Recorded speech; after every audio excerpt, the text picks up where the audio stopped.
Channel November 2022. Bond 5 from Russia with Love Flemming, Ian. Chapter 1. Rosalind. The naked man who lay splayed out on his face beside the swimming pool might have been dead. He might have been drowned and fished out of the pool and laid out on the grass to dry while the police or the next of kin were summoned. Even the little pile of objects in the grass beside his head might have been his personal effects, meticulously assembled in full view so that no one should think that something had been stolen by his rescuers. To judge by the glittering pile, this had been, or was, a rich man. It contained the typical membership badges of the rich man's club: a money clip, made of a Mexican $50 piece and holding a substantial wad of banknotes, a well-used gold Dunhill lighter, an oval gold cigarette case with the wavy ridges and discreet turquoise button that means Fabergé, and the sort of novel a rich man pulls out of the bookcase to take into the garden: the little nugget and old P.G. Wodehouse. There was also a bulky gold wristwatch on a well-used brown crocodile strap. It was a Girard-Perregaux model designed for people who like gadgets, and it had a sweep secondhand and two little windows in the face to tell the day of the month, and the phase of the moon. The story it now told was 2.30 on June 10 with the moon 3/4 full. A blue and green dragonfly flashed out from among the rose bushes at the end of the garden and hovered in midair a few inches above the base of the man's spine. It had been attracted by the golden shimmer of the June sunshine on the ridge of fine blonde hairs above the coccyx. A puff of breeze came off the sea. The tiny field of hairs bent gently. The dragonfly darted nervously sideways and hung above the man's left shoulder, looking down. The young grass below the man's open mouth stirred. A large drop of sweat rolled down the side of the fleshy nose and dropped glittering into the grass. That was enough. The dragonfly flashed away through the roses and over the jagged glass on top of the high garden wall. It might be good food, but it moved. The garden in which the man lay was about an acre of well-kept lawn surrounded on three sides by thickly banked rose bushes from which came the steady murmur of bees. Behind the drowsy noise of the bees the sea boomed softly at the bottom of the cliff at the end of the garden. There was no view of the sea from the garden, no view of anything except of the sky and the clouds above the 12-foot wall. In fact, you could only see out of the property from the two upstairs bedrooms of the villa that formed the fourth side of this very private enclosure. From them you could see a great expanse of blue water in front of you and, on either side, the upper windows of neighboring villas and the tops of the trees in their gardens: Mediterranean-type evergreen oaks, stone pines, casuarinas and an occasional palm tree. The villa was modern, a squat elongated box without ornament. On the garden side the flat pink-washed facade was pierced by four iron-framed windows and by a central glass door leading on to a small square of pale green glazed tiles. The tiles merged into the lawn. The other side of the villa, standing back a few yards from a dusty road, was almost identical. But on this side the four windows were barred, and the central door was of oak. The villa had two medium-sized bedrooms on the upper floor and on the ground floor a sitting room and a kitchen, part of which was walled off into a lavatory. There was no bathroom. The drowsy, luxurious silence of early afternoon was broken by the sound of a car coming down the road. It stopped in front of the villa. There was the tinny clang of a car door being slammed and the car drove on. The door bell rang twice. The naked man beside the swimming pool did not move, but, at the noise of the bell and of the departing car, his eyes had for an instant opened very wide. It was as if the eyelids had pricked up like an animal's ears. The man immediately remembered where he was and the day of the week and the time of the day. The noises were identified. The eyelids with their fringe of short, sandy eyelashes drooped drowsily back over the very pale blue, opaque, inward-looking eyes. The small cruel lips opened in a wide jaw-breaking yawn which brought saliva into the mouth. The man spat the saliva into the grass and waited. A young woman carrying a small string bag and dressed in a white cotton shirt and a short, unalluring blue skirt came through the glass door and strode minishly across the glazed tiles and the stretch of lawn towards the naked man. A few yards away from him, she dropped her string bag on the grass and sat down and took off her cheap and rather dusty shoes. Then she stood up and unbuttoned her shirt and took it off and put it, neatly folded, beside the string bag. The girl had nothing on under the shirt. Her skin was pleasantly sunburned and her shoulders and fine breasts shone with health. When she bent her arms to undo the side buttons of her skirt, small tufts of fair hair showed in her armpits. The impression of a healthy animal peasant girl was heightened by the chunky hips in faded blue stockinette bathing trunks and the thick short thighs and legs that were revealed when she had stripped. The girl put the skirt neatly beside her shirt, opened the string bag, took out an old soda water bottle containing some heavy colorless liquid and went over to the man and knelt on the grass beside him. She poured some of the liquid, a light olive oil, scented, as was everything in that part of the world, with roses, between his shoulder blades and, after flexing her fingers like a pianist, began massaging the sternomastoid and the trapezius muscles at the back of the man's neck. It was hard work. The man was immensely strong and the bulging muscles at the base of the neck hardly yielded to the girl's thumbs even when the downward weight of her shoulders was behind them. By the time she was finished with the man she would be soaked in perspiration and so utterly exhausted that she would fall into the swimming pool and then lie down in the shade and sleep until the car came for her. But that wasn't what she minded as her hands worked automatically on across the man's back. It was her instinctive horror for the finest body she had ever seen. None of this horror showed in the flat, impassive face of the masseuse, and the upward slanting black eyes under the fringe of short coarse black hair were as empty as oil slicks. But inside her the animal whimpered and cringed and her pulse rate, if it had occurred to her to take it, would have been high. Once again, as so often over the past 2 years, she wondered why she loathed this splendid body, and once again she vaguely tried to analyze her revulsion. Perhaps this time she would get rid of feelings which she felt guiltily certain were much more unprofessional than the sexual desire some of her patients awoke in her. To take the small things first, his hair. She looked down at the round, smallish head on the sinewy neck. It was covered with tight red gold curls that should have reminded her pleasantly of the formalized hair in the pictures she had seen of classical statues. But the curls were somehow too tight, too thickly pressed against each other and against the skull. They set her teeth on edge like fingernails against pile carpet. And the golden curls came down so low into the back of the neck almost, she thought in professional terms, to the fifth cervical vertebra. And there they stopped abruptly in a straight line of small stiff golden hairs. The girl paused to give her hands a rest and sat back on her haunches. The beautiful upper half of her body was already shining with sweat. She wiped the back of her forearm across her forehead and reached for the bottle of oil. She poured about a tablespoonful onto the small furry plateau at the base of the man's spine, flexed her fingers and bent forward again. This embryo tail of golden down above the cleft of the buttocks in a lover it would have been gay, exciting, but on this man it was somehow bestial. No, reptilian. But snakes had no hair. Well, she couldn't help that. It seemed reptilian to her. She shifted her hands on down to the 2 mounds of the gluteal muscles. Now was the time when many of her patients, particularly the young ones on the football team, would start joking with her. Then, if she was not very careful, the suggestions would come. Sometimes she could silence these by digging sharply down towards the sciatic nerve.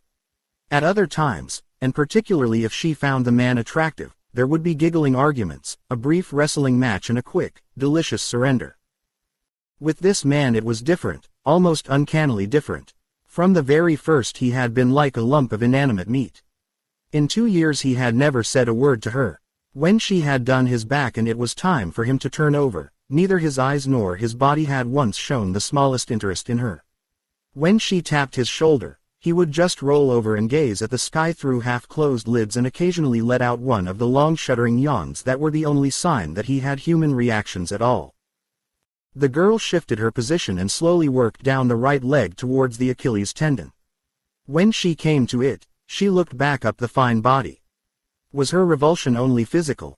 Was it the reddish color of the sunburn on the naturally milk-white skin, the sort of roast meat look? Was it the texture of the skin itself, the deep, widely spaced pores in the satiny surface? The thickly scattered orange freckles on the shoulders? Or was it the asexuality of the man? The indifference of these splendid, insolently bulging muscles? Or was it spiritual and animal instinct telling her that inside this wonderful body there was an evil person? The masseuse got to her feet and stood, twisting her head slowly from side to side and flexing her shoulders.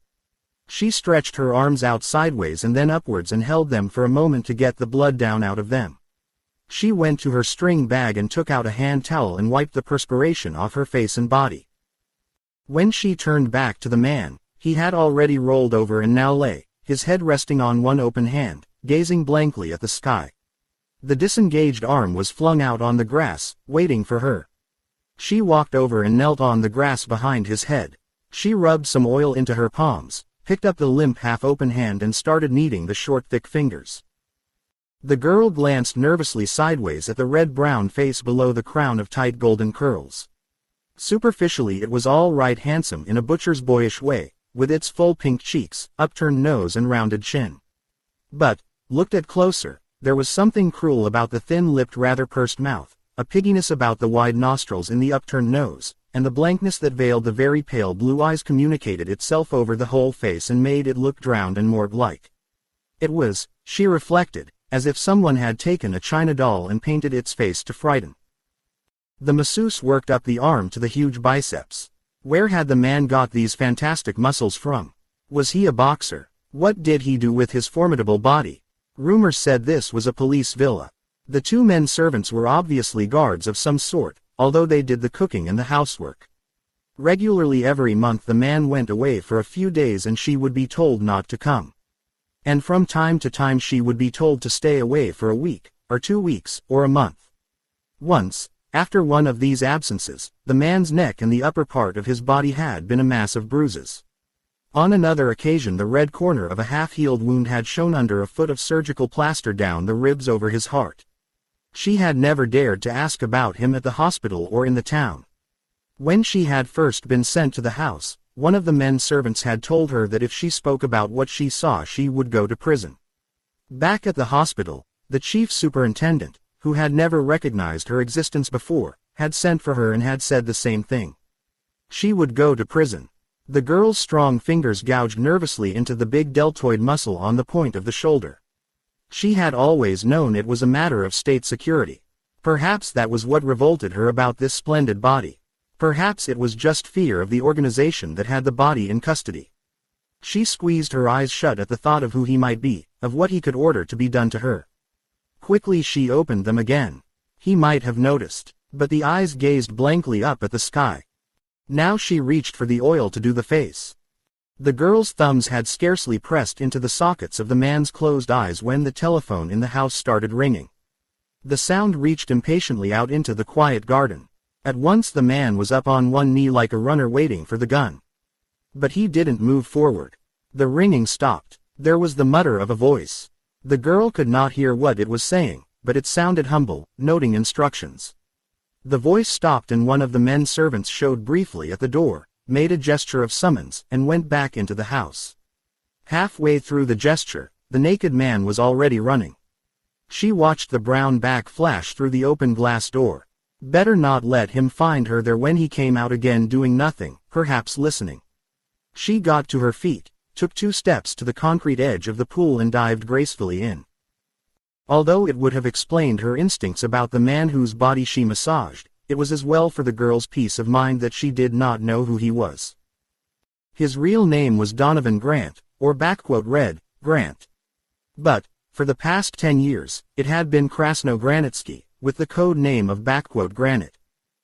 He was the chief executioner of Smersh, the murder apparat of the MGB, and at this moment he was receiving his instructions on the MGB direct line with Moscow. Bond 5 from Russia with Love. Chapter 2. The Slaughterer. Grant put the telephone softly back on its cradle and sat looking at it. The bullet-headed guard standing over him said, "You had better start moving." "Did they give you any idea of the task?" Grant spoke Russian excellently but with a thick accent. He could have passed for a national of any of the Soviet Baltic provinces. The voice was high and flat as if it was reciting something dull from a book. "No, only that you are wanted in Moscow. The plane is on its way. It will be here in about an hour.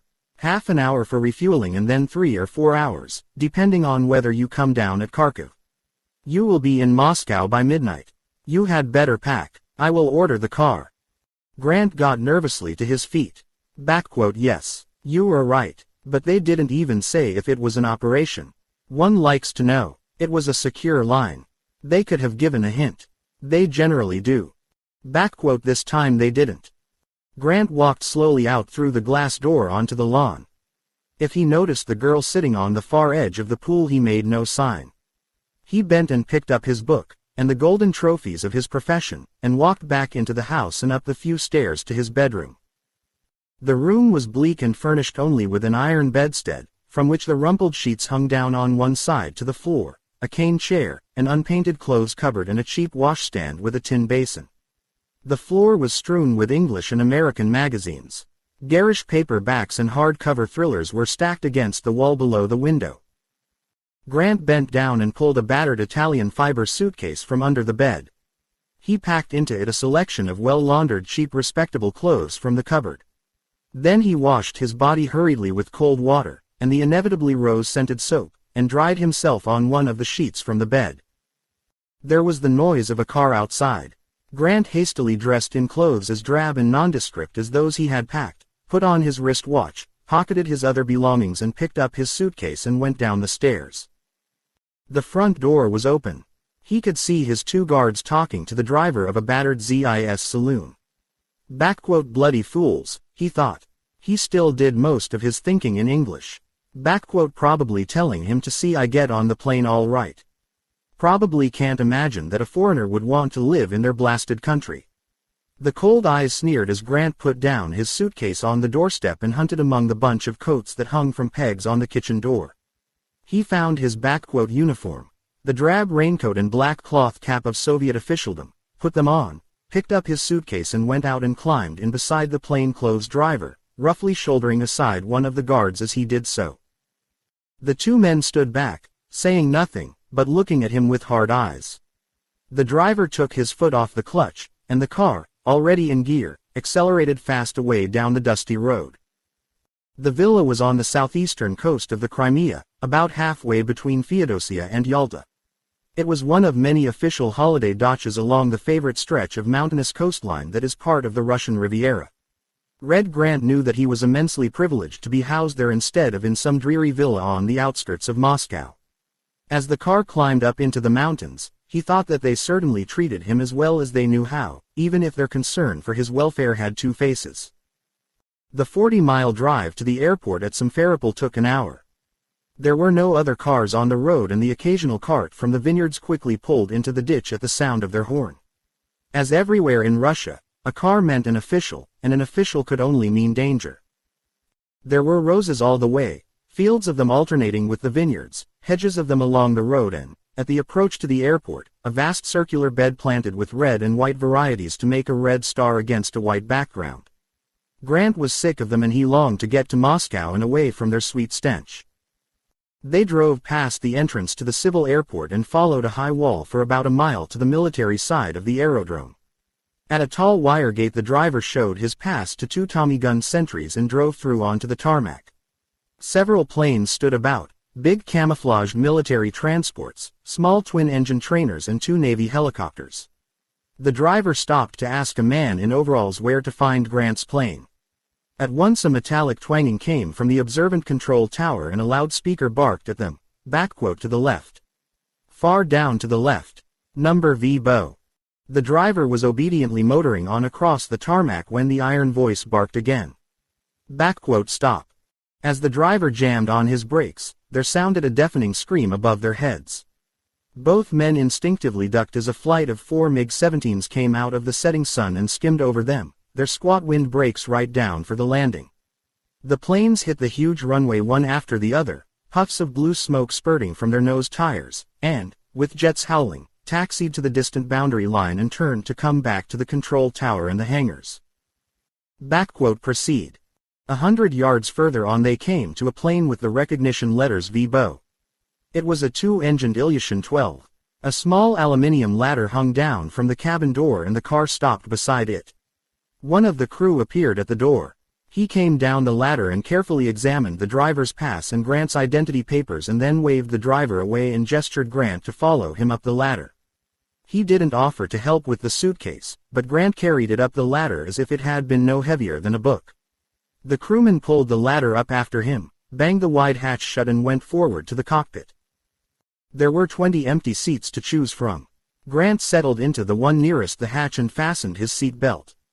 A short crackle of talk with the control tower came through the open door to the cockpit. The two engines whined and coughed and fired and the plane turned quickly as if it had been a motor car, rolled out to the start of the north-south runway, and, without any further preliminaries, hurtled down it and up into the air.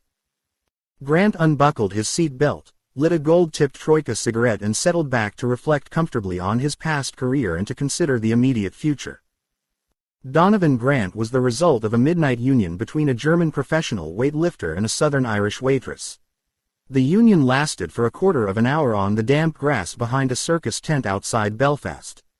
Afterwards the father gave the mother half a crown and the mother walked happily home to her bed in the kitchen of a cafe near the railway station.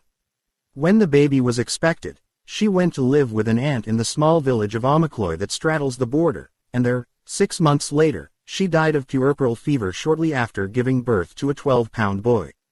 Before she died, she said that the boy was to be called Donovan. The weightlifter had styled himself the mighty O'Donovan, and Grant, which was her own name.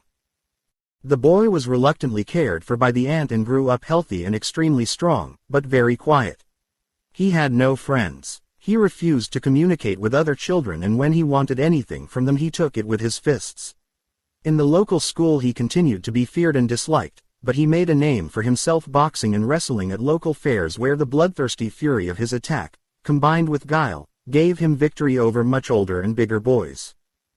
It was through his fighting that he came to the notice of the Sinn Feiners who used Omicloy as a principal pipeline for their comings and goings with the North, and also of the local smugglers who used the village for the same purpose. When he left school he became a strong-arm man for both these groups. They paid him well for his work but saw as little of him as they could. It was about this time that his body began to feel strange and violent compulsions around the time of the full moon. When, in October of his 16th year, he first got the feelings as he called them to himself, he went out and strangled a cat. This made him feel better, for a whole month. In November, it was a big sheepdog, and, for Christmas, he slit the throat of a cow, at midnight in a neighbor's shed. These actions made him feel good. He had enough sense to see that the village would soon start wondering about the mysterious deaths, so he bought a bicycle and on one night every month he rode off into the countryside. Often he had to go very far to find what he wanted and, after 2 months of having to satisfy himself with geese and chickens, he took a chance and cut the throat of a sleeping tramp. There were so few people abroad at night that soon he took to the roads earlier, bicycling far and wide so that he came to distant villages in the dusk when solitary people were coming home from the fields and girls were going out to their trysts. When he killed the occasional girl he did not interfere with her in any way. That side of things, which he had heard talked about, was quite incomprehensible to him. It was only the wonderful act of killing that made him feel better. Nothing else. By the end of his 17th year, ghastly rumors were spreading round the whole of Fermanagh, Tyrone and Armagh. When a woman was killed in broad daylight, strangled and thrust carelessly into a haystack, the rumors flared into panic.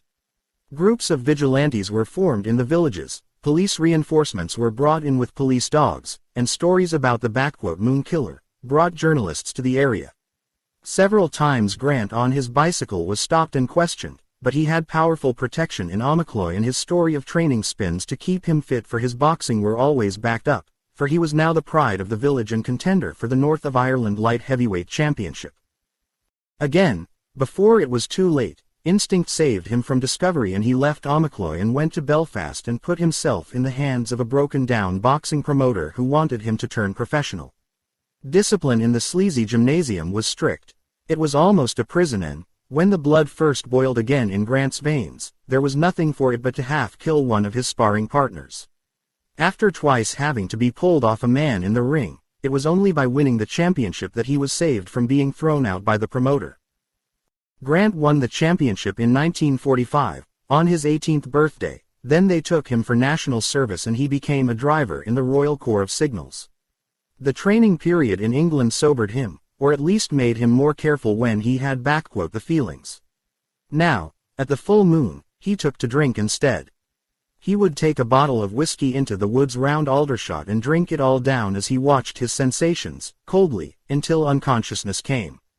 Then, in the early hours of the morning, he would stagger back to camp, only half satisfied, but not dangerous anymore. If a sentry caught him, it was only a day's CB, because his commanding officer wanted to keep him happy for the Army Championships. But Grant's transport section was rushed to Berlin about the time of the corridor trouble with the Russians and he missed the championships. In Berlin, the constant smell of danger intrigued him and made him even more careful and cunning. He still got dead drunk at the full moon, but all the rest of the time he was watching and plotting. He liked all he heard about the Russians, their brutality, their carelessness of human life, and their guile, and he decided to go over to them. But how? What could he bring them as a gift? What did they want? It was the BAOR championships that finally told him to go over. By chance they took place on a night of the full moon. Grant, fighting for the Royal Corps, was warned for holding and hitting low and was disqualified in the third round for persistent foul fighting. The whole stadium hissed him as he left the ring. The loudest demonstration came from his own regiment, and the next morning the commanding officer sent for him and coldly said he was a disgrace to the Royal Corps and would be sent home with the next draft. His fellow drivers sent him to Coventry and, since no one would drive transport with him, he had to be transferred to the coveted motorcycle dispatch service. The transfer could not have suited Grant better.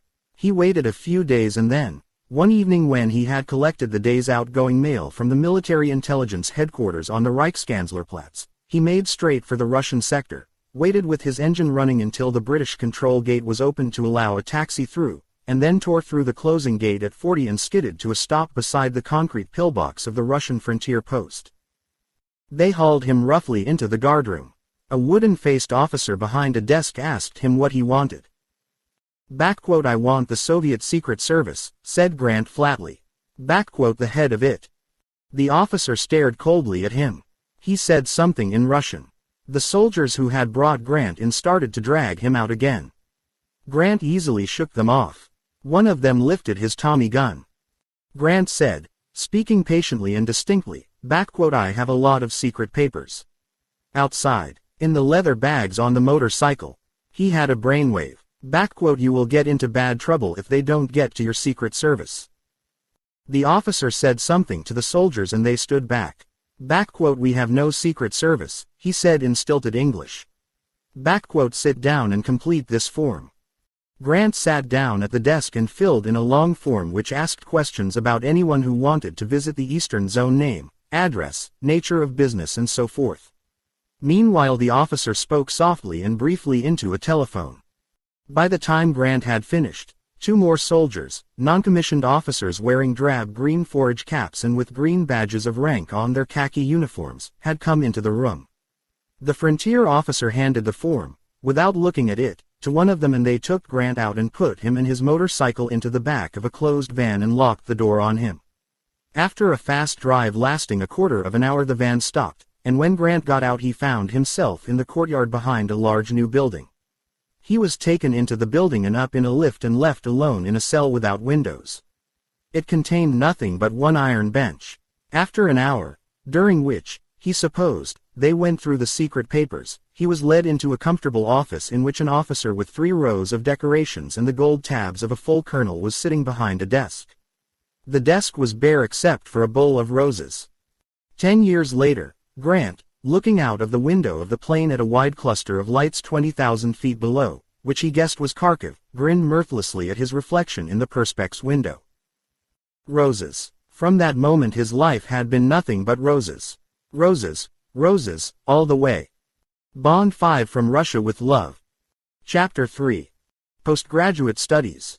So you would like to work in the Soviet Union, Mr. Grant. It was half an hour later and the MGB colonel was bored with the interview. He thought that he had extracted from this rather unpleasant British soldier every military detail that could possibly be of interest. A few polite phrases to repay the man for the rich haul of secrets his dispatch bags had yielded, and then the man could go down to the cells and in due course be shipped off to Vorkuta or some other labor camp. Yes, I would like to work for you. And what work could you do, Mr. Grant? We have plenty of unskilled labor. We do not need truck drivers and, the colonel smiled fleetingly, if there is any boxing to be done we have plenty of men who can box. 2 possible Olympic champions among them, incidentally. I am an expert at killing people. I do it very well. I like it. The colonel saw the red flame that flickered for an instant behind the very pale blue eyes under the sandy lashes. He thought, the man means it. He's mad as well as unpleasant. He looked coldly at Grant, wondering if it was worthwhile wasting food on him at Vorkuta. Better perhaps to have him shot. Or throw him back into the British sector and let his own people worry about him. You don't believe me, said Grant impatiently. This was the wrong man, the wrong department. Who does the rough stuff for you here? He was certain the Russians had some sort of a murder squad. Everybody said so. Let me talk to them. I'll kill somebody for them. Anybody they like, now. The colonel looked at him sourly. Perhaps he had better report the matter. Wait here. He got up and went out of the room, leaving the door open. A guard came and stood in the doorway and watched Grant's back, his hand on his pistol. The colonel went into the next room. It was empty. There were 3 telephones on the desk.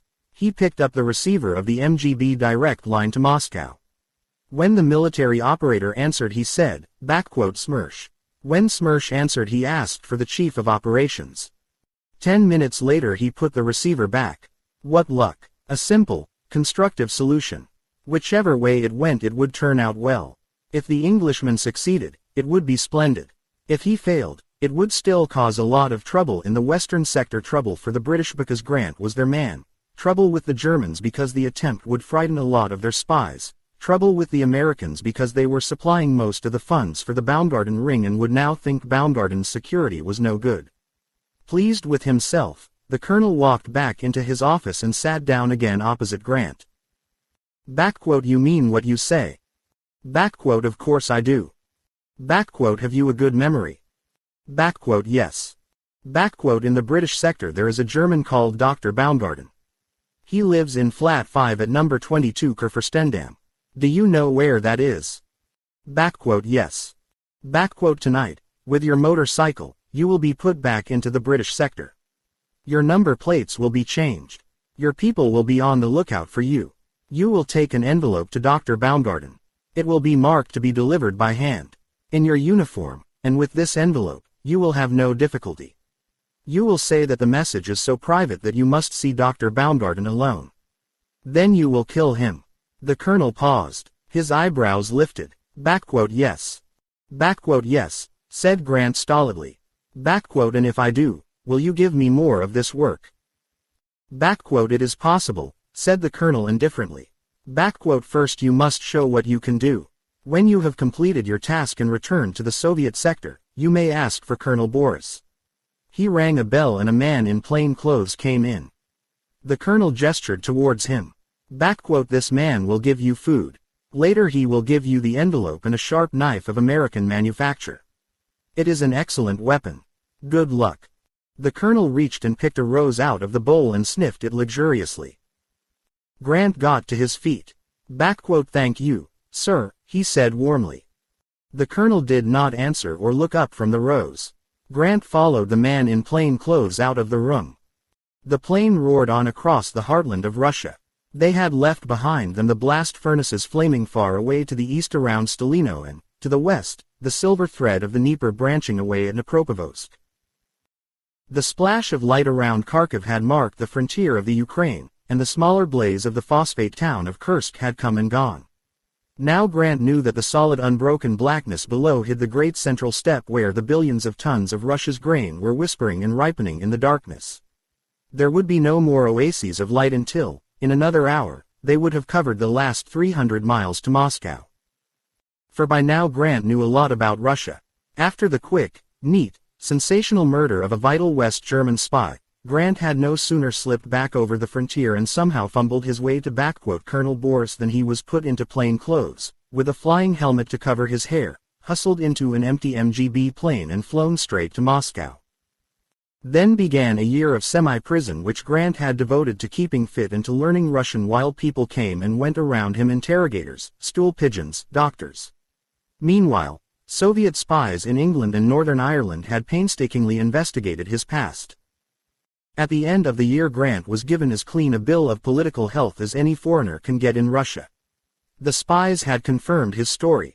The English and American stool pigeons reported that he was totally uninterested in the politics or social customs of any country in the world, and the doctors and psychologists agreed that he was an advanced manic depressive whose periods coincided with the full moon.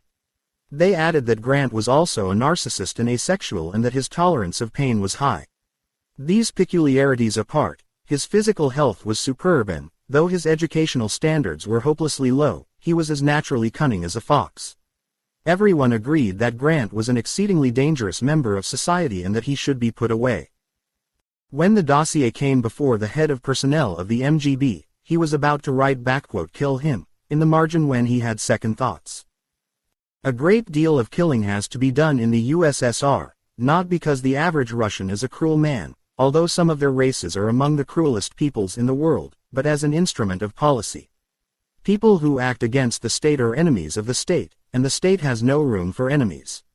There is too much to do for precious time to be allotted to them, and, if they are a persistent nuisance, they get killed. In a country with a population of 200 million, you can kill many thousands a year without missing them. If, as happened in the two biggest purges, 1 million people have to be killed in 1 year, that is also not a grave loss. The serious problem is the shortage of executioners. Executioners have a short life. They get tired of the work.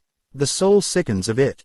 After 10, 20, 100 death rattles, the human being, however subhuman he may be, acquires, perhaps by a process of osmosis with death itself, a germ of death which enters his body and eats into him like a canker.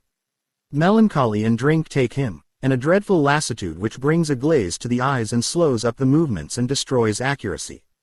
When the employer sees these signs he has no alternative but to execute the executioner and find another one.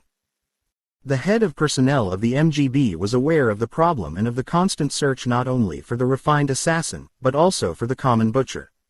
And here at last was a man who appeared to be expert at both forms of killing, dedicated to his craft and indeed, if the doctors were to be believed, destined for it.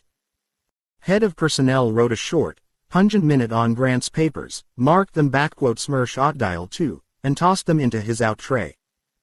Department 2 of Smersh, in charge of operations and executions, took over the body of Donovan Grant, changed his name to Granitsky and put him on their books.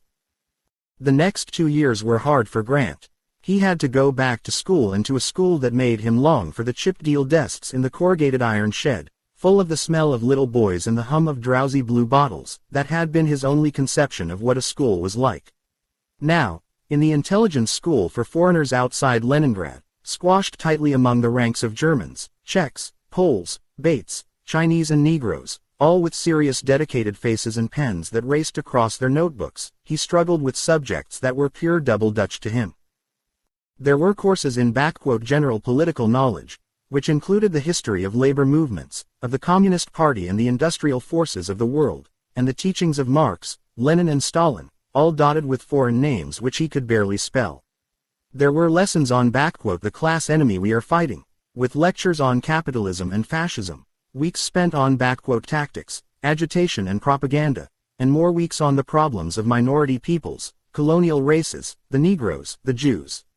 Every month ended with examinations during which Grant sat and wrote illiterate nonsense, interspersed with scraps of half-forgotten English history and misspelled communist slogans, and inevitably had his papers torn up, on one occasion, in front of the whole class. But he stuck it out, and when they came to "technical subjects he did better. He was quick to understand the rudiments of codes and ciphers, because he wanted to understand them. He was good at communications, and immediately grasped the maze of contacts, cutouts, couriers and post boxes, and he got excellent marks for fieldwork in which each student had to plan and operate dummy assignments in the suburbs and countryside around Leningrad. Finally, when it came to tests of vigilance, discretion, "safety first, presence of mind, courage and coolness," he got top marks out of the whole school. At the end of the year, the report that went back to Smersh concluded "political value nil. Operational value excellent," which was just what Otdial 2 wanted to hear. The next year was spent, with only 2 other foreign students among several hundred Russians, at the School for Terror and Diversion at Kachino, outside Moscow. Here Grant went triumphantly through courses in judo, boxing, athletics, photography and radio under the general supervision of the famous Colonel Arkady Fotoyev, father of the modern Soviet spy, and completed his small arms instruction at the hands of Lieutenant Colonel Nikolai Godlovsky, the Soviet rifle champion. Twice during this year, without warning, an MGB car came for him on the night of the full moon and took him to one of the Moscow jails. There, with a black hood over his head, he was allowed to carry out executions with various weapons: the rope, the axe, the submachine gun. Electrocardiograms, blood pressure and various other medical tests were applied to him before, during and after these occasions, but their purpose and findings were not revealed to him. It was a good year and he felt, and rightly, that he was giving satisfaction. In 1949 and 50 Grant was allowed to go on minor operations with mobile groups or vanposts in the satellite countries. These were beatings up and simple assassinations of Russian spies and intelligence workers suspected of treachery or other aberrations. Grant carried out these duties neatly, exactly and inconspicuously, and though he was carefully and constantly watched, he never showed the smallest deviation from the standards required of him, and no weaknesses of character or technical skill. It might have been different if he had been required to kill when doing a solo task at the full moon period, but his superiors, realizing that at that period he would be outside their control, or his own, chose safe dates for his operations. The moon period was reserved exclusively for butchery in the prisons, and from time to time this was arranged for him as a reward for a successful operation in cold blood. In 1951 and 52, Grant's usefulness became more fully and more officially recognized. As a result of excellent work, notably in the eastern sector of Berlin, he was granted Soviet citizenship and increases in pay which by 1953 amounted to a handsome 5,000 rubles a month. In 1953 he was given the rank of major, with pension rights backdated to the day of his first contact with Colonel Boris, and the villa in the Crimea was allotted to him. 2 bodyguards were attached to him, partly to protect him and partly to guard against the outside chance of his going private, as defection is called in MGB jargon, and, once a month, he was transported to the nearest jail and allowed as many executions as there were candidates available. Naturally, Grant had no friends. He was hated or feared or envied by everyone who came in contact with him. He did not even have any of those professional acquaintanceships that pass for friendship in the discreet and careful world of Soviet officialdom. But, if he noticed the fact, he didn't care. The only individuals he was interested in were his victims. The rest of his life was inside him, and it was richly and excitingly populated with his thoughts. Then, of course, he had Smersh. No one in the Soviet Union who has Smersh on his side need worry about friends, or indeed about anything whatever except keeping the black wings of Smersh over his head. Grant was still thinking vaguely of how he stood with his employers when the plane started to lose altitude as it picked up the radar beam of Tushino Airport just south of the red glow that was Moscow. He was at the top of his tree, the chief executioner of Smersh, and therefore of the whole of the Soviet Union. What could he aim for now? Further promotion, more money, more gold knickknacks, more important targets, better techniques. There really didn't seem to be anything more to go for. Or was there perhaps some other man whom he had never heard of, in some other country, who would have to be set aside before absolute supremacy was his? Bond 5 from Russia with Love. Chapter 4. The Moguls of Death. Smersh is the official murder organization of the Soviet government. It operates both at home and abroad and, in 1955, it employed a total of 40,000 men and women. Smersh is a contraction of Smert Spionum, which means death to spies. It is a name used only among its staff and among Soviet officials. No sane member of the public would dream of allowing the word to pass his lips. The headquarters of Smersh is a very large and ugly modern building on the Sretenka Ulitsa. It is number 13 on this wide, dull street, and pedestrians keep their eyes to the ground as they pass the 2 sentries with submachine guns who stand on either side of the broad steps leading up to the big iron double door. If they remember in time, or can do so inconspicuously, they cross the street and pass by on the other side. The direction of Smersh is carried out from the second floor. The most important room on the second floor is a very large light room painted in the pale olive green that is the common denominator of government offices all over the world. Opposite the sound-proofed door, 2 wide windows look over the courtyard at the back of the building. The floor is close-fitted with a colorful Caucasian carpet of the finest quality. Across the far left-hand corner of the room stands a massive oak desk. The top of the desk is covered with red velvet under a thick sheet of plate glass. On the left side of the desk are in and out baskets and on the right 4 telephones. From the center of the desk, To form a T with it, a conference table stretches diagonally out across the room. 8 straight-backed red leather chairs are drawn up to it. This table is also covered with red velvet, but without protective glass. Ashtrays are on the table, and 2 heavy carafes of water with glasses. On the walls are 4 large pictures in gold frames. In 1955, these were a portrait of Stalin over the door, one of Lenin between the 2 windows and, facing each other on the other 2 walls, portraits of Bulganin and, where until January 13, 1954, a portrait of Beria had hung, a portrait of Army General Ivan Alexandrovich Serov, Chief of the Committee of State Security. On the left-hand wall, under the portrait of Bulganin, stands a large televisor, or TV set, in a handsome polished oak cabinet. Concealed in this is a tape recorder which can be switched on from the desk. The microphone for the recorder stretches under the whole area of the conference table and its leads are concealed in the legs of the table. Next to the televisor is a small door leading into a personal lavatory and washroom and into a small projection room for showing secret films. Under the portrait of General Serov is a bookcase containing, on the top shelves, the works of Marx, Engels, Lenin and Stalin, and more accessibly, books in all languages on espionage, counter-espionage, police methods and criminology. Next to the bookcase, against the wall, stands a long narrow table on which are a dozen large leather-bound albums with dates stamped in gold on the covers. These contain photographs of Soviet citizens and foreigners who have been assassinated by Smersh. About the time Grant was coming in to land at Tushino Airport, just before 11:30 at night, a tough-looking, thick-set man of about 50 was standing at this table leafing through the volume for 1954.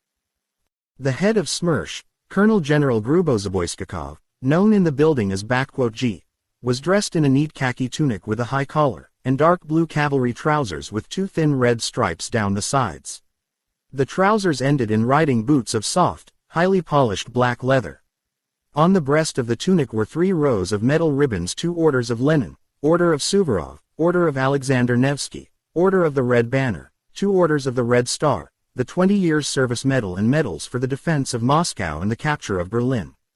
At the tail of these came the rose pink and gray ribbon of the British CBE and the claret and white ribbon of the American Medal for Merit. Above the ribbons hung the gold star of a hero of the Soviet Union. Above the high collar of the tunic the face was narrow and sharp. There were flabby pouches under the eyes, which were round and brown and protruded like polished marbles below thick black brows.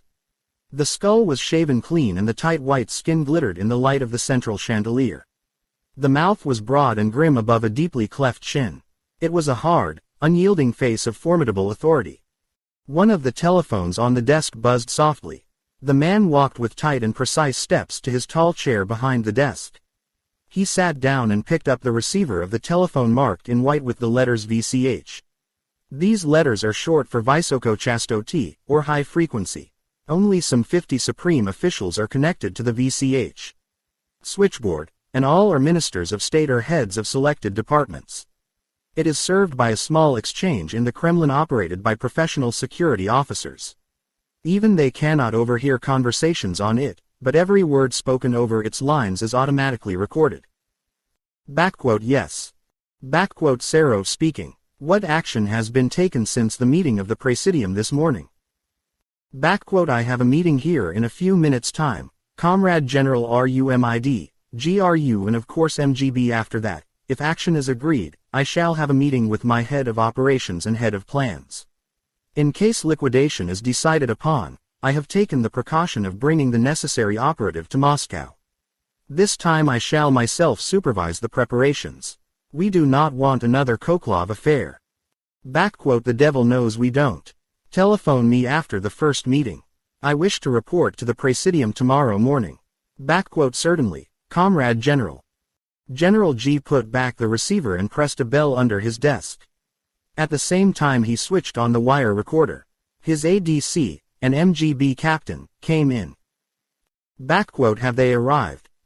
Yes, Comrade General. Bring them in.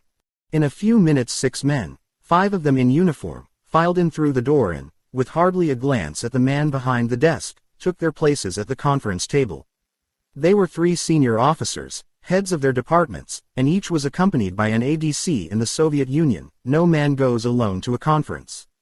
For his own protection, and for the reassurance of his department, he invariably takes a witness so that his department can have independent versions of what went on at the conference and, above all, of what was said on its behalf.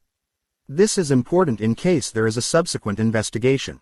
No notes are taken at the conference and decisions are passed back to departments by word of mouth. On the far side of the table sat Lieutenant General Slavin, head of the GRU, the intelligence department of the General Staff of the Army, with a full colonel beside him.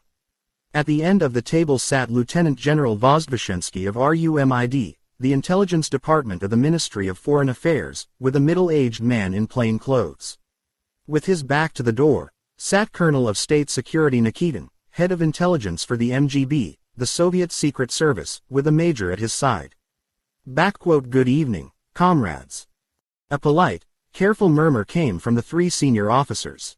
Each one knew, and thought he was the only one to know, that the room was wired for sound, and each one, without telling his ADC, had decided to utter the bare minimum of words consonant with good discipline and the needs of the state. Let us smoke. General G took out a packet of Moskva Volga cigarettes and lit one with an American Zippo lighter. There was a clicking of lighters round the table. General G pinched the long cardboard tube of his cigarette so that it was almost flat and put it between his teeth on the right side of his mouth.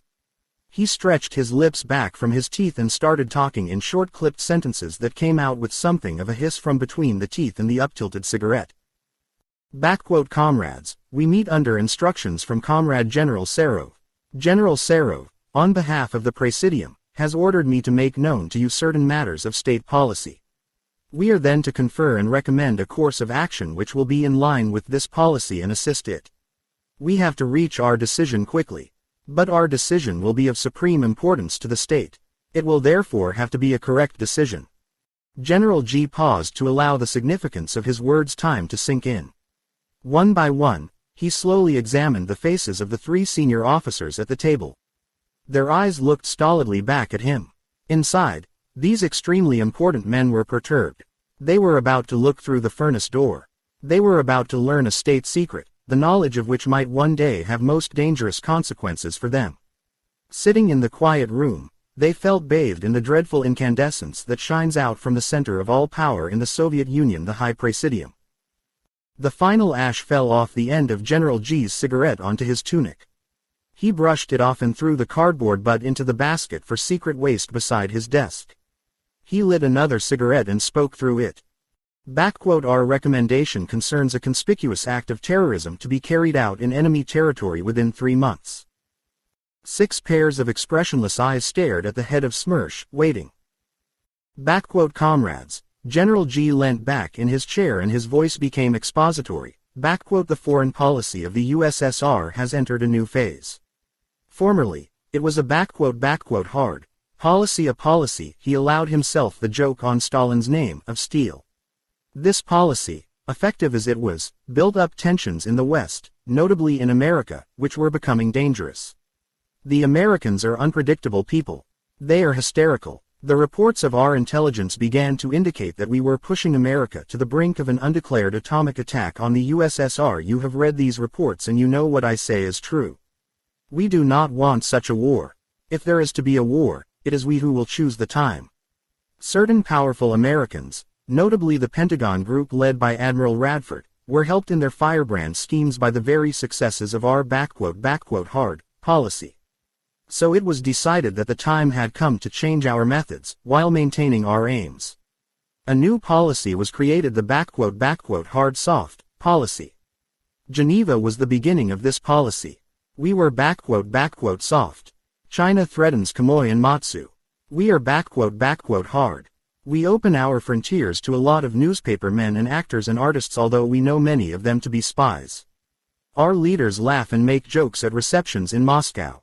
In the middle of the jokes we drop the biggest test bomb of all time. Comrades Bulganin and Khrushchev and Comrade General Serov, General G carefully included the names for the ears of the tape recorder, visit India and the East and blackguard the English. When they get back, they have friendly discussions with the British ambassador about their forthcoming goodwill visit to London. And so it goes on, the stick and then the carrot, the smile and then the frown. And the West is confused. Tensions are relaxed before they have time to harden. The reactions of our enemies are clumsy, their strategy disorganized. Meanwhile the common people laugh at our jokes, cheer our football teams and slobber with delight when we release a few prisoners of war whom we wish to feed no longer. There were smiles of pleasure and pride round the table. What a brilliant policy! What fools we are making of them in the West! At the same time, continued General G, himself smiling thinly at the pleasure he had caused, we continue to forge everywhere stealthily ahead: revolution in Morocco, arms to Egypt, friendship with Yugoslavia, trouble in Cyprus, riots in Turkey, strikes in England, great political gains in France. There is no front in the world on which we are not quietly advancing. General G saw the eyes shining greedily round the table. The men were softened up. Now it was time to be hard. Now it was time for them to feel the new policy on themselves. The intelligence services would also have to pull their weight in this great game that was being played on their behalf. Smoothly General G leaned forward. He planted his right elbow on the desk and raised his fist in the air. But comrades, his voice was soft, where has there been failure in carrying out the state policy of the USSR, who has all along been soft when we wished to be hard? Who has suffered defeats while victory was going to all other departments of the state? Who, with their stupid blunders, has made the Soviet Union look foolish and weak throughout the world? WHO. The voice had risen almost to a scream. General G thought how well he was delivering the denunciation demanded by the Presidium. How splendid it would sound when the tape was played back to Serov. He glanced down the conference table at the pale, expectant faces. General G's fist crashed forward onto the desk. The whole intelligence apparat of the Soviet Union, comrades. The voice was now a furious bellow. It is we who are the sluggards, the saboteurs, the traitors. It is we who are failing the Soviet Union in its great and glorious struggle. We. His arms swept round the room. All of us. The voice came back to normal, became more reasonable. Comrades, look at the record. Sukin Sin, he allowed himself the peasant obscenity, son of a bitch, look at the record. First we lose Guzenko and the whole of the Canadian apparat and the scientist Fuchs, then the American apparat is cleaned up, then we lose men like Tokayev, then comes the scandalous Koklov affair which did great damage to our country, then Petrov and his wife in Australia, a bungled business if ever there was one. The list is endless, defeat after defeat, and the devil knows I have not mentioned the half of it. General G paused. He continued in his softest voice. Comrades, I have to tell you that unless tonight we make a recommendation for a great intelligence victory, and unless we act correctly on that recommendation, if it is approved, there will be trouble. General G sought for a final phrase to convey the threat without defining it. He found it. There will be. He paused and looked, with artificial mildness, down the table, displeasure. Bond 5 from Russia with Love. Chapter 5. Konspiratia. The Mojiks had received the knout. General G gave them a few minutes to lick their wounds and recover from the shock of the official lashing that had been meted out. No one said a word for the defense. No one spoke up for his department or mentioned the countless victories of Soviet intelligence that could be set against the few mistakes. And no one questioned the right of the head of Smersh, who shared the guilt with them, to deliver this terrible denunciation. The word had gone out from the throne, and General G had been chosen as the mouthpiece for the word. It was a great compliment to General G that he had been thus chosen, a sign of grace, a sign of coming preferment, and everyone present made a careful note of the fact that, in the intelligence hierarchy, General G, with Smersh behind him, had come to the top of the pile. At the end of the table, the representative of the Foreign Ministry, Lieutenant General Vozdvishensky of RUMID, watched the smoke curl up from the tip of his long Kazbek cigarette and remembered how Molotov had privately told him, when Beria was dead, that General G would go far. There had been no great foresight in this prophecy, reflected Vozdvishensky. Beria had disliked G and had constantly hindered his advancement, sidetracking him away from the main ladder of power into one of the minor departments of the then Ministry of State Security, which, on the death of Stalin, Beria had quickly abolished as a ministry. Until 1952, G had been deputy to one of the heads of this ministry. When the post was abolished, he devoted his energies to plotting the downfall of Beria, working under the secret orders of the formidable General Serov, whose record put him out of even Beria's reach. Serov, a hero of the Soviet Union and a veteran of the famous predecessors of the MGB, the Cheka, the OGPU, the NKVD and the MVD, was in every respect a bigger man than Beria. He had been directly behind the mass executions of the 1930s when a million died. He had been maître en scène of most of the great Moscow show trials. He had organized the bloody genocide in the Central Caucasus in February 1944, and it was he who had inspired the mass deportations from the Baltic states and the kidnapping of the German atom and other scientists who had given Russia her great technical leap forward after the war. And Beria and all his court had gone to the gallows, while General G had been given Smersh as his reward. As for Army General Ivan Serov, he, with Bulganin and Khrushchev, now ruled Russia. One day, he might even stand on the peak, alone. But, guessed General Vozdvizhensky, glancing up the table at the gleaming billiard ball skull, probably with General G not far behind him. The skull lifted and the hard bulging brown eyes looked straight down the table into the eyes of General Vozdvizhensky. General Vozdvizhensky managed to look back calmly and even with a hint of appraisal. That is a deep one, thought General G. Let us put the spotlight on him and see how he shows up on the soundtrack. Comrades, gold flashed from both corners of his mouth as he stretched his lips in a chairman's smile. Let us not be too dismayed. Even the highest tree has an axe waiting at its foot. We have never thought that our departments were so successful as to be beyond criticism. What I have been instructed to say to you will not have come as a surprise to any of us. So let us take up the challenge with a good heart and get down to business. Round the table there was no answering smile to these platitudes. General G had not expected that there would be. He lit a cigarette and continued.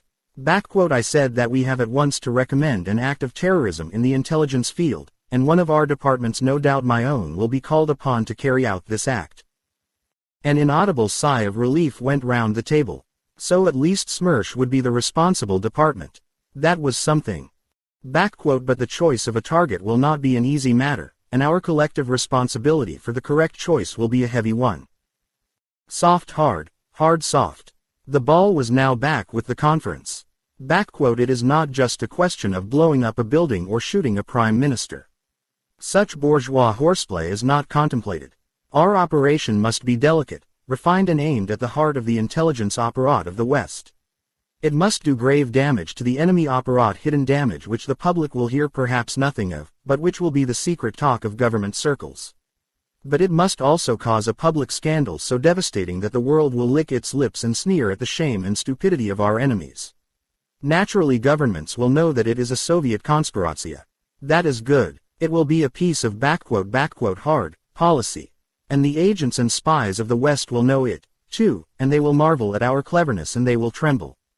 Traitors and possible defectors will change their minds. Our own operatives will be stimulated. They will be encouraged to greater efforts by our display of strength and genius. But of course we shall deny any knowledge of the deed, whatever it may be, and it is desirable that the common people of the Soviet Union should remain in complete ignorance of our complicity. General G paused and looked down the table at the representative of RUMID, who again held his gaze impassively. And now to choose the organization at which we will strike, and then to decide on the specific target within that organization. Comrade Lieutenant General Vozdvizhensky, since you observe the foreign intelligence seen from a neutral standpoint, this was a jibe at the notorious jealousies that exist between the military intelligence of the GRU and the secret service of the MGB, perhaps you would survey the field for us. We wish to have your opinion of the relative importance of the Western intelligence services. We will then choose the one which is the most dangerous and which we would most wish to damage. General G sat back in his tall chair. He rested his elbows on the arms and supported his chin on the interlaced fingers of his joined hands, like a teacher preparing to listen to a long construe. General Vozdvizhensky was not dismayed by his task. He had been in intelligence, mostly abroad, for 30 years. He had served as a doorman at the Soviet embassy in London under Litvinov. He had worked with the TASS agency in New York and had then gone back to London, to AMTERG, the Soviet trade organization. For 5 years he had been military attaché under the brilliant Madame Kollontai in the Stockholm embassy. He had helped train Sorge, the Soviet master spy, before Sorge went to Tokyo. During the war, He had been for a while resident director in Switzerland, or Schmidtland, as it had been known in the spy jargon, and there he had helped sow the seeds of the sensationally successful but tragically misused Lucy network. He had even gone several times into Germany as a courier to the Rote Kapelle, and had narrowly escaped being cleaned up with it. And after the war, on transfer to the Foreign Ministry, he had been on the inside of the Burgess and McLean operation and on countless other plots to penetrate the foreign ministries of the West. He was a professional spy to his fingertips, and he was perfectly prepared to put on record his opinions of the rivals with whom he had been crossing swords all his life. The ADC at his side was less comfortable. He was nervous at RUMID being pinned down in this way, and without a full departmental briefing. He scoured his brain clear and sharpened his ears to catch every word. In this matter, said General Vozdvizhensky carefully, one must not confuse the man with the office. Every country has good spies, and it is not always the biggest countries that have the most or the best. But secret services are expensive, and small countries cannot afford the coordinated effort which produces good intelligence: the forgery departments, the radio network, the record department, the digestive apparatus that evaluates and compares the reports of the agents. There are individual agents serving Norway, Holland, Belgium and even Portugal who could be a great nuisance to us if these countries knew the value of their reports or made good use of them. But they do not. Instead of passing their information on to the larger powers, they prefer to sit on it and feel important. So we need not worry with these smaller countries. He paused, until we come to Sweden. There they have been spying on us for centuries. They have always had better information on the Baltic than even Finland or Germany. They are dangerous. I would like to put a stop to their activities. General G interrupted, comrade, they are always having spy scandals in Sweden. One more scandal would not make the world look up. Please continue. Italy can be dismissed, went on General Vozdvizhensky, without appearing to notice the interruption. They are clever and active, but they do us no harm. They are only interested in their own backyard, the Mediterranean. The same can be said of Spain, except that their counterintelligence is a great hindrance to the party. We have lost many good men to these fascists. But to mount an operation against them would probably cost us more men. And little would be achieved. They are not yet ripe for revolution. In France, while we have penetrated most of their services, the Dixim Bureau is still clever and dangerous. There is a man called Mathis at the head of it. A Mendes France appointment. He would be a tempting target and it would be easy to operate in France. France is looking after herself, commented General G. England is another matter altogether.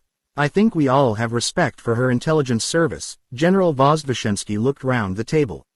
There were grudging nods from everyone present, including General G. Their security service is excellent. England, being an island, has great security advantages, and their so-called MI.5 employs men with good education and good brains. Their secret service is still better. They have notable successes. In certain types of operation, we are constantly finding that they have been there before us. Their agents are good. They pay them little money, only 1,000 or 2,000 rubles a month, but they serve with devotion. Yet these agents have no special privileges in England, no relief from taxation and no special shops such as we have, from which they can buy cheap goods. Their social standing abroad is not high, and their wives have to pass as the wives of secretaries. They are rarely awarded a decoration until they retire. And yet these men and women continue to do this dangerous work. It is curious. It is perhaps the public school and university tradition. The love of adventure. But still it is odd that they play this game so well, for they are not natural conspirators. General Vozdvizhensky felt that his remarks might be taken as too laudatory. He hastily qualified them. Of course, most of their strength lies in the myth of Scotland Yard, of Sherlock Holmes, of the Secret Service. We certainly have nothing to fear from these gentlemen. But this myth is a hindrance which it would be good to set aside. And the Americans. General G wanted to put a stop to Vozdvizhensky's attempts to qualify his praise of British intelligence. One day that bit about the public school and university tradition would sound well in court. Next, hoped General G, he will be saying that the Pentagon is stronger than the Kremlin. The Americans have the biggest and richest service among our enemies. Technically, In such matters as radio and weapons and equipment, they are the best. But they have no understanding for the work. They get enthusiastic about some Balkan spy who says he has a secret army in the Ukraine. They load him with money with which to buy boots for this army. Of course he goes at once to Paris and spends the money on women. Americans try to do everything with money. Good spies will not work for money alone, only bad ones, of which the Americans have several divisions. They have successes, comrade, said General G silkily. Perhaps you underestimate them. General Vozdvizhensky shrugged. They must have successes, comrade general. You cannot sow a million seeds without reaping one potato. Personally, I do not think the Americans need engage the attention of this conference. The head of RUMID sat back in his chair and stolidly took out his cigarette case. A very interesting exposition, said General G coldly. Comrade General Slavin. General Slavin of the GRU had no intention of committing himself on behalf of the General Staff of the Army. I have listened with interest to the words of Comrade General Vozdvizhensky. I have nothing to add. Colonel of State Security Nikitin of MGB felt it would do no great harm to show up the GRU as being too stupid to have any ideas at all, and at the same time to make a modest recommendation that would probably tally with the inner thoughts of those present, and that was certainly on the tip of General G's tongue. Colonel Nikitin also knew that, given the proposition that had been posed by the Presidium, the Soviet Secret Service would back him up. I recommend the English Secret Service as the object of terrorist action, he said decisively.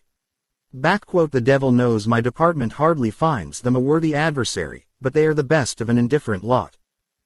General G was annoyed by the authority in the man's voice, and by having his thunder stolen, for he also had intended to sum up in favor of an operation against the British. He tapped his lighter softly on the desk to reimpose his chairmanship. Is it agreed then, comrades? An act of terrorism against the British Secret Service. There were careful, slow nods all round the table. I agree. And now for the target within that organization. I remember Comrade General Vozdvizhensky saying something about a myth upon which much of the alleged strength of this Secret Service depends. How can we help to destroy the myth and thus strike at the very motive force of this organization? Where does this myth reside? We cannot destroy all its personnel at one blow. Does it reside in the head? Who is the head of the British Secret Service? Colonel Nikitin's aide whispered in his ear. Colonel Nikitin decided that this was a question he could and perhaps should answer. He is an admiral. He is known by the letter M. We have a zapiska on him, but it contains little. He does not drink very much. He is too old for women. The public does not know of his existence. It would be difficult to create a scandal round his death. And he would not be easy to kill. He rarely goes abroad. To shoot him in a London street would not be very refined. There is much in what you say, comrade, said General G. But we are here to find a target who will fulfill our requirements. Have they no one who is a hero to the organization? Someone who is admired and whose ignominious destruction would cause dismay. Myths are built on heroic deeds and heroic people. Have they no such men? There was silence round the table while everyone searched his memory. So many names to remember, so many dossiers, so many operations going on every day all over the world. Who was there in the British Secret Service? Who was the man who? It was Colonel Nikitin of the MGB who broke the embarrassed silence. He said hesitantly, there is a man called Bond. Bond 5 from Russia with Love. Chapter 6. Death Warrant. YBNNA Mat. The gross obscenity was a favorite with General G. His hand slapped down on the desk. Comrade, there certainly is a man called Bond, as you put it. His voice was sarcastic. James Bond. He pronounced it Shems. And nobody, myself included, could think of this spy's name. We are indeed forgetful. No wonder the intelligence apparat is under criticism. General Vozdvizhensky felt he should defend himself and his department. There are countless enemies of the Soviet Union, Comrade General, he protested. If I want their names, I send to the Central Index for them. Certainly I know the name of this Bond. He has been a great trouble to us at different times. But today my mind is full of other names of people who are causing us trouble today, this week. I am interested in football, but I cannot remember the name of every foreigner who has scored a goal against the Dynamos. You are pleased to joke, comrade, said General G to underline this out-of-place comment. This is a serious matter. I for one admit my fault in not remembering the name of this notorious agent. Comrade Colonel Nikitin will no doubt refresh our memories further, but I recall that this bond has at least twice frustrated the operations of SMERSH. That is, he added, before I assumed control of the department. There was this affair in France, at that casino town. The man Le Chiffre, an excellent leader of the party in France. He foolishly got into some money troubles. But he would have got out of them if this bond had not interfered. I recall that the department had to act quickly and liquidate the Frenchman. The executioner should have dealt with the Englishman at the same time, but he did not. Then there was this Negro of ours in Harlem. A great man, one of the greatest foreign agents we have ever employed, and with a vast network behind him. There was some business about a treasure in the Caribbean. I forget the details. This Englishman was sent out by the Secret Service and smashed the whole organization and killed our man. It was a great reverse. Once again my predecessor should have proceeded ruthlessly against this English spy. Colonel Nikitin broke in. We had a similar experience in the case of the German, Drax, and the rocket. You will recall the matter, Comrade General. A most important conspiratia. The General Staff were deeply involved. It was a matter of high policy which could have borne decisive fruit. But again it was this bond who frustrated the operation. The German was killed. There were grave consequences for the state. There followed a period of serious embarrassment which was only solved with difficulty. General Slavin of GRU felt that he should say something. The rocket had been an army operation and its failure had been laid at the door of GRU. Nikitin knew this perfectly well. As usual, MGB was trying to make trouble for GRU, raking up old history in this manner. We asked for this man to be dealt with by your department, Comrade Colonel, he said icily. I cannot recall that any action followed our request. If it had, we should not now be having to bother with him. Colonel Nikitin's temples throbbed with rage. He controlled himself. With due respect, Comrade General, he said in a loud, sarcastic voice, the request of GRU was not confirmed by higher authority. Further embarrassment with England was not desired. Perhaps that detail has slipped your memory. In any case, if such a request had reached MGB, it would have been referred to SMERSH for action. My department received no such request, said General G sharply. Or the execution of this man would have rapidly followed. However, this is no time for historical researches. The rocket affair was 3 years ago. Perhaps the MGB could tell us of the more recent activities of this man. Colonel Nikitin whispered hurriedly with his aide. He turned back to the table. We have very little further information, Comrade General, he said defensively. We believe that he was involved in some diamond smuggling affair.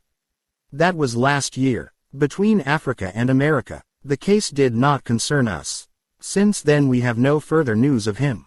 Perhaps there is more recent information on his file. General G nodded. He picked up the receiver of the telephone nearest to him.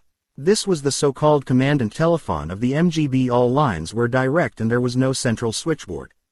He dialed a number. Central index. Here General Grubozaboyskakov. The Zapiska of Bond, English spy. Emergency. He listened for the immediate at once, Comrade General, and put back the receiver. He looked down the table with authority. Comrades, from many points of view this spy sounds an appropriate target. He appears to be a dangerous enemy of the state. His liquidation will be of benefit to all departments of our intelligence apparat. Is that so? The conference grunted. Also his loss will be felt by the Secret Service. But will it do more? Will it seriously wound them? Will it help to destroy this myth about which we have been speaking? Is that man a hero to his organization and his country? General Vozdvizhensky decided that this question was intended for him. He spoke up. The English are not interested in heroes unless they are footballers or cricketers or jockeys. If a man climbs a mountain or runs very fast, he also is a hero to some people, but not to the masses. The Queen of England is also a hero, and Churchill. But the English are not greatly interested in military heroes. This man Bond is unknown to the public. If he was known, he would still not be a hero. In England, neither open war nor secret war is a heroic matter. They do not like to think about war, and after a war the names of their war heroes are forgotten as quickly as possible. Within the Secret Service, this man may be a local hero or he may not. It will depend on his appearance and personal characteristics. Of these I know nothing. He may be fat and greasy and unpleasant. No one makes a hero out of such a man, however successful he is. Nikitin broke in. English spies we have captured speak highly of this man. He is certainly much admired in his service. He is said to be a lone wolf, but a good-looking one. The internal office telephone purred softly. General G lifted the receiver, listened briefly and said, "Bring it in." There was a knock on the door. The ADC came in carrying a bulky file in cardboard covers. He crossed the room and placed the file on the desk in front of the general and walked out, closing the door softly behind him. The file had a shiny black cover. A thick white stripe ran diagonally across it from top right-hand corner to bottom left. In the top left-hand space there were the letters SS. In white, and under them SOVERSHENNOESEKRETNO, the equivalent of top secret. Across the center was neatly painted in white letters James Bond, and underneath Angliski Spion. General G opened the file and took out a large envelope containing photographs which he emptied onto the glass surface of the desk. He picked them up one by one. He looked closely at them, sometimes through a magnifying glass which he took out of a drawer, and passed them across the desk to Nikitin, who glanced at them and handed them on. The first was dated 1946. It showed a dark young man sitting at a table outside a sunlit cafe. There was a tall glass beside him on the table and a soda water siphon.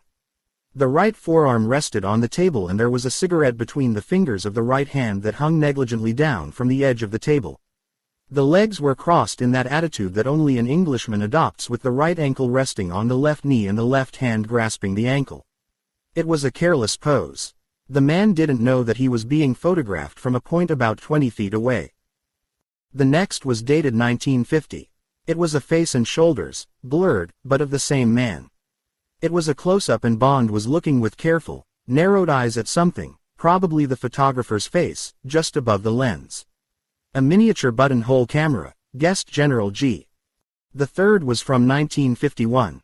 Taken from the left flank, quite close, it showed the same man in a dark suit, without a hat, walking down a wide empty street. He was passing a shuttered shop whose sign said charcuterie. He looked as if he was going somewhere urgently. The clean-cut profile was pointing straight ahead and the crook of the right elbow suggested that his right hand was in the pocket of his coat. General G reflected that it was probably taken from a car. He thought that the decisive look of the man, and the purposeful slant of his striding figure, looked dangerous, as if he was making quickly for something bad that was happening further down the street. The fourth and last photograph was marked Passé. 1953. The corner of the royal seal and the letters Reign Office, in the segment of a circle showed in the bottom right-hand corner. The photograph, which had been blown up to cabinet size, must have been made at a frontier, or by the concierge of an hotel when Bond had surrendered his passport. General G carefully went over the face with his magnifying glass. It was a dark, clean-cut face, with a 3-inch scar showing whitely down the sunburnt skin of the right cheek. The eyes were wide and level under straight, rather long black brows. The hair was black, parted on the left, and carelessly brushed so that a thick black comma fell down over the right eyebrow. The longish straight nose ran down to a short upper lip below which was a wide and finely drawn but cruel mouth. The line of the jaw was straight and firm. A section of dark suit, white shirt and black knitted tie completed the picture. General G held the photograph out at arm's length. Decision, authority, ruthlessness, these qualities he could see. He didn't care what else went on inside the man. He passed the photograph down the table and turned to the file, glancing rapidly down each page and flipping brusquely onto the next. The photographs came back to him. He kept his place with a finger and looked briefly up. He looks a nasty customer, he said grimly. His story confirms it. I will read out some extracts. Then we must decide. It is getting late. He turned back to the first page and began to rattle off the points that struck him. First name, James. Height, 183 centimeters. Weight, 76 kilograms. Slim build. Eyes, blue. Hair, black. Scar down right cheek and on left shoulder. Signs of plastic surgery on back of right hand. See appendix. A. All-round athlete. Expert pistol shot. Boxer. Knife thrower. Does not use disguises. Languages: French and German. Smokes heavily. NB. Special cigarettes with 3 gold bands. Vices: drink, but not to excess, and women. Not thought to accept bribes. General G skipped a page and went on. This man is invariably armed with a .25 Beretta automatic carried in a holster under his left arm. Magazine holds 8 rounds. Has been known to carry a knife strapped to his left forearm. Has used steel-capped shoes. Knows the basic holds of judo. In general, fights with tenacity and has a high tolerance of pain. See appendix. B. General G riffled through more pages giving extracts from agents' reports from which this data was drawn. He came to the last page before the appendices which gave details of the cases on which Bond had been encountered. He ran his eye to the bottom and read out, conclusion. This man is a dangerous professional terrorist and spy. He has worked for the British Secret Service since 1938 and now, see Highsmith file of December 1950, holds the secret number .007, in that service. The 00 numerals signify an agent who has killed and who is privileged to kill on active service. There are believed to be only 2 other British agents with this authority. The fact that this spy was decorated with the CMG in 1953, an award usually given only on retirement from the Secret Service, is a measure of his worth. If encountered in the field, the fact and full details to be reported to headquarters. See SMERSH, MGB and GRU Standing Orders 1951 onwards. General G shut the file and slapped his hand decisively on the cover. Well, comrades, are we agreed? Yes, said Colonel Nikitin, loudly. Yes, said General Slavin in a bored voice. General Vozdvizhensky was looking down at his fingernails. He was sick of murder. He had enjoyed his time in England. Yes, he said. I suppose so. General G's hand went to the internal office telephone. He spoke to his ADC. Death warrant, he said harshly. Made out in the name of James Bond. He spelled the names out. Description: Angliski spion. Crime. Enemy of the state. He put the receiver back and leant forward in his chair. And now it will be a question of devising an appropriate conspiratio. And one that cannot fail. He smiled grimly. We cannot have another of those Koklov affairs. The door opened and the ADC came in carrying a bright yellow sheet of paper. He put it in front of General G and went out. General G ran his eyes down the paper and wrote the words. To be killed, Grubozaboyskakov, at the head of the large empty space at the bottom. He passed the paper to the MGB man who read it and wrote kill him. Nikitin and handed it across to the head of GRU who wrote kill him. Slavin, one of the ADCs, passed the paper to the plainclothes man sitting beside the representative of RUMID. The man put it in front of General Vozdvizhensky and handed him a pen. General Vozdvizhensky read the paper carefully. He raised his eyes slowly to those of General G who was watching him and, without looking down, scribbled the kill him, more or less under the other signatures and scrawled his name after it. Then he took his hands away from the paper and got to his feet. If that is all, Comrade General, he pushed his chair back. General G was pleased. His instincts about this man had been right. He would have to put a watch on him and pass on his suspicions to General Serov. One moment, Comrade General, he said. I have something to add to the warrant. The paper was handed up to him. He took out his pen and scratched out what he had written. He wrote again, speaking the words slowly as he did so. To be killed with ignominy. Grubozaboyskakov. He looked up and smiled pleasantly to the company. Thank you, comrades. That is all. I shall advise you of the decision of the Presidium on our recommendation. Good night. When the conference had filed out, General G rose to his feet and stretched and gave a loud controlled yawn. He sat down again at his desk, switched off the wire recorder and rang for his ADC. The man came in and stood beside his desk. General G handed him the yellow paper. Send this over to General Serov at once. Find out where Kronstein is and have him fetched by car. I don't care if he's in bed. He will have to come. Otdial 2 will know where to find him. And I will see Colonel Klebb in 10 minutes. Yes, Comrade General. The man left the room. General G picked up the VCH receiver and asked for General Serov. He spoke quietly for 5 minutes. At the end he concluded. And I am now about to give the task to Colonel Klebb and the planner, Kronstein.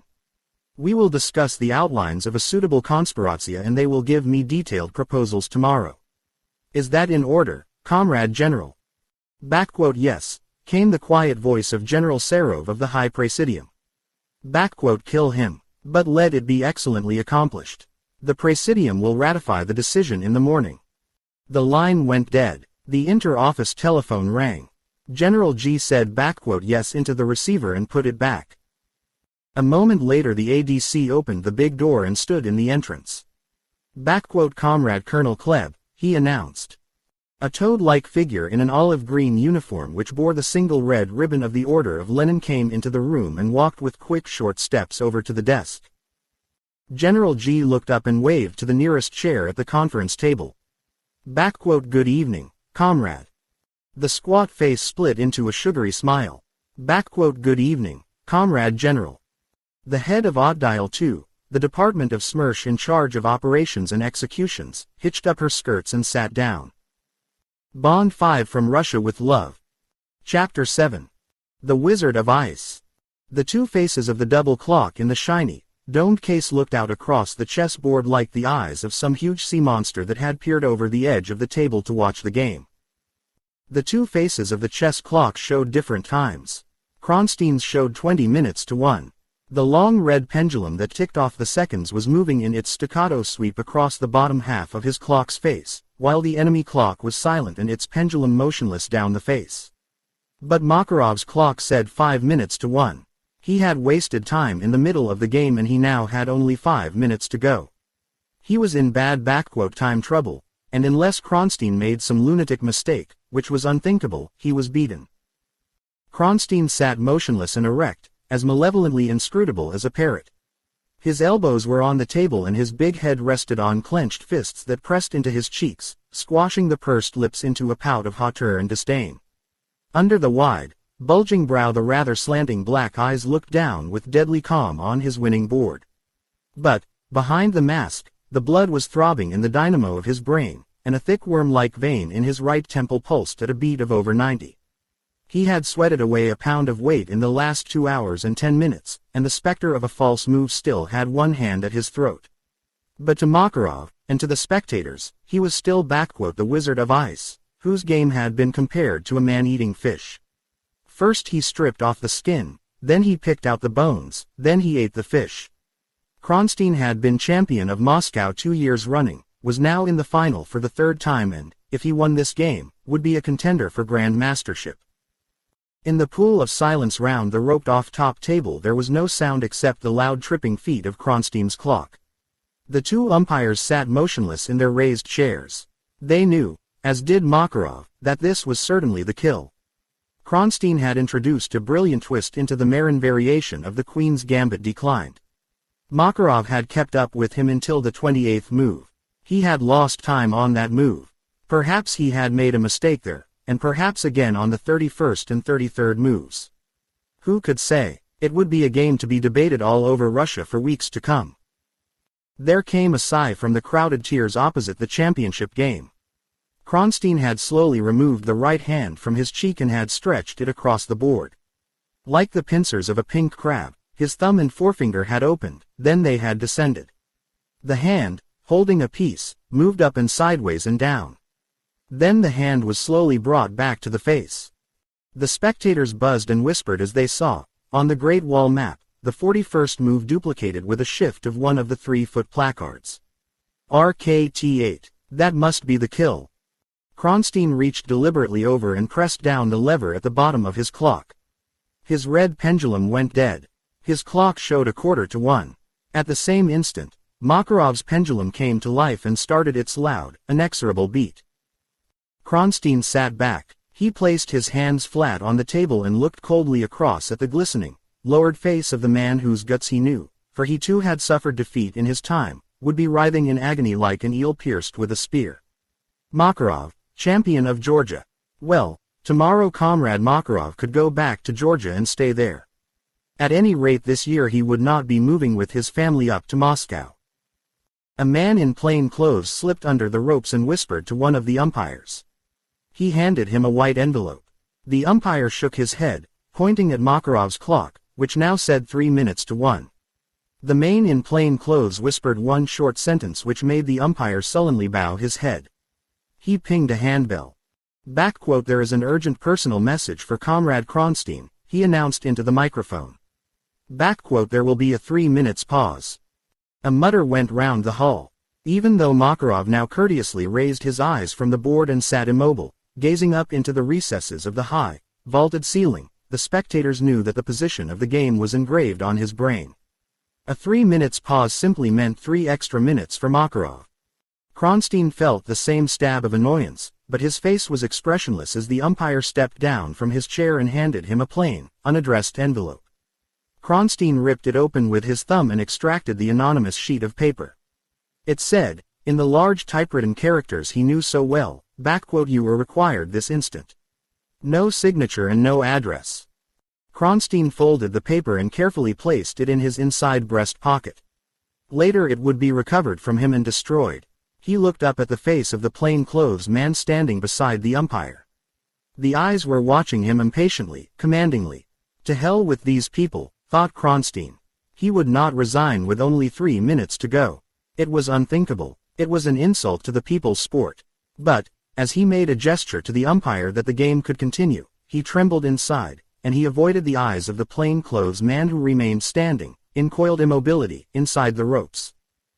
The bell pinged. The game proceeds.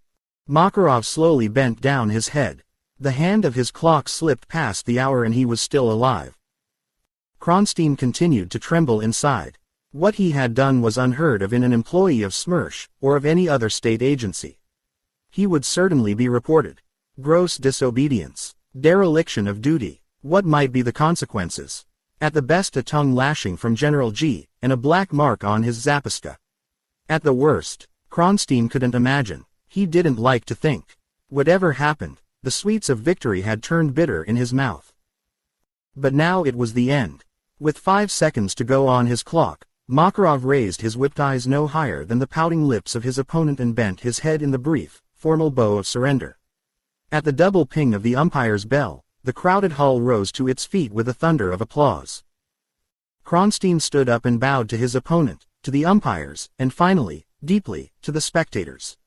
Then, with the plain-clothes man in his wake, he ducked under the ropes and fought his way coldly and rudely through the mass of his clamoring admirers towards the main exit.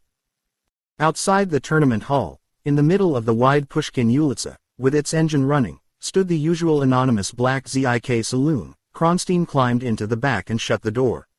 As the plain-clothes man jumped onto the running board and squeezed into the front seat, the driver crashed his gears and the car tore off down the street. Kronstein knew it would be a waste of breath to apologize to the plain-clothes guard. It would also be contrary to discipline. After all, he was head of the planning department of Smersh, with the honorary rank of full colonel. And his brain was worth diamonds to the organization. Perhaps he could argue his way out of the mess. He gazed out of the window at the dark streets, already wet with the work of the night cleaning squad, and bent his mind to his defense. Then there came a straight street at the end of which the moon rode fast between the onion spires of the Kremlin, and they were there. When the guard handed Kronstein over to the ADC, he also handed the ADC a slip of paper. The ADC glanced at it and looked coldly up at Kronstein with half-raised eyebrows. Kronstein looked calmly back without saying anything. The ADC shrugged his shoulders and picked up the office telephone and announced him. When they went into the big room and Kronstein had been waved to a chair and had nodded acknowledgement of the brief pursed smile of Colonel Klebb, the ADC went up to General G and handed him the piece of paper. The general read it and looked hard across at Kronstein. While the ADC walked to the door and went out, the general went on looking at Kronstein. When the door was shut, General G opened his mouth and said softly, "Well, comrade." Kronstein was calm. He knew the story that would appeal. He spoke quietly and with authority. "To the public, Comrade General, I am a professional chess player. Tonight I became champion of Moscow for the third year in succession. If, with only 3 minutes to go, I had received a message that my wife was being murdered outside the door of the tournament hall, I would not have raised a finger to save her. My public know that. They are as dedicated to the game as myself. Tonight, if I had resigned the game and had come immediately on receipt of that message, 5,000 people would have known that it could only be on the orders of such a department as this. There would have been a storm of gossip. My future goings and comings would have been watched for clues. It would have been the end of my cover. In the interests of state security, I waited 3 minutes before obeying the order. Even so, my hurried departure will be the subject of much comment. I shall have to say that one of my children is gravely ill. I shall have to put a child into hospital for a week to support the story. I deeply apologize for the delay in carrying out the order, but the decision was a difficult one. I did what I thought best in the interests of the department." General G looked thoughtfully into the dark slanting eyes. The man was guilty, but the defense was good. He read the paper again as if weighing up the size of the offense, then he took out his lighter and burned it. He dropped the last burning corner onto the glass top of his desk and blew the ashes sideways onto the floor. He said nothing to reveal his thoughts, but the burning of the evidence was all that mattered to Kronstein. Now nothing could go on his Zapiska. He was deeply relieved and grateful. He would bend all his ingenuity to the matter on hand. The general had performed an act of great clemency. Kronstein would repay him with the full coin of his mind. "Pass over the photographs, Comrade Colonel," said General G, as if the brief court-martial had not occurred. "The matter is as follows." So it is another death, thought Kronstein, as the general talked and he examined the dark ruthless face that gazed levelly at him from the blown-up passport photograph. While Kronstein listened with half his mind to what the general was saying, he picked out the salient facts. English spy. Great scandal desired. No Soviet involvement. Expert killer. Weakness for women, therefore not homosexual, thought Kronstein. Drinks but nothing is said about drugs. Unbribable, who knows? There is a price for every man. No expense would be spared.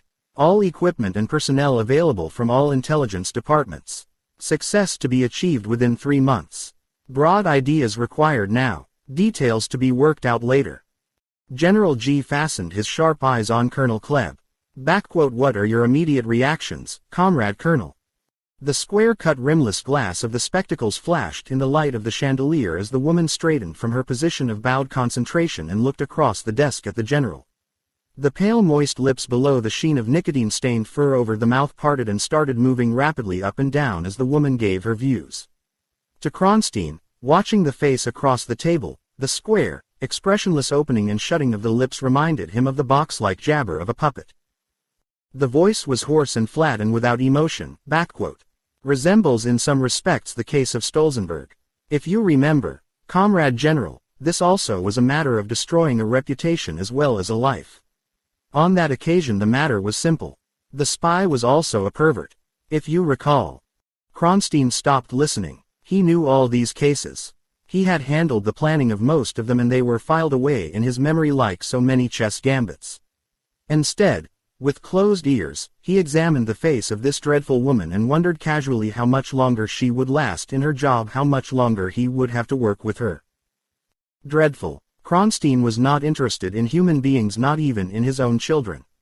Nor did the categories of "good" and "bad" have a place in his vocabulary. To him all people were chess pieces.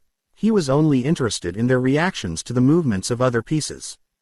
To foretell their reactions, which was the greater part of his job, one had to understand their individual characteristics. Their basic instincts were immutable. Self-preservation, sex and the instinct of the herd in that order. Their temperaments could be sanguine, phlegmatic, choleric or melancholic. The temperament of an individual would largely decide the comparative strength of his emotions and his sentiments. Character would greatly depend on upbringing and, whatever Pavlov and the behaviorists might say, to a certain extent on the character of the parents. And, of course, people's lives and behavior would be partly conditioned by physical strengths and weaknesses. It was with these basic classifications at the back of his mind that Kronstein's cold brain considered the woman across the table. It was the 100th time he had summed her up, but now they had weeks of joint work in front of them, and it was as well to refresh the memory so that a sudden intrusion of the human element in their partnership should not come as a surprise. Of course Rosa Klebb had a strong will to survive, or she would not have become one of the most powerful women in the state, and certainly the most feared. Her rise, Kronstein remembered, had begun with the Spanish Civil War. Then, as a double agent inside POUM, that is, working for the OGPU in Moscow as well as for communist intelligence in Spain, she had been the right hand, and some sort of a mistress, they said, of her chief, the famous Andreas Nin. She had worked with him from 1935 to 1937. Then, on the orders of Moscow, he was murdered and, it was rumored, murdered by her. Whether this was true or not, from then on she had progressed slowly but straight up the ladder of power, surviving setbacks, surviving wars, surviving, because she forged no allegiances and joined no factions, all the purges, until, in 1953, with the death of Beria, the blood-stained hands grasped the rung, so few from the very top, that was head of the operations department of Smersh. And, reflected Kronstein, much of her success was due to the peculiar nature of her next most important instinct, the sex instinct. For Rosa Klebb undoubtedly belonged to the rarest of all sexual types. She was a neuter. Kronstein was certain of it. The stories of men and, yes, of women, were too circumstantial to be doubted. She might enjoy the act physically, but the instrument was of no importance. For her, sex was nothing more than an itch, and this psychological and physiological neutrality of hers at once relieved her of so many human emotions and sentiments and desires. Sexual neutrality was the essence of coldness in an individual. It was a great and wonderful thing to be born with. In her, the herd instinct would also be dead. Her urge for power demanded that she should be a wolf and not a sheep. She was a lone operator, but never a lonely one, because the warmth of company was unnecessary to her. And, of course, temperamentally, she would be a phlegmatic imperturbable, tolerant of pain, sluggish. Laziness would be her besetting vice, thought Kronstein. She would be difficult to get out of her warm, hoggish bed in the morning. Her private habits would be slovenly, even dirty. It would not be pleasant, thought Kronstein, to look into the intimate side of her life, when she relaxed, out of uniform. Kronstein's pouting lips curled away from the thought and his mind hastened on, skipping her character, which was certainly cunning and strong, to her appearance. Rosa Klebb would be in her late 40s, he assumed, placing her by the date of the Spanish War. She was short, about 5'4", and squat, and her dumpy arms and short neck, and the calves of the thick legs in the drab khaki stockings, were very strong for a woman. The devil knows, thought Kronstein, what her breasts were like, but the bulge of uniform that rested on the tabletop looked like a badly packed sandbag, and in general her figure, with its big pear-shaped hips, could only be likened to a cello. The Tricoteuses of the French Revolution must have had faces like hers, decided Kronstein, sitting back in his chair and tilting his head slightly to one side. The thinning orange hair scraped back to the tight, obscene bun, the shiny yellow-brown eyes that stared so coldly at General G through the sharp-edged squares of glass, the wedge of thickly powdered, large-pored nose, the wet trap of a mouth, that went on opening and shutting as if it was operated by wires under the chin. Those French women, as they sat and knitted and chatted while the guillotine clanged down, must have had the same pale, thick chicken skin that scragged in little folds under the eyes and at the corners of the mouth and below the jaws, the same big peasant's ears, the same tight, hard dimpled fists, like knobkerries, that, in the case of the Russian woman, now lay tightly clenched on the red velvet table-top on either side of the big bundle of bosom. And their faces must have conveyed the same impression, concluded Kronstein, of coldness and cruelty and strength as this. Yes, he had to allow himself the emotive word, dreadful woman of Smersh. Thank you, Comrade Colonel. Your review of the position is of value. And now, Comrade Kronstein, have you anything to add? Please be short. It is 2 o'clock and we all have a heavy day before us. General G's eyes, bloodshot with strain and lack of sleep, stared fixedly across the desk into the fathomless brown pools below the bulging forehead. There had been no need to tell this man to be brief. Kronstein never had much to say, but each of his words was worth speeches from the rest of the staff. Kronstein had already made up his mind, or he would not have allowed his thoughts to concentrate for so long on the woman. He slowly tilted back his head and gazed into the nothingness of the ceiling. His voice was extremely mild, but it had the authority that commands close attention. Comrade General, it was a Frenchman, in some respects a predecessor of yours, Fouché, who observed that it is no good killing a man unless you also destroy his reputation. It will, of course, be easy to kill this man Bond. Any paid Bulgarian assassin would do it, if properly instructed. The second part of the operation, the destruction of this man's character, is more important and more difficult. At this stage it is only clear to me that the deed must be done away from England, and in a country over whose press and radio we have influence. If you ask me how the man is to be got there, I can only say that if the bait is important enough, and its capture is open to this man alone, he will be sent to seize it from wherever he may happen to be. To avoid the appearance of a trap, I would consider giving the bait a touch of eccentricity, of the unusual. The English pride themselves on their eccentricity. They treat the eccentric proposition as a challenge. I would rely partly on this reading of their psychology to have them send this important operator after the bait. Kronstein paused. He lowered his head so that he was looking just over General G's shoulder. I shall proceed to devise such a trap, he said indifferently. For the present, I can only say that if the bait is successful in attracting its prey, we are then likely to require an assassin with a perfect command of the English language. Kronstein's eyes moved to the red velvet table top in front of him. Thoughtfully, as if this was the kernel of the problem, he added, we shall also require a reliable and extremely beautiful girl. Bond 5 from Russia with Love. Chapter 8. The Beautiful Lure. Sitting by the window of her one room and looking out at the serene June evening, at the first pink of the sunset reflected in the windows across the street, at the distant onion spire of a church that flamed like a torch above the ragged horizon of Moscow roofs, Corporal of State Security Tatiana Romanova thought that she was happier than she had ever been before. Her happiness was not romantic. It had nothing to do with the rapturous start to a love affair those days and weeks before the first tiny tear clouds appear on the horizon. It was the quiet, settled happiness of security, of being able to look forward with confidence to the future, heightened by the immediate things, a word of praise she had had that afternoon from Professor Denikin, the smell of a good supper cooking on the electric stove, her favorite prelude to Boris Godunov being played by the Moscow State Orchestra on the radio, and, overall, the beauty of the fact that the long winter and short spring were past and it was June. The room was a tiny box in the huge modern apartment building on the Sadovaya Chernogryazhke Ulitsa that is the women's barracks of the state security departments.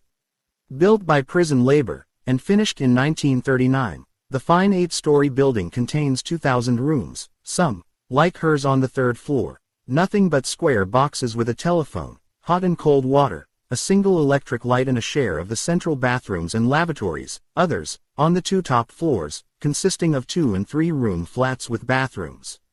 These were for high-ranking women. Graduation up the building was strictly by rank, and Corporal Romanova had to rise through sergeant, lieutenant, captain, major and lieutenant colonel before she would reach the paradise of the 8th and colonel's floor. But heaven knew she was content enough with her present lot. A salary of 1,200 rubles a month, 30% more than she could have earned in any other ministry, a room to herself, cheap food and clothes from the closed shops on the ground floor of the building, a monthly allocation of at least 2 ministry tickets to the ballet or the opera, a full 2 weeks paid holiday a year. And, above all, a steady job with good prospects in Moscow, not in one of those dreary provincial towns where nothing happened month after month, and where the arrival of a new film or the visit of a traveling circus was the only thing to keep one out of bed in the evening. Of course, you had to pay for being in the MGB. The uniform put you apart from the world. People were afraid, which didn't suit the nature of most girls, and you were confined to the society of other MGB girls and men, one of whom, when the time came, you would have to marry in order to stay with the ministry. And they worked like the devil 8 to 6, 5.5 days a week, and only 40 minutes off for lunch in the canteen. But it was a good lunch, a real meal, and you could do with little supper and save up for the sable coat that would one day take the place of the well-worn Siberian fox. At the thought of her supper, Corporal Romanova left her chair by the window and went to examine the pot of thick soup, with a few shreds of meat and some powdered mushroom, that was to be her supper. It was nearly done and smelled delicious. She turned off the electricity and let the pot simmer while she washed and tidied, as, years before, she had been taught to do before meals. While she dried her hands, she examined herself in the big oval-looking glass over the washstand. One of her early boy friends had said she looked like the young Greta Garbo. What nonsense! And yet tonight she did look rather well. Fine dark brown silken hair brushed straight back from a tall brow and falling heavily down almost to the shoulders, there to curl slightly up at the ends. Garbo had once done her hair like that, and Corporal Romanova admitted to herself that she had copied it. A good, soft pale skin with an ivory sheen at the cheekbones, wide apart, level eyes of the deepest blue under straight natural brows. She closed one eye after the other. Yes, her lashes were certainly long enough. A straight, rather imperious nose, and then the mouth. What about the mouth? Was it too broad? It must look terribly wide when she smiled. She smiled at herself in the mirror. Yes, it was wide, but then so had Garbo's been. At least the lips were full and finely etched. There was the hint of a smile at the corners. No one could say it was a cold mouth. And the oval of her face. Was that too long? Was her chin a shade too sharp? She swung her head sideways to see it in profile. The heavy curtain of hair swung forward and across her right eye so that she had to brush it back. Well, the chin was pointed, but at least it wasn't sharp. She faced the mirror again and picked up a brush and started on the long, heavy hair. Greta Garbo. She was all right, or so many men wouldn't tell her that she was, let alone the girls who were always coming to her for advice about their faces. But a film star, a famous one.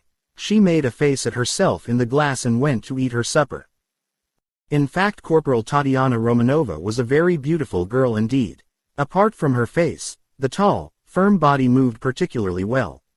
She had been a year in the ballet school in Leningrad and had abandoned dancing as a career only when she grew an inch over the prescribed limit of 5 feet 6. The school had taught her to hold herself well and to walk well. And she looked wonderfully healthy, thanks to her passion for figure skating, which she practiced all through the year at the Dynamo Ice Stadium and which had already earned her a place on the first Dynamo women's team. Her arms and breasts were faultless. A purist would have disapproved of her behind.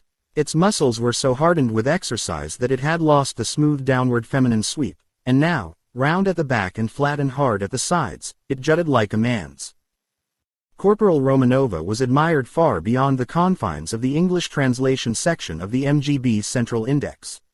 Everyone agreed that it would not be long before one of the senior officers came across her and peremptorily hauled her out of her modest section to make her his mistress, or if absolutely necessary, his wife.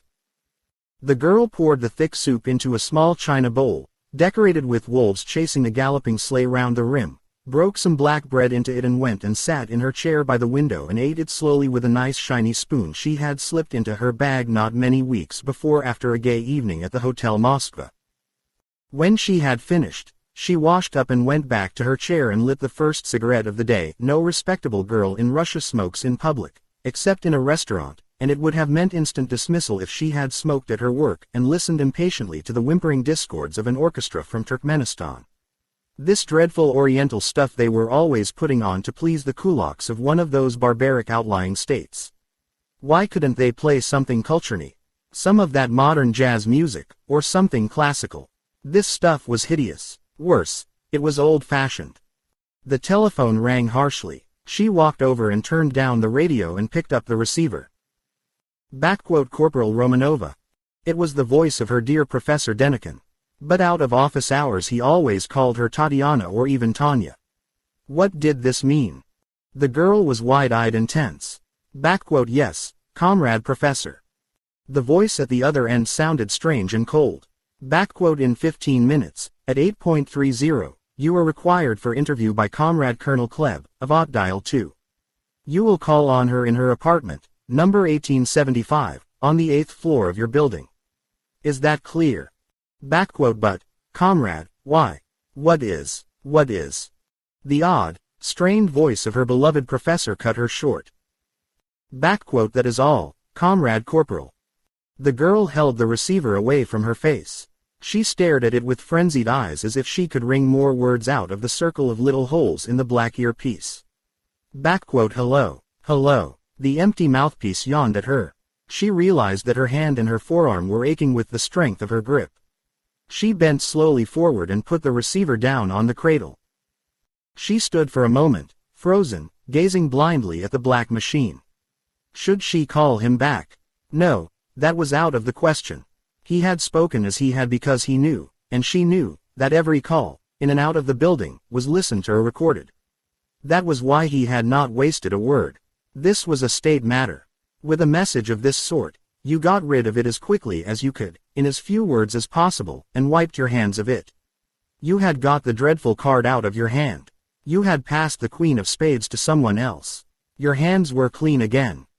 The girl put her knuckles up to her open mouth and bit on them, staring at the telephone. What did they want her for?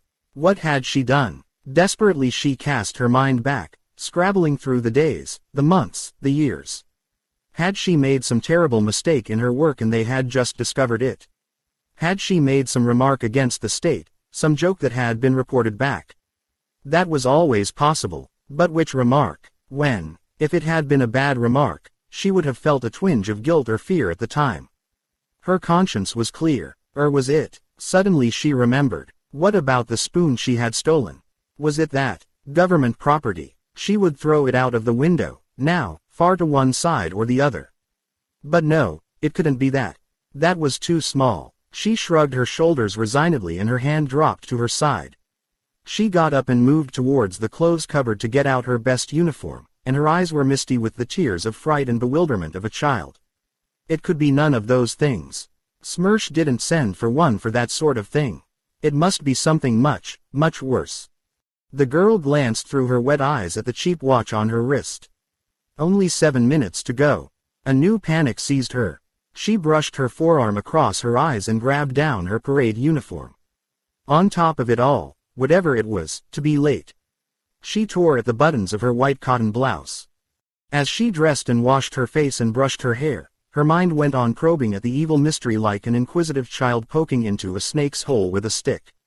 From whatever angle she explored the hole, there came an angry hiss.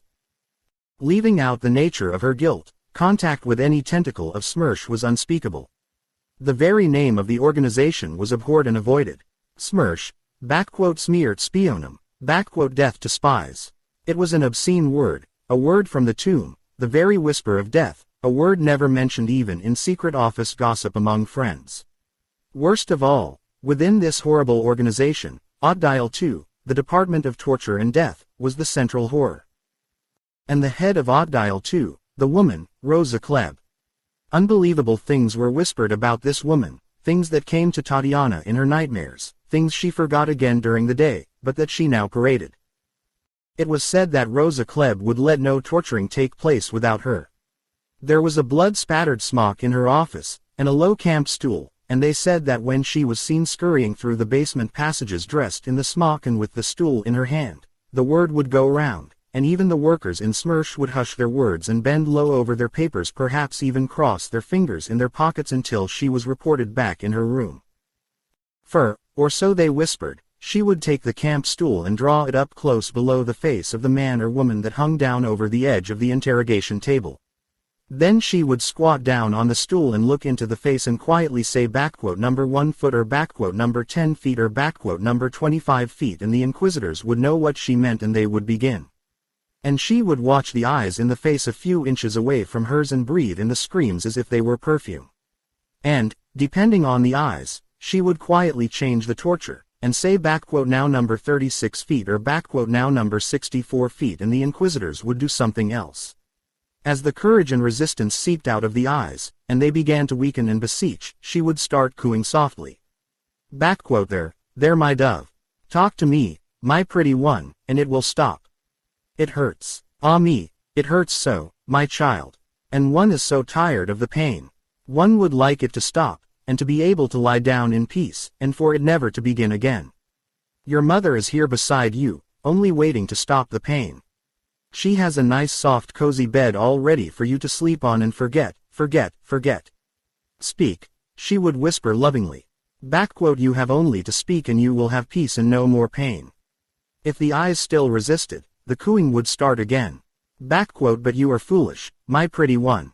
Oh so foolish. This pain is nothing. You don't believe me, my little dove. Well then, your mother must try a little, but only a very little, of number 87. And the interrogators would hear and change their instruments and their aim, and she would squat there and watch the life slowly ebbing from the eyes until she had to speak loudly into the ear of the person or the words would not reach the brain. But it was seldom, so they said, that the person had the will to travel far along Smersha's road of pain, let alone to the end, and, when the soft voice promised peace, it nearly always won, for somehow Rosa Klebb knew from the eyes the moment when the adult had been broken down into a child crying for its mother. And she provided the image of the mother and melted the spirit where the harsh words of a man would have toughened it. Then, after yet another suspect had been broken, Rosa Klebb would go back down the passage with her camp stool and take off her newly soiled smock and get back to her work, and the word would go round that all was over and normal activity would come back to the basement. Tatiana, frozen by her thoughts, looked again at her watch. 4 minutes to go. She ran her hands down her uniform and gazed once more at her white face in the glass. She turned and said farewell to the dear, familiar little room. Would she ever see it again? She walked straight down the long corridor and rang for the lift. When it came, she squared her shoulders and lifted her chin and walked into the lift as if it was the platform of the guillotine. Eighth, she said to the girl operator. She stood facing the doors. Inside her, remembering a word she had not used since childhood, she repeated over and over, my God, my God, my God. Bond 5 from Russia with Love. Chapter 9. A Labor of Love. Outside the anonymous, cream-painted door, Tatiana already smelled the inside of the room. When the voice told her curtly to come in, and she opened the door, it was the smell that filled her mind while she stood and stared into the eyes of the woman who sat behind the round table under the center light. It was the smell of the metro on a hot evening, cheap scent concealing animal odors. People in Russia soak themselves in scent, whether they have had a bath or not, but mostly when they have not, and healthy, clean girls like Tatiana always walk home from the office, unless the rain or the snow is too bad, so as to avoid the stench in the trains and the metro. Now Tatiana was in a bath of the smell. Her nostrils twitched with disgust. It was her disgust and her contempt for a person who could live in the middle of such a smell that helped her to look down into the yellowish eyes that stared at her through the square glass panes. Nothing could be read in them. They were receiving eyes, not giving eyes. They slowly moved all over her, like camera lenses, taking in. Colonel Klebb spoke. You are a fine-looking girl, Comrade Corporal. Walk across the room and back. What were these honeyed words? Taught with a new fear of the notorious personal habits of the woman, Tatiana did as she was told. Take your jacket off. Put it down on the chair. Raise your hands above your head. Higher. Now bend and touch your toes. Upright. Good. Sit down. The woman spoke like a doctor. She gestured to the chair across the table from her. Her staring, probing eyes hooded themselves as they bent over the file on the table. It must be my Zapaska, thought Tatiana. How interesting to see the actual instrument that ordered the whole of one's life. How thick it was, nearly 2 inches thick. What could be on all those pages? She looked across at the open folder with wide, fascinated eyes. Colonel Klebb riffled through the last pages and shut down the cover. The cover was orange with a diagonal black stripe. What did those colors signify? The woman looked up. Somehow Tatiana managed to look bravely back. Comrade Corporal Romanova. It was the voice of authority, of the senior officer. I have good reports of your work. Your record is excellent, both in your duties and in sport. The state is pleased with you. Tatiana could not believe her ears. She felt faint with reaction. She blushed to the roots of her hair and then turned pale. She put out a hand to the table edge. She stammered in a weak voice, I am grateful, Comrade Colonel. Because of your excellent services you have been singled out for a most important assignment. This is a great honor for you. Do you understand? Whatever it was better than what might have been. Yes, indeed, Comrade Colonel. This assignment carries much responsibility. It bears a higher rank. I congratulate you on your promotion, Comrade Corporal, on completion of the assignment, to the rank of Captain of State Security. This was unheard of for a girl of 24. Tatiana sensed danger. She stiffened like an animal who sees the steel jaws beneath the meat. I am deeply honored, Comrade Colonel. She was unable to keep the wariness out of her voice. Rosa Klebb grunted non-committally. She knew exactly what the girl must have thought when she got the summons. The effect of her kindly reception, her shock of relief at the good news, her reawakening fears, had been transparent. This was a beautiful, guileless, innocent girl. Just what the conspirazia demanded. Now she must be loosened up. My dear, she said smoothly. How remiss of me. This promotion should be celebrated in a glass of wine. You must not think we senior officers are inhuman. We will drink together. It will be a good excuse to open a bottle of French champagne. Rosa Klebb got up and went over to the sideboard where her Batman had laid out what she had ordered. Try one of these chocolates while I wrestle with the cork. It is never easy getting out champagne corks. We girls really need a man to help us with that sort of work, don't we? The ghastly prattle went on as she put a spectacular box of chocolates in front of Tatiana. She went back to the sideboard. They're from Switzerland. The very best. The soft centers are the round ones. The hard ones are square. Tatiana murmured her thanks. She reached out and chose a round one. It would be easier to swallow. Her mouth was dry with fear of the moment when she would finally see the trap and feel it snap round her neck. It must be something dreadful to need to be concealed under all this play acting. The bite of chocolate stuck in her mouth like chewing gum. Mercifully the glass of champagne was thrust into her hand. Rosa Klebb stood over her. She lifted her glass merrily. Za vaše zdarovi, Comrade Tatiana. And my warmest congratulations.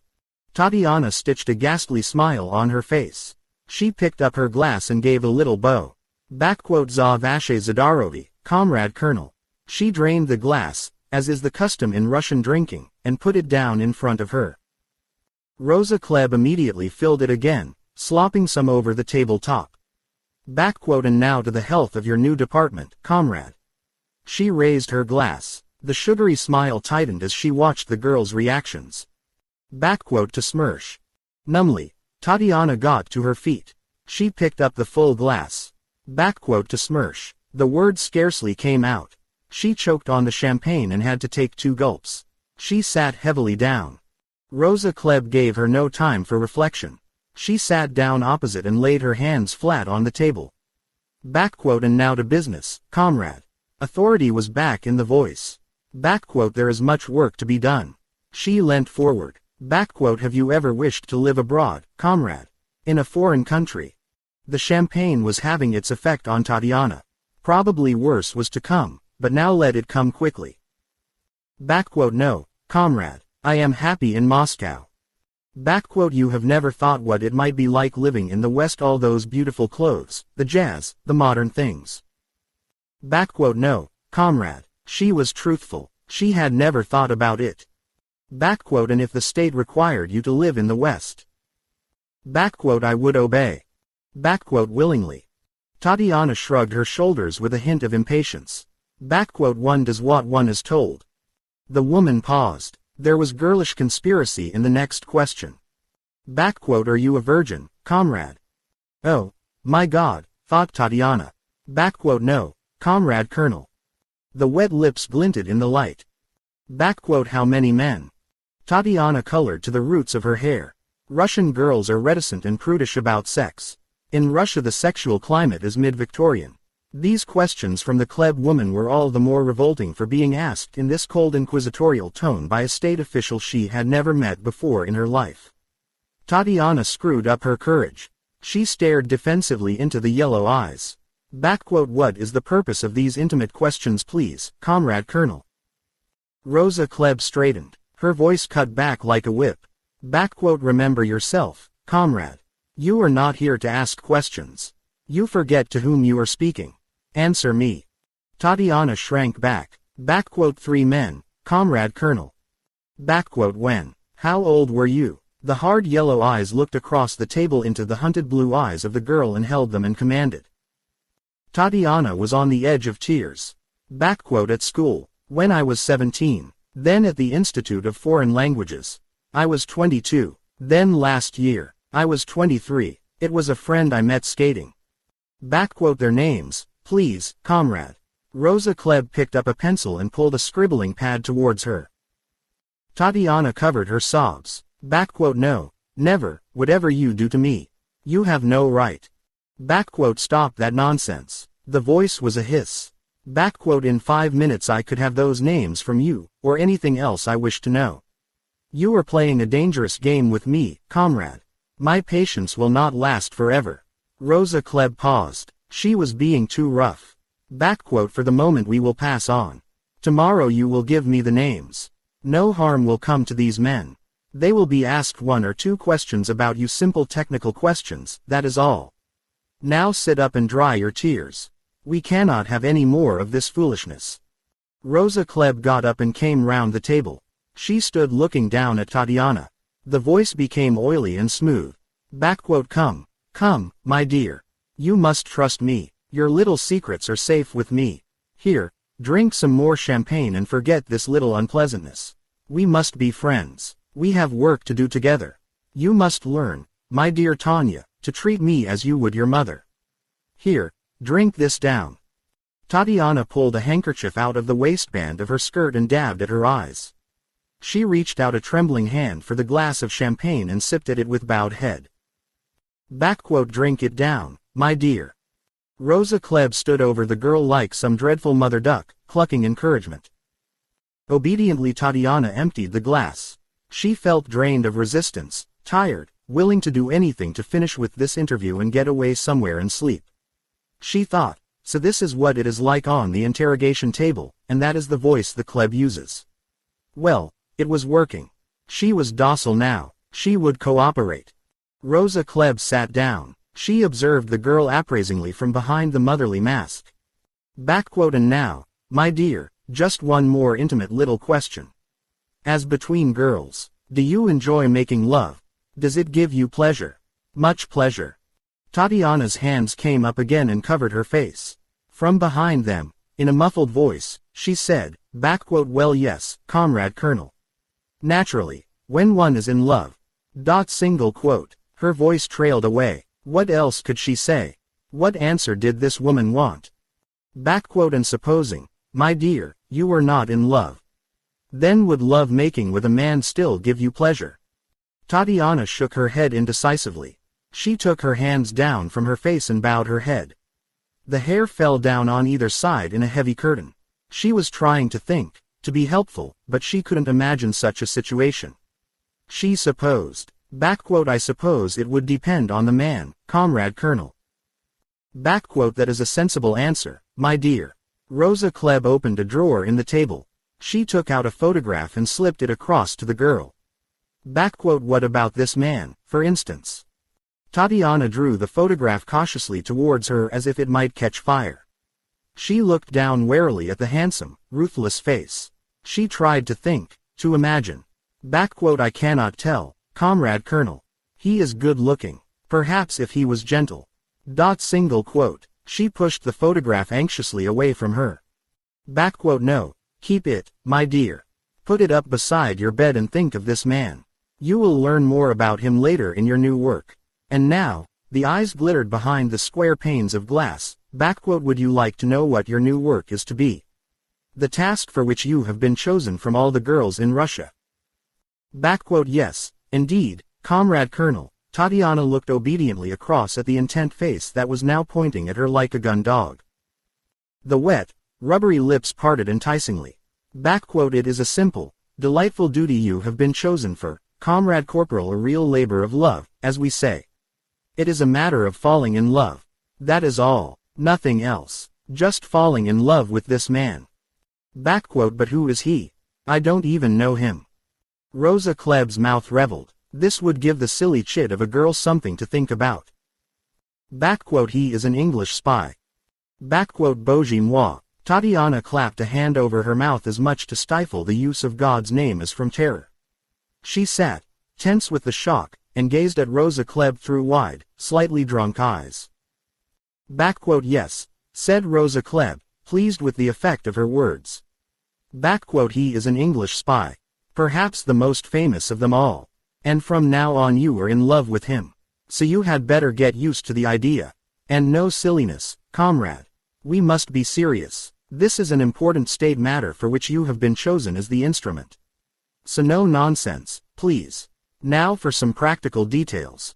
Rosa Klebb stopped. She said sharply, and take your hand away from your silly face. And stop looking like a frightened cow. Sit up in your chair and pay attention. Or it will be the worse for you. Understood? Yes, Comrade Colonel. Tatiana quickly straightened her back and sat up with her hands in her lap as if she was back at the security officer's school. Her mind was in a ferment, but this was no time for personal things. Her whole training told her that this was an operation for the state. She was now working for her country. Somehow she had come to be chosen for an important conspiratia. As an officer in the MGB, she must do her duty and do it well. She listened carefully and with her whole professional attention. For the moment, Rosa Klebb put on her official voice, I will be brief. You will hear more later. For the next few weeks you will be most carefully trained for this operation until you know exactly what to do in all contingencies. You will be taught certain foreign customs. You will be equipped with beautiful clothes. You will be instructed in all the arts of allurement. Then you will be sent to a foreign country, somewhere in Europe. There you will meet this man. You will seduce him. In this matter you will have no silly compunctions. Your body belongs to the state. Since your birth, the state has nourished it. Now your body must work for the state. Is that understood? Yes, Comrade Colonel. The logic was inescapable. You will accompany this man to England. There, you will no doubt be questioned. The questioning will be easy. The English do not use harsh methods. You will give such answers as you can without endangering the state. We will supply you with certain answers which we would like to be given. You will probably be sent to Canada. That is where the English send a certain category of foreign prisoner. You will be rescued and brought back to Moscow. Rosa Klebb peered at the girl. She seemed to be accepting all this without question. You see, it is a comparatively simple matter. Have you any questions at this stage? What will happen to the man, Comrade Colonel? That is a matter of indifference to us. We shall simply use him as a means to introduce you into England. The object of the operation is to give false information to the British. We shall, of course, comrade, be very glad to have your own impressions of life in England. The reports of a highly trained and intelligent girl such as yourself will be of great value to the state.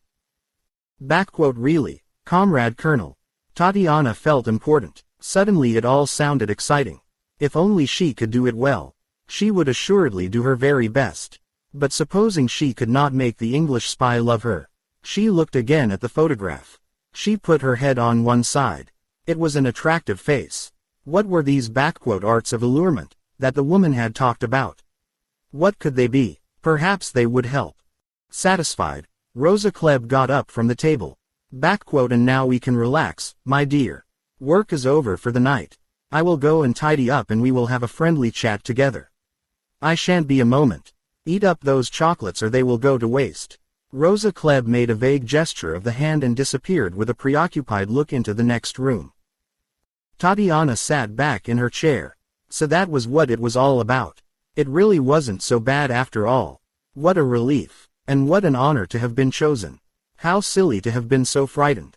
Naturally the great leaders of the state would not allow harm to come to an innocent citizen who worked hard and had no black marks on her zapaska. Suddenly she felt immensely grateful to the father figure that was the state, and proud that she would now have a chance to repay some of her debt. Even the Klebb woman wasn't really so bad after all. Tatiana was still cheerfully reviewing the situation when the bedroom door opened and the Klebb woman appeared in the opening. What do you think of this, my dear? Colonel Klebb opened her dumpy arms and twirled on her toes like a mannequin. She struck a pose with one arm outstretched and the other arm crooked at her waist. Tatiana's mouth had fallen open. She shut it quickly. She searched for something to say. Colonel Klebb of Smersh was wearing a semi-transparent nightgown in orange crepe de chine. It had scallops of the same material round the low square neckline and scallops at the wrists of the broadly flounced sleeves. Underneath could be seen a brassiere consisting of 2 large pink satin roses. Below, she wore old-fashioned knickers of pink satin with elastic above the knees. One dimpled knee, like a yellowish coconut, appeared thrust forward between the half-open folds of the nightgown in the classic stance of the modeler. The feet were enclosed in pink satin slippers with pom-poms of ostrich feathers. Rosa Klebb had taken off her spectacles and her naked face was now thick with mascara and rouge and lipstick. She looked like the oldest and ugliest whore in the world. Tatiana stammered, "It is very pretty." "Isn't it?" twittered the woman. She went over to a broad couch in the corner of the room. It was covered with a garish piece of peasant tapestry. At the back, against the wall, were rather grimy satin cushions in pastel colors. With a squeak of pleasure, Rosa Klebb threw herself down in the caricature of a recamier pose. She reached up an arm and turned on a pink-shaded table lamp whose stem was a naked woman in sham Lalique glass. She patted the couch beside her. "Turn out the top light, my dear. The switch is by the door. Then come and sit beside me. We must get to know each other better." Tatiana walked to the door. She switched off the top light. Her hand dropped decisively to the door knob. She turned it and opened the door and stepped coolly out into the corridor. Suddenly her nerve broke. She banged the door shut behind her and ran wildly off down the corridor with her hands over her ears against the pursuing scream that never came. Bond 5 from Russia with Love. Chapter 10. The fuse burns. It was the morning of the next day. Colonel Klebb sat at her desk in the roomy office that was her headquarters in the underground basement of Smersh. It was more an operations room than an office. One wall was completely papered with a map of the Western Hemisphere. The opposite wall was covered with the Eastern Hemisphere. Behind her desk and within reach of her left hand, a telecrypton occasionally chattered out a signal on Claire, duplicating another machine in the cipher department under the tall radio masts on the roof of the building. From time to time, when Colonel Klebb thought of it, she tore off the lengthening strip of tape and read through the signals. This was a formality. If anything important happened, her telephone would ring. Every agent of Smersh throughout the world was controlled from this room, and it was a vigilant and iron control. The heavy face looked sullen and dissipated. The chicken skin under the eyes was pouched and the whites of the eyes were veined with red. One of the 3 telephones at her side purred softly. She picked up the receiver. "Send him in." She turned to Kronstein who sat, picking his teeth thoughtfully with an open paper clip, in an armchair up against the left-hand wall, under the toe of Africa. Granitsky. Kronstein slowly turned his head and looked at the door. Red Grant came in and closed the door softly behind him. He walked up to the desk and stood looking down, obediently, almost hungrily, into the eyes of his commanding officer. Kronstein thought that he looked like a powerful mastiff, waiting to be fed. Rosa Klebb surveyed him coldly. "Are you fit and ready for work?" "Yes, Comrade Colonel." "Let's have a look at you. Take off your clothes." Red Grant showed no surprise. He took off his coat and, after looking around for somewhere to put it, dropped it on the floor. Then, unselfconsciously, he took off the rest of his clothes and kicked off his shoes. The great red-brown body with its golden hair lit up the drab room. Grant stood relaxed, his hands held loosely at his sides and one knee bent slightly forward, as if he was posing for an art class. Rosa Klebb got to her feet and came round the desk. She studied the body minutely, prodding here, feeling there, as if she was buying a horse. She went behind the man and continued her minute inspection. Before she came back in front of him, Kronstein saw her slip something out of her jacket pocket and fit it into her hand. There was a glint of metal. The woman came round and stood close up to the man's gleaming stomach, her right arm behind her back. She held his eyes in hers. Suddenly, with terrific speed and the whole weight of her shoulder behind the blow, she whipped her right fist, loaded with a heavy brass knuckle-duster, round and exactly into the solar plexus of the man. "Wuck!" Grant let out a snort of surprise and pain. His knees gave slightly, and then straightened. For a flash the eyes closed tight with agony. Then they opened again and glared redly down into the cold yellow probing eyes behind the square glasses. Apart from an angry flush on the skin just below the breastbone, Grant showed no ill effects from a blow that would have sent any normal man writhing to the ground. Rosa Klebb smiled grimly. She slipped the knuckle duster back in her pocket and walked to her desk and sat down. She looked across at Kronstein with a hint of pride. At least he is fit enough, she said. Kronstein grunted. The naked man grinned with sly satisfaction. He brought up one hand and rubbed his stomach. Rosa Klebb sat back in her chair and watched him thoughtfully. Finally she said, Comrade Granitsky, there is work for you. An important task, more important than anything you have attempted. It is a task that will earn you a medal. Grant's eyes gleamed. For the target is a difficult and dangerous one. You will be in a foreign country, and alone. Is that clear? Yes, Comrade Colonel. Grant was excited. Here was a chance for that big step forward. What would the medal be? The Order of Lenin. He listened carefully. The target is an English spy. You would like to kill an English spy. Very much indeed, Comrade Colonel. Grant's enthusiasm was genuine. He asked nothing better than to kill an Englishman. He had accounts to settle with the bastards. You will need many weeks of training and preparation. On this assignment you will be operating in the guise of an English agent. Your manners and appearance are uncouth. You will have to learn at least some of the tricks, the voice sneered, of a gentleman. You will be placed in the hands of a certain Englishman we have here. A former gentleman of the Foreign Office in London. It will be his task to make you pass as some sort of an English spy. They employ many different kinds of men. It should not be difficult. And you will have to learn many other things. The operation will be at the end of August, but you will start your training at once. There is much to be done. Put on your clothes and report back to the ADC. Understood? Yes, Comrade Colonel.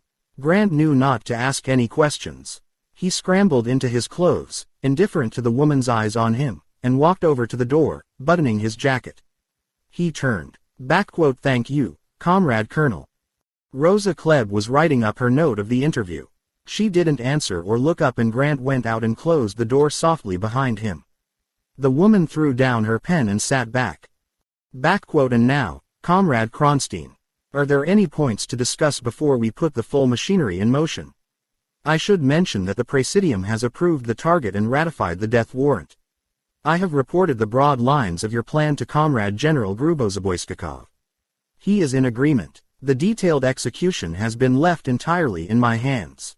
The combined planning and operations staff has been selected and is waiting to begin work. Have you any last-minute thoughts, Comrade? Kronstein sat looking up at the ceiling, the tips of his fingers joined in front of him. He was indifferent to the condescension in the woman's voice. The pulse of concentration beat in his temples. This man Granitsky, he is reliable. You can trust him in a foreign country. He will not go private. He has been tested for nearly 10 years. He had many opportunities to escape. He has been watched for signs of itching feet. There has never been a breath of suspicion. The man is in the position of a drug addict.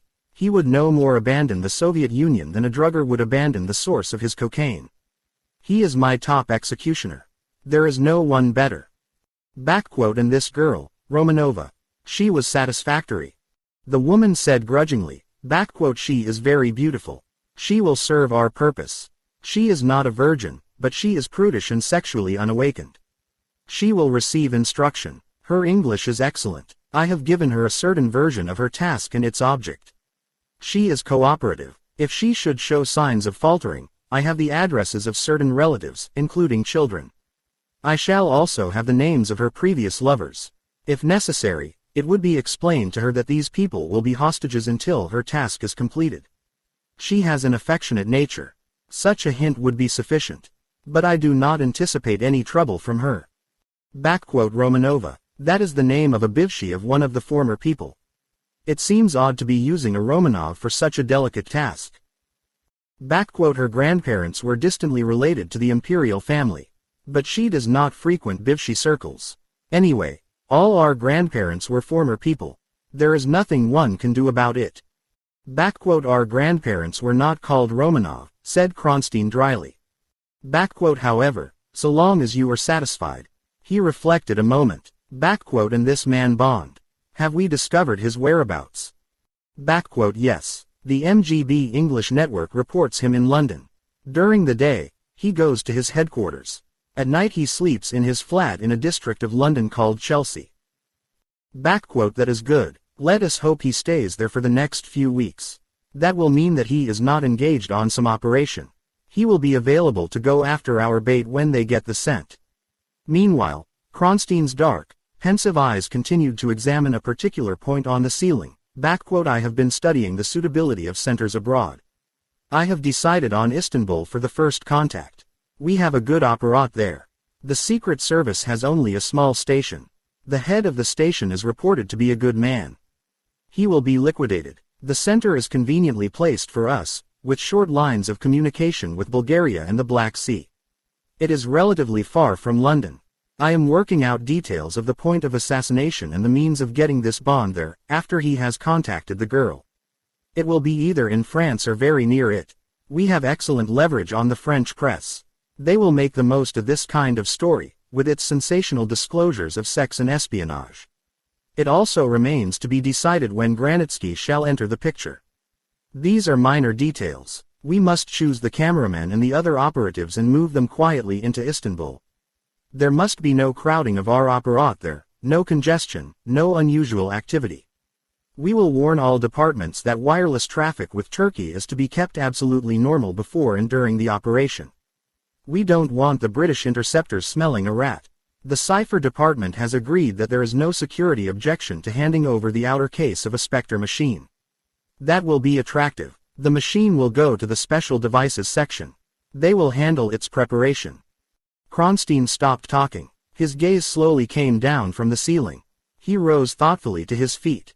He looked across and into the watchful, intent eyes of the woman. I can think of nothing else at the moment, comrade, he said. Many details will come up and have to be settled from day to day. But I think the operation can safely begin. I agree, comrade. The matter can now go forward. I will issue the necessary directives.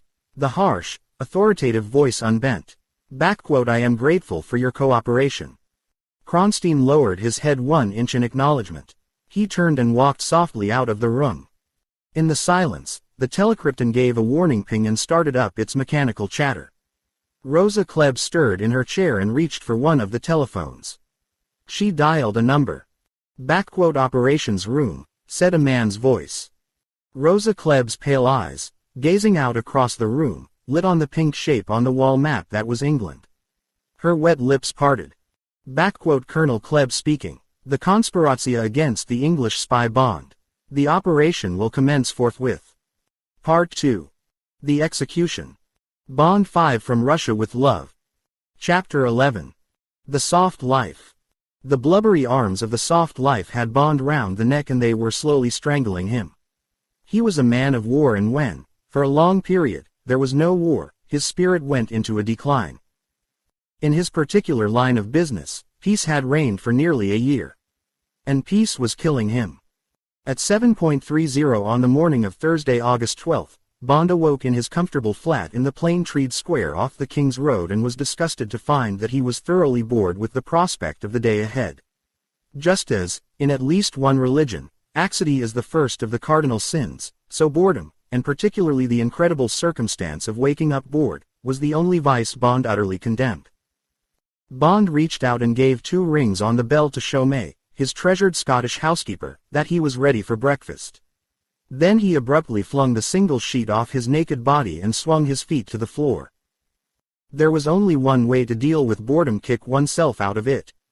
Bond went down on his hands and did 20 slow press-ups, lingering over each one so that his muscles had no rest.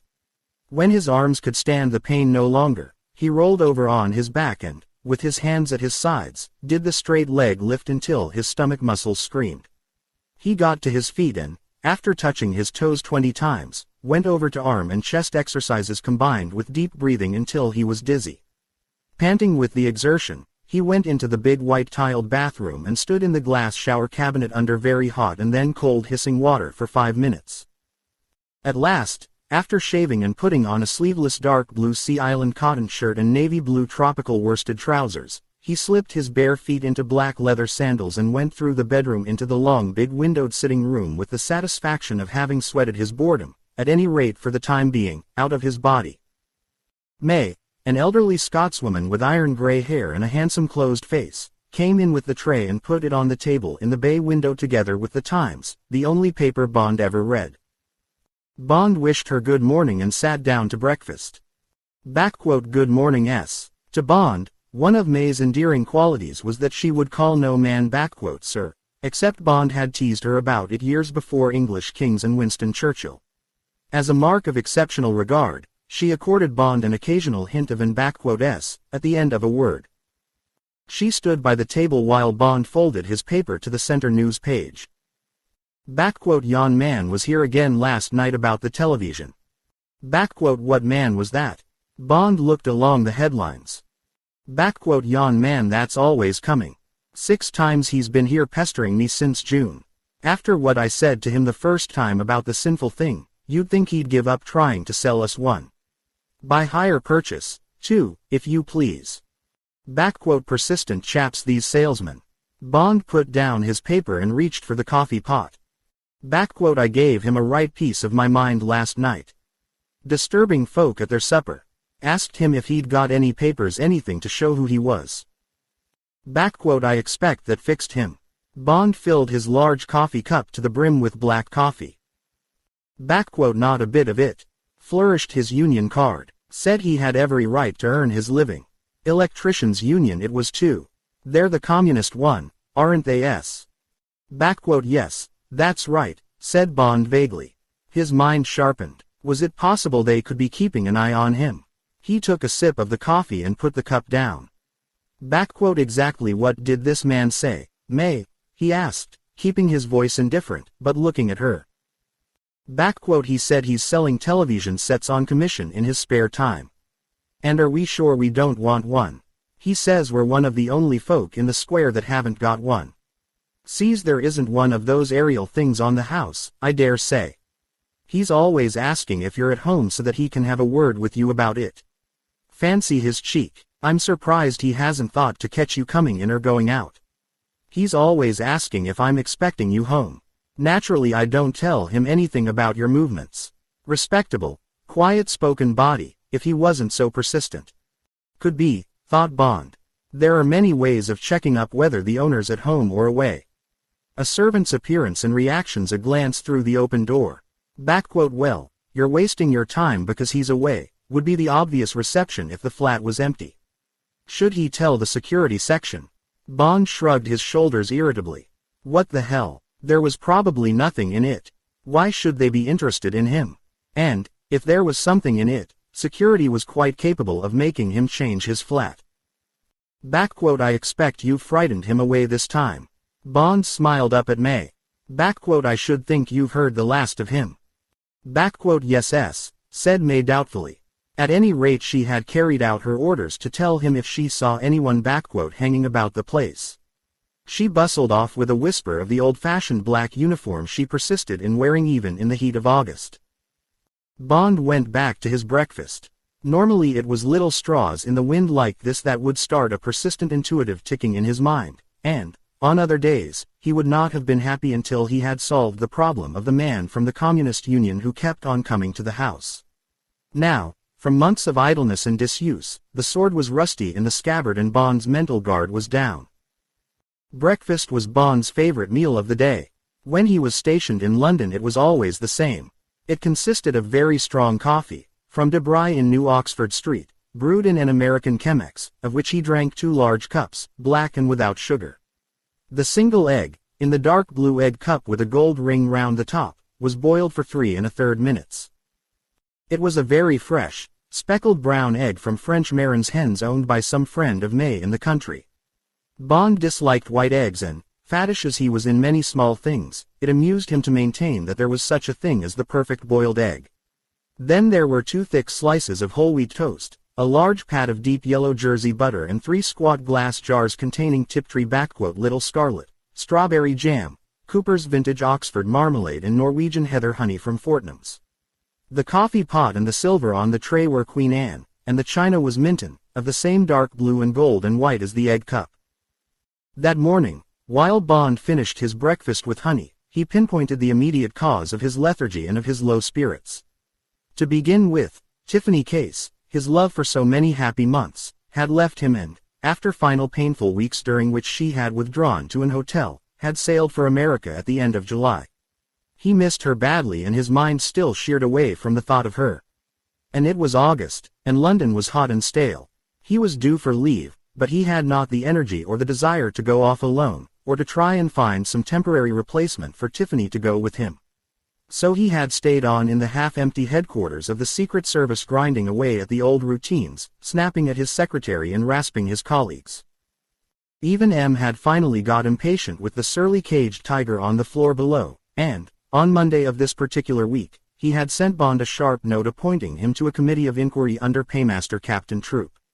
The note said that it was time Bond, as a senior officer in the service, took a hand in major administrative problems. Anyway, there was no one else available. Headquarters were short-handed and the OO section was quiescent. Bond would pray report that afternoon, at 2:30, to room 412. It was Troop, reflected Bond, as he lit his first cigarette of the day, who was the most nagging and immediate cause of his discontent. In every large business, there is one man who is the office tyrant and bugbear and who is cordially disliked by all the staff.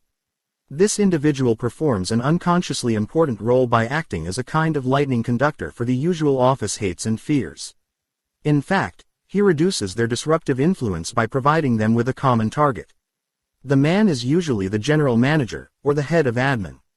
He is that indispensable man who is a watchdog over the small things: petty cash, heat and light, towels and soap in the lavatories, stationery supplies, the canteen, the holiday rota, the punctuality of the staff. He is the one man who has real impact on the office comforts and amenities and whose authority extends into the privacy and personal habits of the men and women of the organization. To want such a job, and to have the necessary qualifications for it, the man must have exactly those qualities which irritate and abrade. He must be a strong disciplinarian and indifferent to opinion. He must be a little dictator. In all well-run businesses there is such a man. In the Secret Service, it is Paymaster Captain Troop, RN retired, head of admin, whose job it is, in his own words, to keep the place shipshape and Bristol fashion. It was inevitable that Captain Troop's duties would bring him into conflict with most of the organization, but it was particularly unfortunate that M could think of no one but Troop to spare as chairman for this particular committee. For this was yet one more of those committees of inquiry dealing with the delicate intricacies of the Burgess and McLean case, and with the lessons that could be learned from it. M had dreamed it up, 5 years after he had closed his own particular file on that case, purely as a sop to the Privy Council inquiry into the security services which the Prime Minister had ordered in 1955. At once Bond had got into a hopeless wrangle with Troop over the employment of "intellectuals" in the Secret Service. Perversely, and knowing it would annoy, Bond had put forward the proposition that, if MI.5 and the Secret Service were to concern themselves seriously with the atom age "intellectual spy," they must employ a certain number of intellectuals to counter them. Retired officers of the Indian Army, Bond had pronounced, can't possibly understand the thought processes of a Burgess or a McLean. They won't even know such people exist, let alone be in a position to frequent their cliques and get to know their friends and their secrets. Once Burgess and McLean went to Russia, the only way to make contact with them again and, perhaps, when they got tired of Russia, turn them into double agents against the Russians, would have been to send their closest friends to Moscow and Prague and Budapest with orders to wait until one of these chaps crept out of the masonry and made contact. And one of them, probably Burgess, would have been driven to make contact by his loneliness and by his ache to tell his story to someone. Note. Written in March 1956. IF. But they certainly wouldn't take the risk of revealing themselves to someone with a trench coat and a cavalry mustache and a beta-minus mind. Oh really? Troop had said with icy calm. So you suggest we should staff the organization with long-haired perverts? That's quite an original notion. I thought we were all agreed that homosexuals were about the worst security risk there is. I can't see the Americans handing over many atom secrets to a lot of pansies soaked in scent. All intellectuals aren't homosexual. And many of them are bald. I'm just saying that. And so the argument had gone on intermittently through the hearings of the past 3 days, and the other committee members had ranged themselves more or less with Troop. Now, today, they had to draw up their recommendations, and Bond was wondering whether to take the unpopular step of entering a minority report. How seriously did he feel about the whole question? Bond wondered as, at 9 o'clock, he walked out of his flat and down the steps to his car. Was he just being petty and obstinate? Had he constituted himself into a one-man opposition only to give his teeth something to bite into? Was he so bored that he could find nothing better to do than make a nuisance of himself inside his own organization? Bond couldn't make up his mind. He felt restless and indecisive, and, behind it all, there was a nagging disquiet he couldn't put his finger on. As he pressed the self-starter and the twin exhausts of the Bentley woke to their fluttering growl, a curious bastard quotation slipped from nowhere into Bond's mind. Those whom the gods wish to destroy, they first make bored. Bond 5 from Russia with Love. Chapter 12. A piece of cake. As it turned out, Bond never had to make a decision on the committee's final report. He had complimented his secretary on a new summer frock, and was halfway through the file of signals that had come in during the night, when the red telephone that could only mean M or his chief of staff gave its soft, peremptory burr. Bond picked up the receiver. 007. Can you come up? It was the chief of staff. M. Yes. And it looks like a long session. I've told Troop you won't be able to make the committee. Any idea what it's about? The chief of staff chuckled. Well, I have as a matter of fact. But you'd better hear about it from him. It'll make you sit up. There's quite a swerve on this one. As Bond put on his coat and went out into the corridor, banging the door behind him, he had a feeling of certainty that the starter's gun had fired and that the dog days had come to an end. Even the ride up to the top floor in the lift and the walk down the long quiet corridor to the door of M's small office seemed to be charged with the significance of all those other occasions when the bell of the red telephone had been the signal that had fired him, like a loaded projectile, across the world towards some distant target of M's choosing. And the eyes of Miss Moneypenny, M's private secretary, had that old look of excitement and secret knowledge as she smiled up at him and pressed the switch on the intercom. 07's here, sir. Send him in, said the metallic voice, and the red light of privacy went on above the door. Bond went through the door and closed it softly behind him. The room was cool, or perhaps it was the Venetian blinds that gave an impression of coolness. They threw bars of light and shadow across the dark green carpet up to the edge of the big central desk. There the sunshine stopped so that the quiet figure behind the desk sat in a pool of suffused greenish shade. In the ceiling directly above the desk, a big twin-bladed tropical fan, a recent addition to M's room, slowly revolved, shifting the thundery August air that, even high up above the Regent's Park, was heavy and stale after a week of heat wave. M gestured to the chair opposite him across the red leather desk. Bond sat down and looked across into the tranquil, lined sailor's face that he loved, honored and obeyed. Do you mind if I ask you a personal question, James? M never asked his staff personal questions, and Bond couldn't imagine what was coming. No, sir. M picked his pipe out of the big copper ashtray and began to fill it, thoughtfully watching his fingers at work with the tobacco. He said harshly.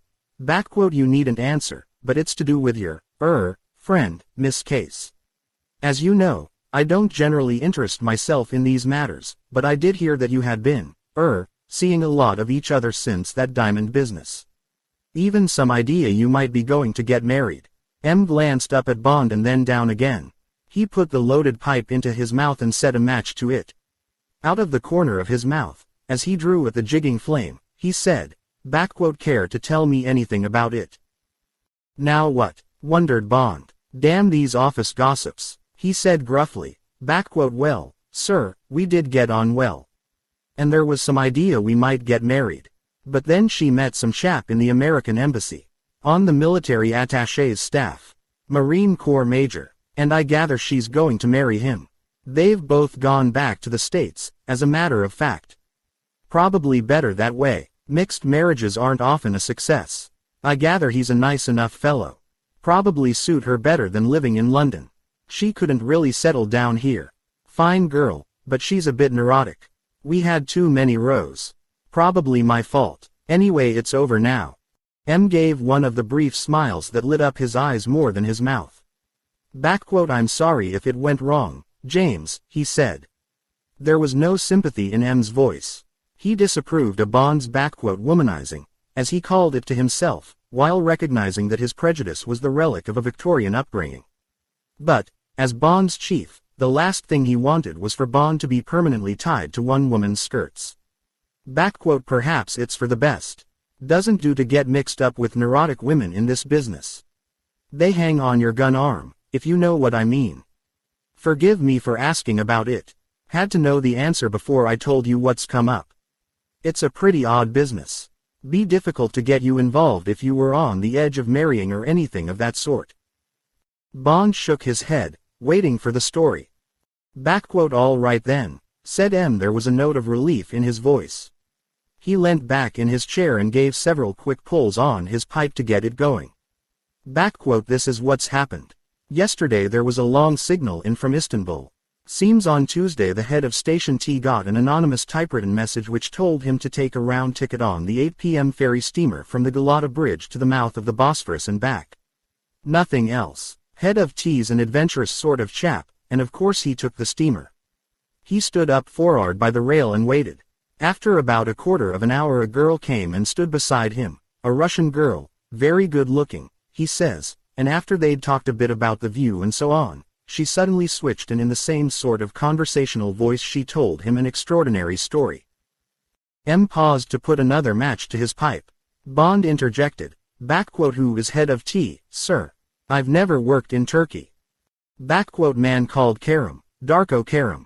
Turkish father and English mother.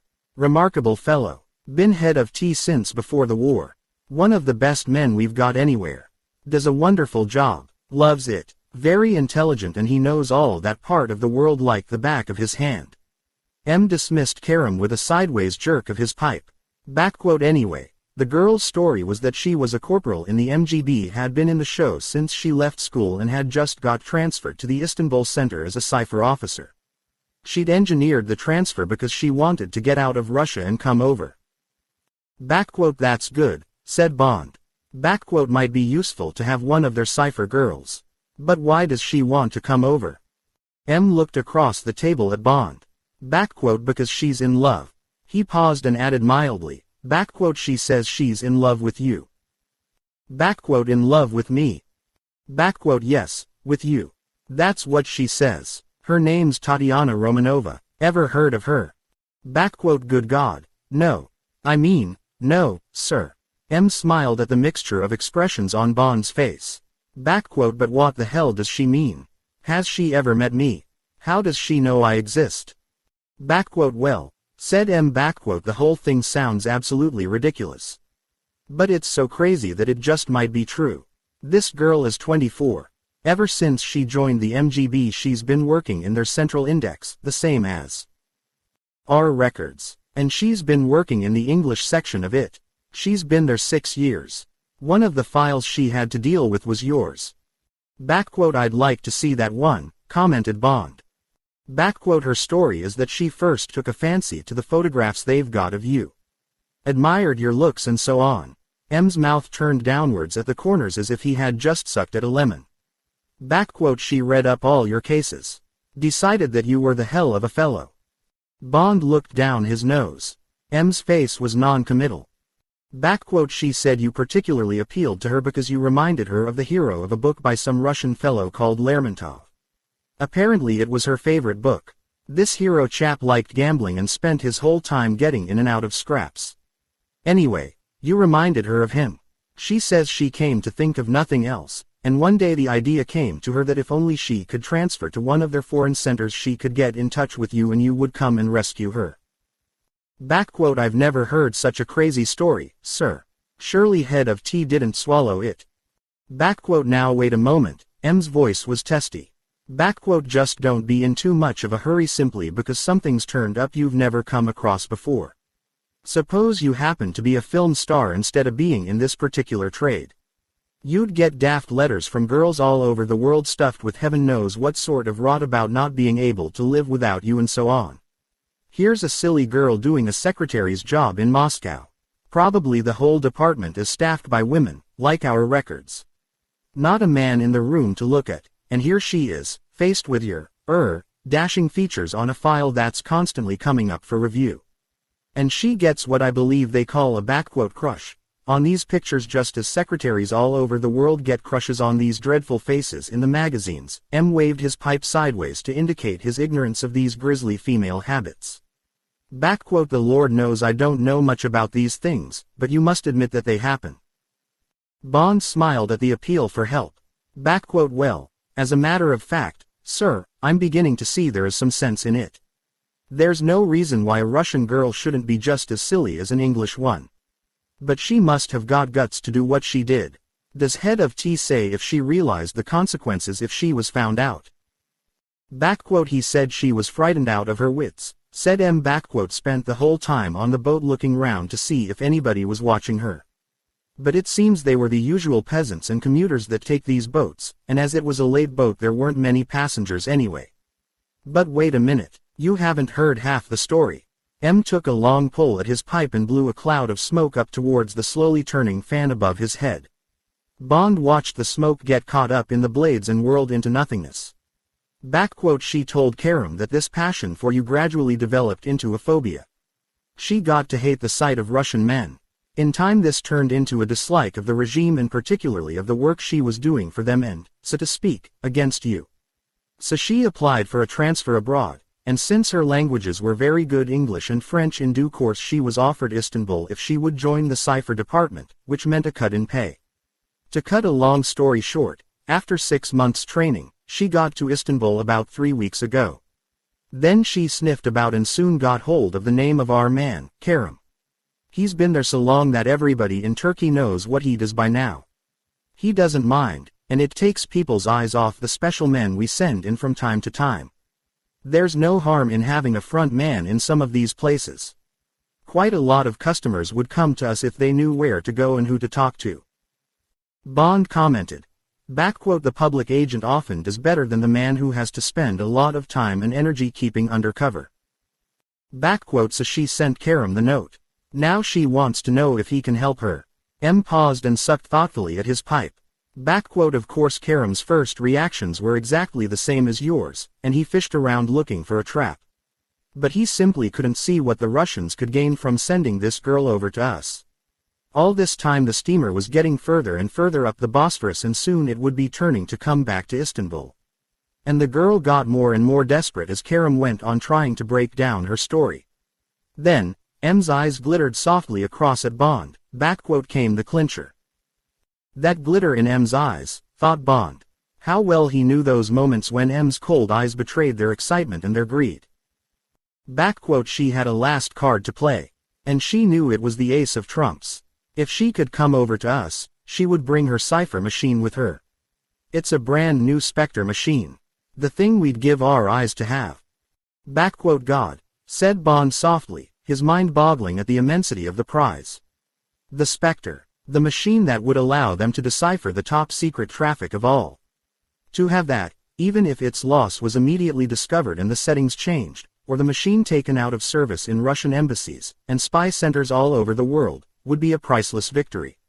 Bond didn't know much about cryptography, and, for security's sake, in case he was ever captured, wished to know as little as possible about its secrets, but at least he knew that, in the Russian Secret Service, loss of the Spectre would be counted a major disaster.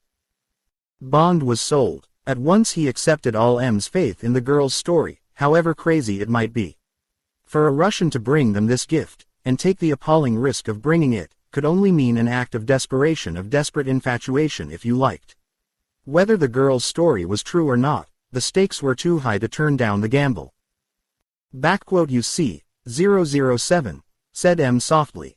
It was not difficult to read Bond's mind from the excitement in his eyes. You see what I mean.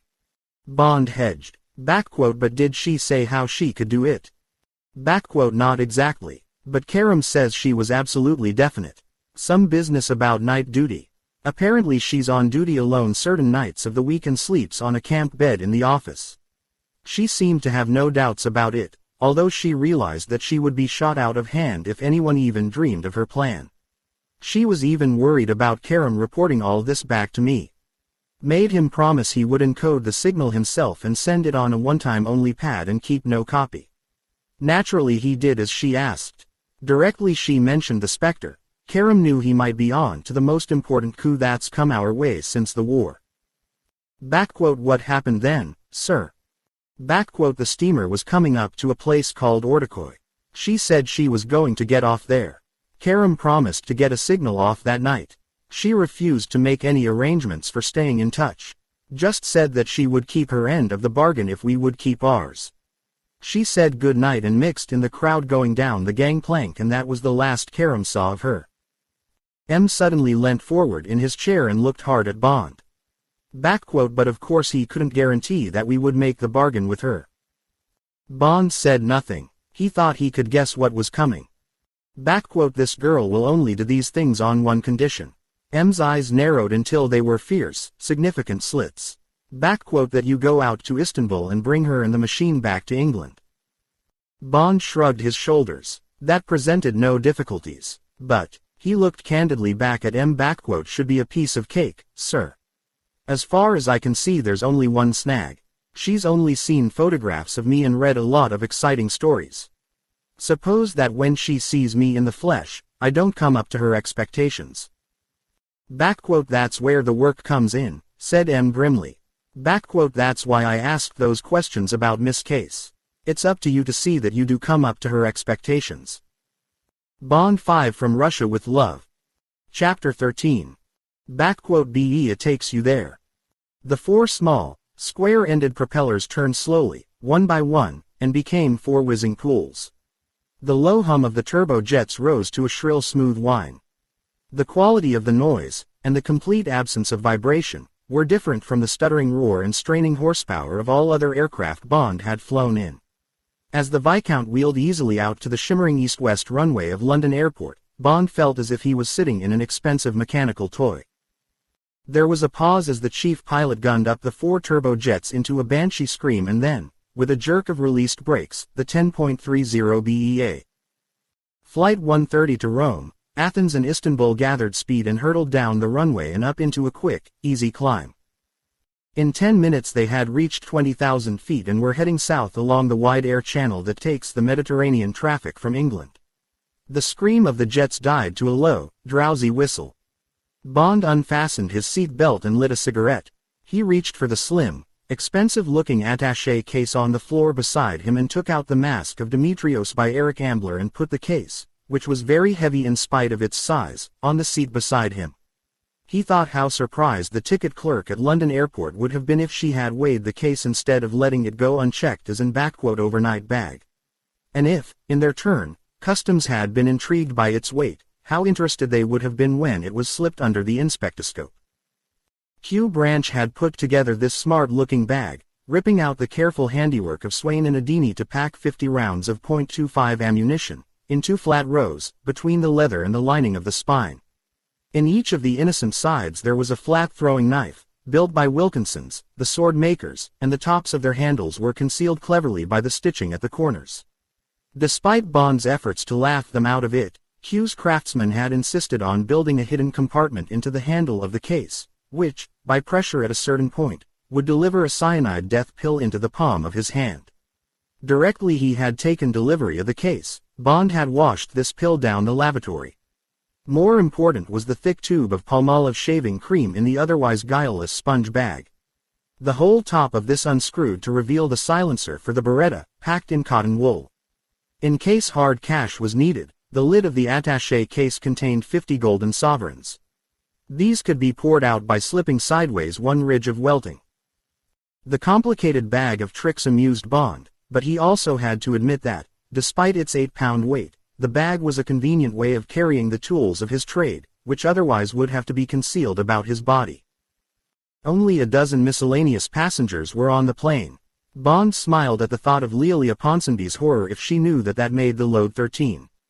The day before, When he had left M and had gone back to his office to arrange the details of his flight, his secretary had protested violently at the idea of his traveling on Friday the 13th. But it's always best to travel on the 13th, Bond had explained patiently. There are practically no passengers and it's more comfortable and you get better service. I always choose the 13th when I can. Well, she had said resignedly, it's your funeral. But I shall spend the day worrying about you. And for heaven's sake don't go walking under ladders or anything silly this afternoon. You oughtn't to overplay your luck like this. I don't know what you're going to Turkey for, and I don't want to know. But I have a feeling in my bones. Ah, those beautiful bones. Bond had teased her. I'll take them out to dinner the night I get back. You'll do nothing of the sort, she had said coldly. Later she had kissed him goodbye with a sudden warmth, and for the 100th time Bond had wondered why he bothered with other women when the most darling of them all was his secretary. The plane sang steadily on above the endless sea of whipped cream clouds that looked solid enough to land on if the engines failed. The clouds broke up in a distant blue haze. Far away to their left was Paris. For an hour they flew high over the burned-up fields of France until, after Dijon, the land turned from a pale to a darker green as it sloped up into the Juras. Lunch came. Bond put aside his book and the thoughts that kept coming between him and the printed page, and, while he ate, he gazed down at the cool mirror of the Lake of Geneva. As the pine forests began to climb towards the snow patches between the beautifully scoured teeth of the Alps, he remembered early skiing holidays. The plane skirted the great eye-tooth of Mont Blanc, a few hundred yards to port, and Bond looked down at the dirty gray elephant's skin of the glaciers and saw himself again, a young man in his teens, with the leading end of the rope round his waist, bracing himself against the top of a rock chimney on the Aiguilles Rouges as his two companions from the University of Geneva inched up the smooth rock towards him. And now, Bond smiled wryly at his reflection in the perspex as the plane swung out of the mountains and over the Grosgrain terrazza of Lombardy. If that young James Bond came up to him in the street and talked to him, would he recognize the clean, eager youth that had been him at 17? And what would that youth think of him, the secret agent, the older James Bond? Would he recognize himself beneath the surface of this man who was tarnished with years of treachery and ruthlessness, and feared this man with the cold arrogant eyes and the scar down his cheek and the flat bulge beneath his left armpit? If the youth did recognize him, what would his judgment be? What would he think of Bond's present assignment? What would he think of the dashing secret agent who was off across the world in a new and most romantic role to pimp for England? Bond put the thought of his dead youth out of his mind. Never job backwards. What might have been was a waste of time. Follow your fate, and be satisfied with it, and be glad not to be a second-hand motor salesman, or a yellow press journalist, pickled in gin and nicotine, or a cripple or dead. Gazing down on the sun-baked sprawl of Genoa and the gentle blue waters of the Mediterranean, Bond closed his mind to the past and focused it on the immediate future, on this business, as he sourly described it to himself, of "pimping for England." For that, however else one might like to describe it, was what he was on his way to do, to seduce, and seduce very quickly, a girl whom he had never seen before, whose name he had heard yesterday for the first time. And all the while, however attractive she was, and head of tea had described her as "very beautiful," Bond's whole mind would have to be not on what she was, but on what she had, the dowry she was bringing with her. It would be like trying to marry a rich woman for her money. Would he be able to act the part?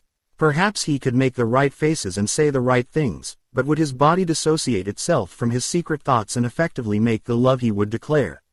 How did men behave credibly in bed when their whole minds were focused on the woman's bank balance? Perhaps there was an erotic stimulus in the notion that one was ravaging a sack of gold. But a cipher machine. Elba passed below them and the plane slid into its 50-mile glide towards Rome. Half an hour among the jabbering loudspeakers of Ciampini Airport, time to drink 2 excellent Americanos, and they were on their way again, flying steadily down towards the toe of Italy, and Bond's mind went back to sifting the minutest details of the rendezvous that was drawing closer at 300 miles an hour. Was it all a complicated MGB plot of which he couldn't find the key? Was he walking into some trap that not even the tortuous mind of M could fathom? God knew M was worried about the possibility of such a trap. Every conceivable angle of the evidence, for and against, had been scrutinized not only by but also by a full-dress operations meeting of heads of sections that had worked all through the afternoon and evening before. But, whichever way the case had been examined, no one had been able to suggest what the Russians might get out of it. They might want to kidnap Bond and interrogate him. But why Bond? He was an operating agent, unconcerned with the general working of the service, carrying in his head nothing of use to the Russians except the details of his current duty and a certain amount of background information that could not possibly be vital. Or they might want to kill Bond, as an act of revenge. Yet he had not come up against them for 2 years. If they wanted to kill him, they had only to shoot him in the streets of London, or in his flat, or put a bomb in his car. Bond's thoughts were interrupted by the stewardess. "Fasten your seat belts, please." As she spoke, the plane dropped sickeningly and soared up again with an ugly note of strain in the scream of the jets. The sky outside was suddenly black. Rain hammered on the windows. There came a blinding flash of blue and white light and a crash as if an anti-aircraft shell had hit them, and the plane heaved and bucketed in the belly of the electric storm that had ambushed them out of the mouth of the Adriatic. Bond smelt the smell of danger. It is a real smell, something like the mixture of sweat and electricity you get in an amusement arcade. Again the lightning flung its hands across the windows. Crash. It felt as if they were the center of the thunderclap. Suddenly the plane seemed incredibly small and frail. 13 passengers. Friday the 13th. Bond thought of Lolia Ponsonby's words and his hands on the arms of his chair felt wet. How old is this plane, he wondered. How many flying hours has it done? Had the Deathwatch beetle of metal fatigue got into the wings? How much of their strength had it eaten away? Perhaps he wouldn't get to Istanbul after all. Perhaps a plummeting crash into the Gulf of Corinth was going to be the destiny he had been scanning philosophically only an hour before. In the center of Bond was a hurricane room, the kind of citadel found in old-fashioned houses in the tropics. These rooms are small, strongly built cells in the heart of the house, in the middle of the ground floor and sometimes dug down into its foundations.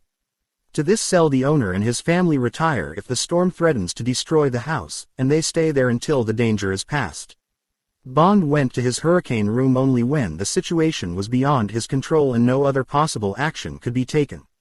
Now he retired to this citadel, closed his mind to the hell of noise and violent movement, and focused on a single stitch in the back of the seat in front of him, waiting with slackened nerves for whatever fate had decided for BE of flight number 130. Almost at once it got lighter in the cabin. The rain stopped crashing on the perspex window and the noise of the jets settled back into their imperturbable whistle. Bond opened the door of his hurricane room and stepped out. He slowly turned his head and looked curiously out of the window and watched the tiny shadow of the plane hastening far below across the quiet waters of the Gulf of Corinth. He heaved a deep sigh and reached into his hip pocket for his gunmetal cigarette case. He was pleased to see his hands were dead steady as he took out his lighter and lit one of the Moreland cigarettes with the 3 gold rings. Should he tell Lil that perhaps she had almost been right? He decided that if he could find a rude enough postcard in Istanbul he would. The day outside faded through the colors of a dying dolphin and Mount Hymettus came at them, blue in the dusk. Down over the twinkling sprawl of Athens and then the Viscount was wheeling across the standard concrete air strip with its drooping windsock and the notices in the strange dancing letters Bond had hardly seen since school. Bond climbed out of the plane with the handful of pale, silent passengers and walked across to the transit lounge and up to the bar. He ordered a tumbler of ouzo and drank it down and chased it with a mouthful of ice water. There was a strong bite under the sickly anisette taste and Bond felt the drink light a quick, small fire down his throat and in his stomach.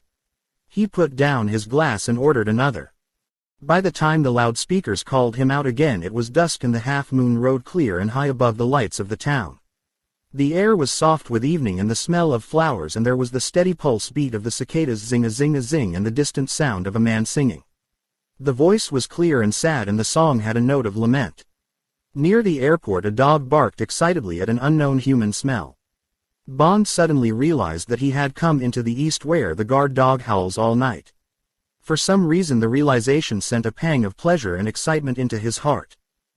They had only a 90-minute flight to Istanbul, across the dark Aegean and the Sea of Marmara.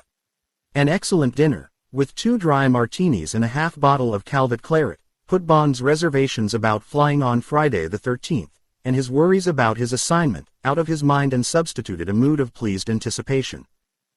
Then they were there and the plane's 4 propellers wheeled to a stop outside the fine modern airport of Yeşilköy, an hour's drive from Istanbul.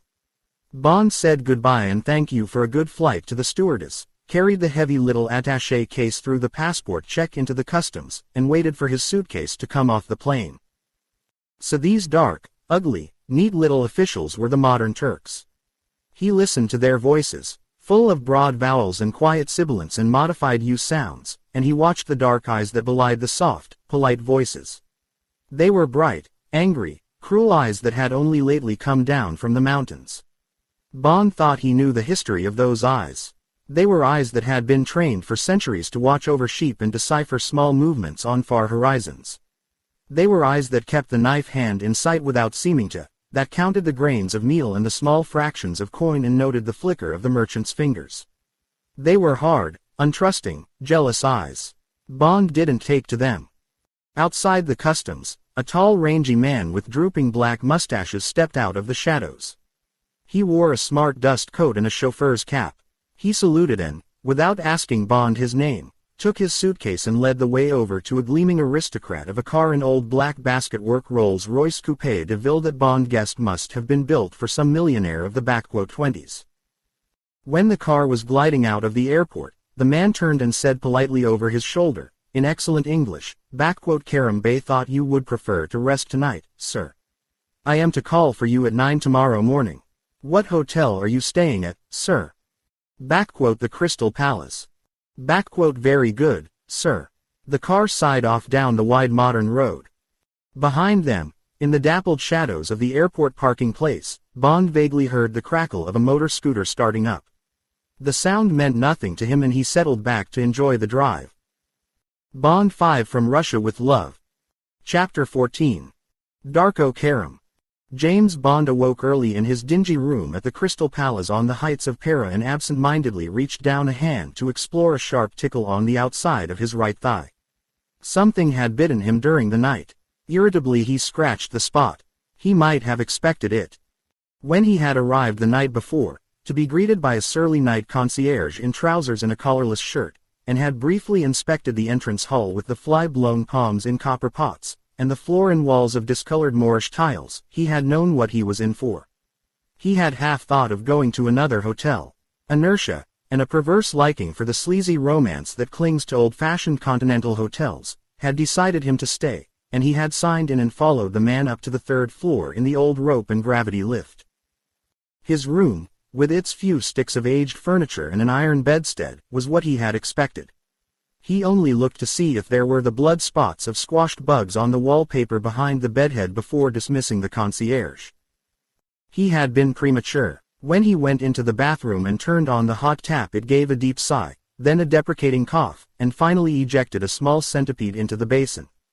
Bond morosely washed the centipede away with the thin stream of brownish water from the cold tap. So much, he had reflected wryly, for choosing an hotel because its name had amused him and because he had wanted to get away from the soft life of big hotels. But he had slept well, and now, with the reservation that he must buy some insecticide, he decided to forget about his comforts and get on with the day. Bond got out of bed, drew back the heavy red plush curtains and leant on the iron balustrade and looked out over one of the most famous views in the world. On his right the still waters of the Golden Horn, on his left the dancing waves of the unsheltered Bosphorus, and, in between, the tumbling roofs, soaring minarets and crouching mosques of Pera. After all, his choice had been good. The view made up for many bedbugs and much discomfort.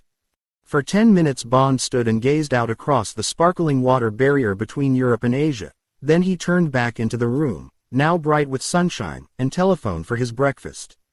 His English was not understood, but his French at last got through.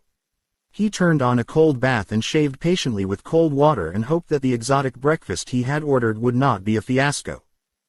He was not disappointed. The yogurt, in a blue china bowl, was deep yellow and with the consistency of thick cream.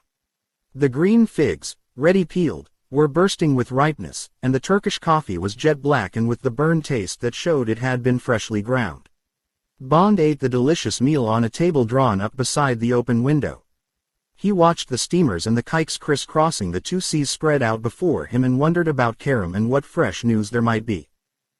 Punctually at 9, the elegant rolls came for him and took him through Taksim Square and down the crowded Istiklal and out of Asia.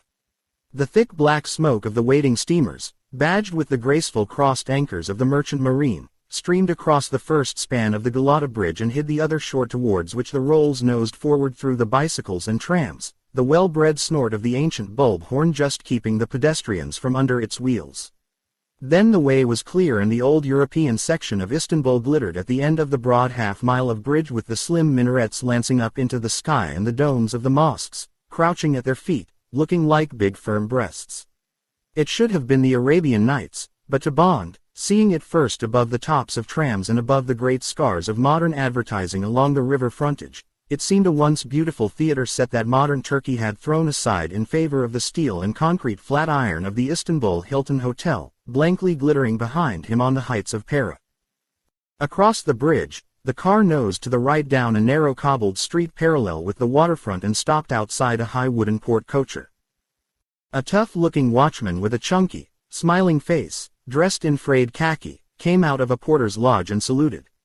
He opened the car door and gestured for Bond to follow him. He led the way back into his lodge and through a door into a small courtyard with a neatly raked gravel parterre. In the center was a gnarled eucalyptus tree at whose foot two white ringdoves were pecking about. The noise of the town was a distant rumble and it was quiet and peaceful. They walked across the gravel and through another small door and Bond found himself at one end of a great vaulted godown with high circular windows through which dusty bars of sunshine slanted across a vista of bundles and bales of merchandise. There was a cool, musty scent of spices and coffee and, as Bond followed the watchman down the central passageway, a sudden strong wave of mint. At the end of the long warehouse was a raised platform enclosed by a balustrade. On it half a dozen young men and girls sat on high stools and wrote busily in fat, old-fashioned ledgers. It was like a Dickensian counting house and Bond noticed that each high desk had a battered abacus beside the inkpot. Not one of the clerks looked up as Bond walked between them, but a tall, swarthy man with a lean face and unexpectedly blue eyes came forward from the furthest desk and took delivery of him from the watchman. He smiled warmly at Bond, showing a set of extremely white teeth, and led him to the back of the platform. He knocked on a fine mahogany door with a Yale lock and, without waiting for an answer, opened it and let Bond in and closed the door softly behind him. "Ah, my friend. Come in, come in." A very large man in a beautifully cut cream tussore suit got up from a mahogany desk and came to meet him, holding out his hand. A hint of authority behind the loud friendly voice reminded Bond that this was the head of Station T, and that Bond was in another man's territory and juridically under his command. It was no more than a point of etiquette, but a point to remember. Darko Karam had a wonderfully warm dry handclasp. It was a strong Western handful of operative fingers, not the banana skin handshake of the East that makes you want to wipe your fingers on your coat tails. And the big hand had a coiled power that said it could easily squeeze your hand tighter and tighter until finally it cracked your bones. Bond was 6 feet tall, but this man was at least 2 inches taller and he gave the impression of being twice as broad and twice as thick as Bond. Bond looked up into 2 wide apart, smiling blue eyes in a large smooth brown face with a broken nose. The eyes were watery and veined with red, like the eyes of a hound who lies too often too close to the fire. Bond recognized them as the eyes of furious dissipation.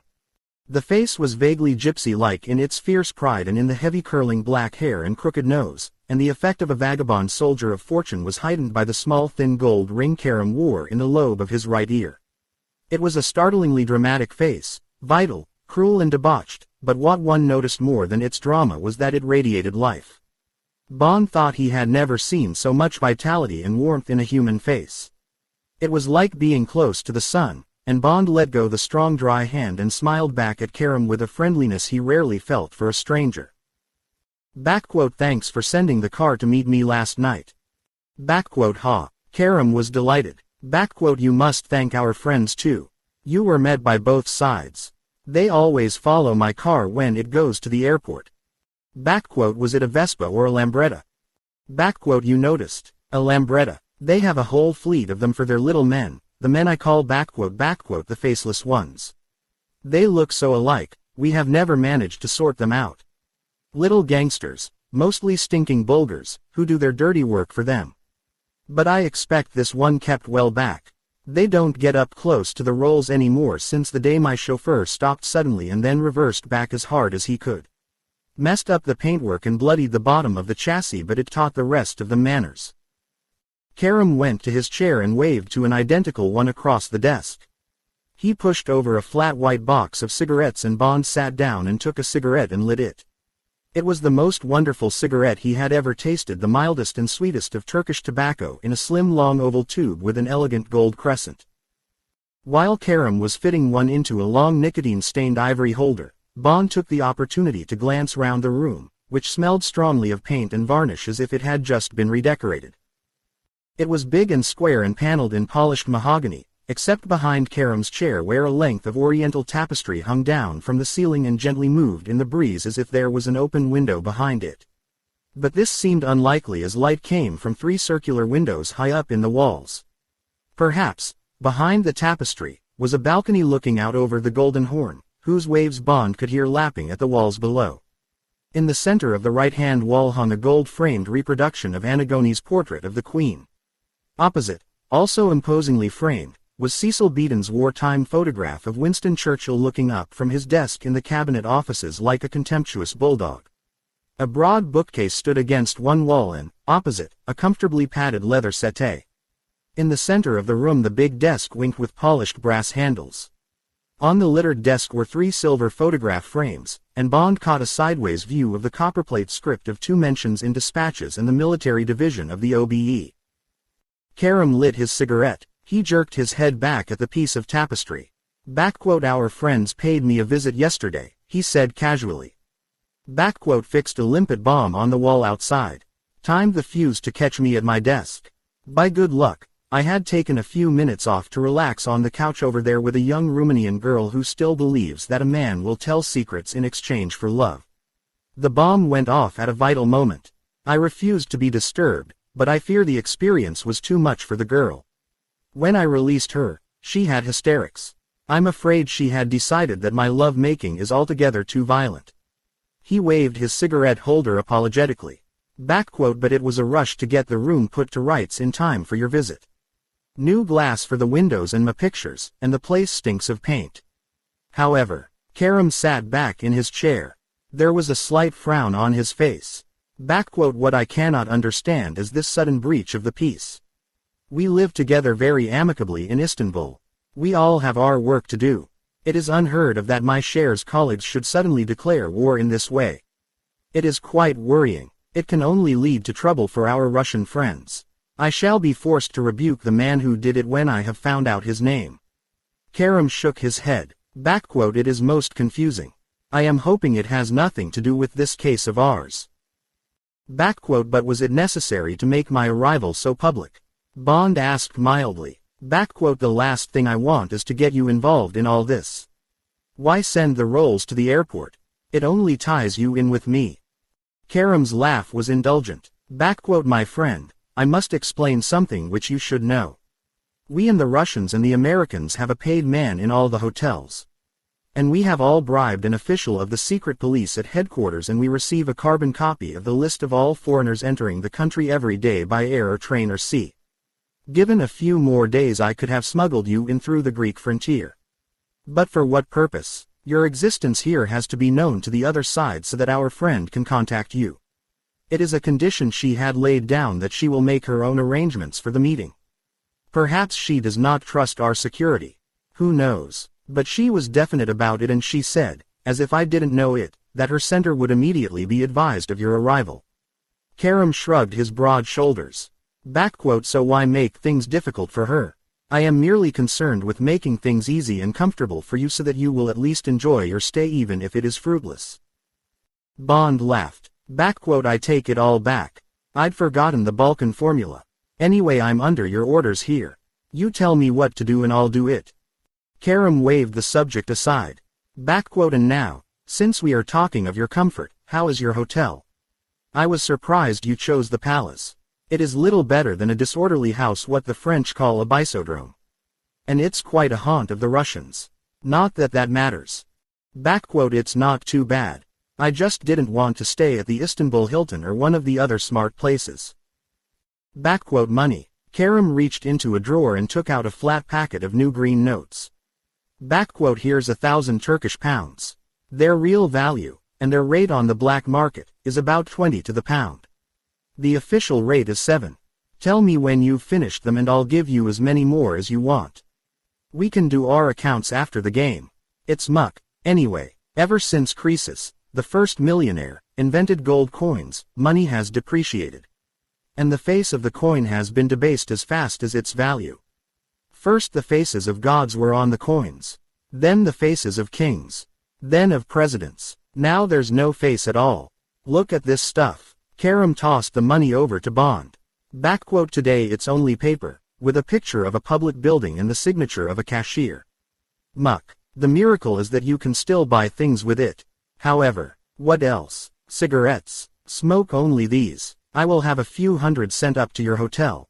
They're the best. Diplomates. They're not easy to get. Most of them go to the ministries and the embassies. Anything else before we get down to business? Don't worry about your meals and your leisure. I will look after both. I shall enjoy it and, if you will forgive me, I wish to stay close to you while you are here. Nothing else, said Bond. Except that you must come over to London one day. Never, said Kerem definitely. The weather and the women are far too cold. And I am proud to have you here. It reminds me of the war. Now, he rang a bell on his desk. Do you like your coffee plain or sweet? In Turkey we cannot talk seriously without coffee or Reiki and it is too early for Reiki. Plain. The door behind Bond opened. Kerem barked an order. When the door was shut, Kerem unlocked a drawer and took out a file and put it in front of him. He smacked his hand down on it. My friend, he said grimly, I do not know what to say about this case. He leant back in his chair and linked his hands behind his neck. Has it ever occurred to you that our kind of work is rather like shooting a film? So often I have got everybody on location and I think I can start turning the handle. Then it's the weather, and then it's the actors, and then it's the accidents. And there is something else that also happens in the making of a film. Love appears in some shape or form, at the very worst, as it is now, between the two stars. To me that is the most confusing factor in this case, and the most inscrutable one. Does this girl really love her idea of you? Will she love you when she sees you? Will you be able to love her enough to make her come over? Bond made no comment. There was a knock on the door and the head clerk put a china eggshell, enclosed in gold filigree, in front of each of them and went out. Bond sipped his coffee and put it down. It was good, but thick with grains. Kerem swallowed his at a gulp and fitted a cigarette into his holder and lit it. But there is nothing we can do about this love matter, Kerem continued, speaking half to himself. We can only wait and see. In the meantime there are other things. He leant forward against the desk and looked across at Bond, his eyes suddenly very hard and shrewd. There is something going on in the enemy camp, my friend. It is not only this attempt to get rid of me. There are comings and goings. I have few facts. He reached up a big index finger and laid it alongside his nose. But I have this. He tapped the side of his nose as if he was patting a dog. But this is a good friend of mine and I trust him. He brought his hand slowly and significantly down onto the desk and added softly, and if the stakes were not so big, I would say to you, go home my friend. Go home. There is something here to get away from. Kerem sat back. The tension went out of his voice. He barked out a harsh laugh. But we are not old women. And this is our work. So let us forget my nose and get on with the job. First of all, is there anything I can tell you that you do not know? The girl has made no sign of life since my signal and I have no other information. But perhaps you would like to ask me some questions about the meeting. There's only one thing I want to know, said Bond flatly. What do you think of this girl? Do you believe her story or not? Her story about me, nothing else matters. If she hasn't got some sort of a hysterical crush on me, the whole business falls to the ground and it's some complicated MGB plot we can't understand. Now, did you believe the girl? Bond's voice was urgent and his eyes searched the other man's face. Ah, my friend. Karam shook his head. He spread his arms wide. That is what I asked myself then, and it is what I asked myself the whole time since. But who can tell if a woman is lying about these things? Her eyes were bright, those beautiful innocent eyes. Her lips were moist and parted in that heavenly mouth. Her voice was urgent and frightened at what she was doing and saying. Her knuckles were white on the guard rail of the ship. But what was in her heart? Karam raised his hands. God alone knows. He brought his hands down resignedly. He placed them flat on the desk and looked straight at Bond. There is only one way of telling if a woman really loves you, and even that way can only be read by an expert. Yes, said Bond dubiously. I know what you mean. In bed. Bond 5 from Russia with Love. Chapter 15. Background to a Spy. Coffee came again, and then more coffee, and the big room grew thick with cigarette smoke as the two men took each shred of evidence, dissected it and put it aside. At the end of an hour they were back where they had started. It was up to Bond to solve the problem of this girl and, if he was satisfied with her story, get her and the machine out of the country. Karam undertook to look after the administrative problems. As a first step he picked up the telephone and spoke to his travel agent and reserved 2 seats on every outgoing plane for the next week by BEA, Air France, SAS and Turkair. And now you must have a passport, he said. One will be sufficient. She can travel as your wife. One of my men will take your photograph and he will find a photograph of some girl who looks more or less like her. As a matter of fact, an early picture of Garbo would serve. There is a certain resemblance. He can get one from the newspaper files. I will speak to the consul general. He's an excellent fellow who likes my little cloak and dagger plots. The passport will be ready by this evening. What name would you like to have? Take one out of a hat. Somerset. My mother came from there. David Somerset. Profession, company director. That means nothing. And the girl, let us say Caroline. She looks like a Caroline. A couple of clean-limbed young English people with a taste for travel. Finance control form. Leave that to me. It will show £80 in traveler's checks, let's say, and a receipt from the bank to show you changed 50 while you were in Turkey. Customs. They never look at anything. Only too glad if somebody has bought something in the country. You will declare some Turkish delight presents for your friends in London.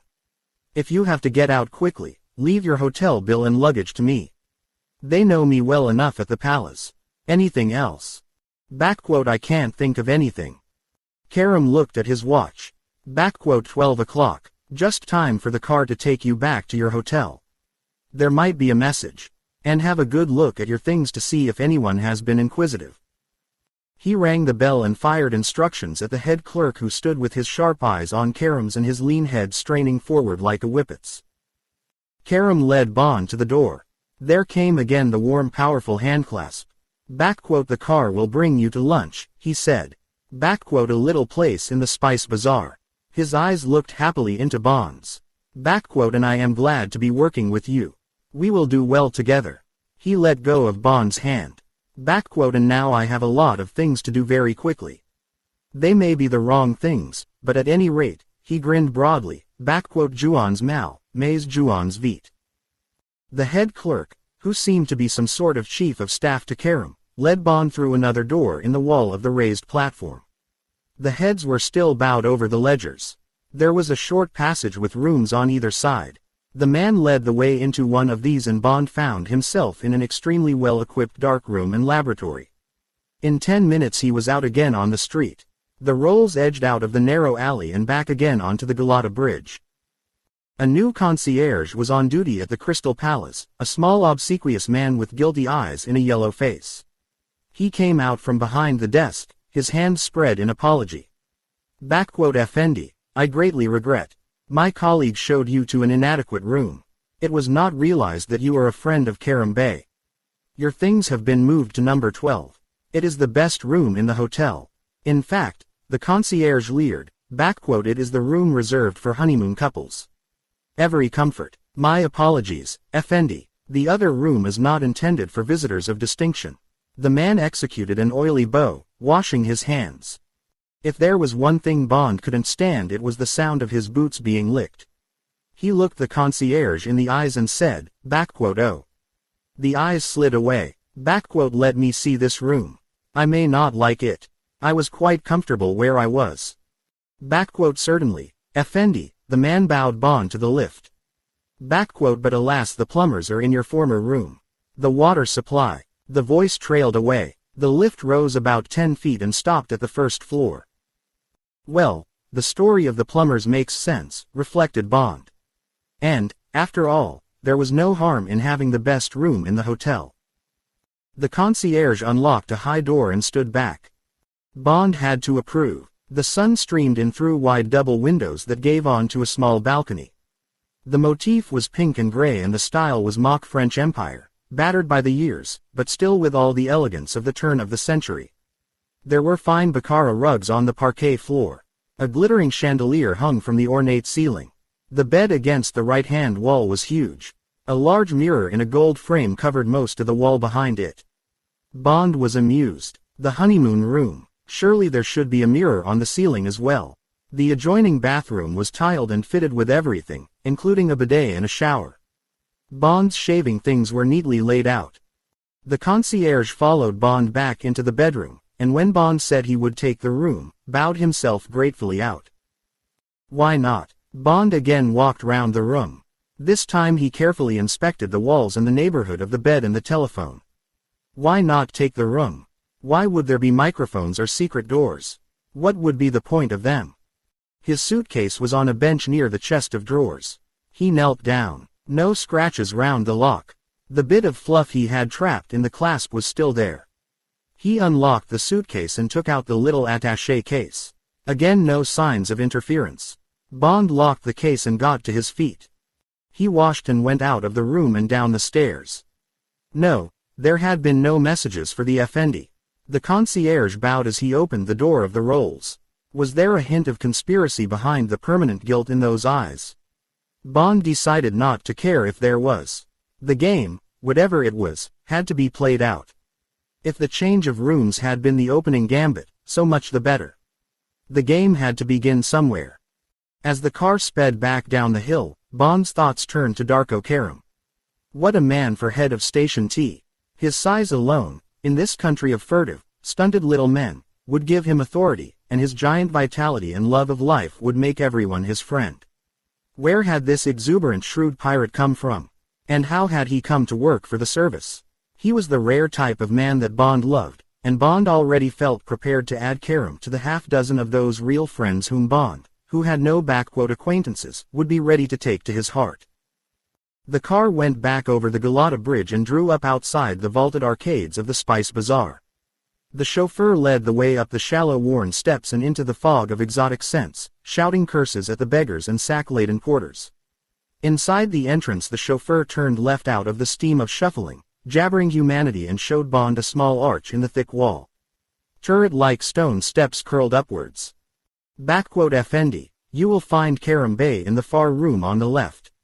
You have only to ask. He is known to all.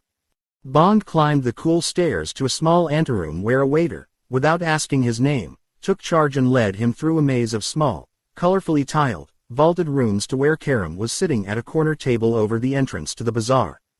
Karim greeted him boisterously, waving a glass of milky liquid in which ice tinkled.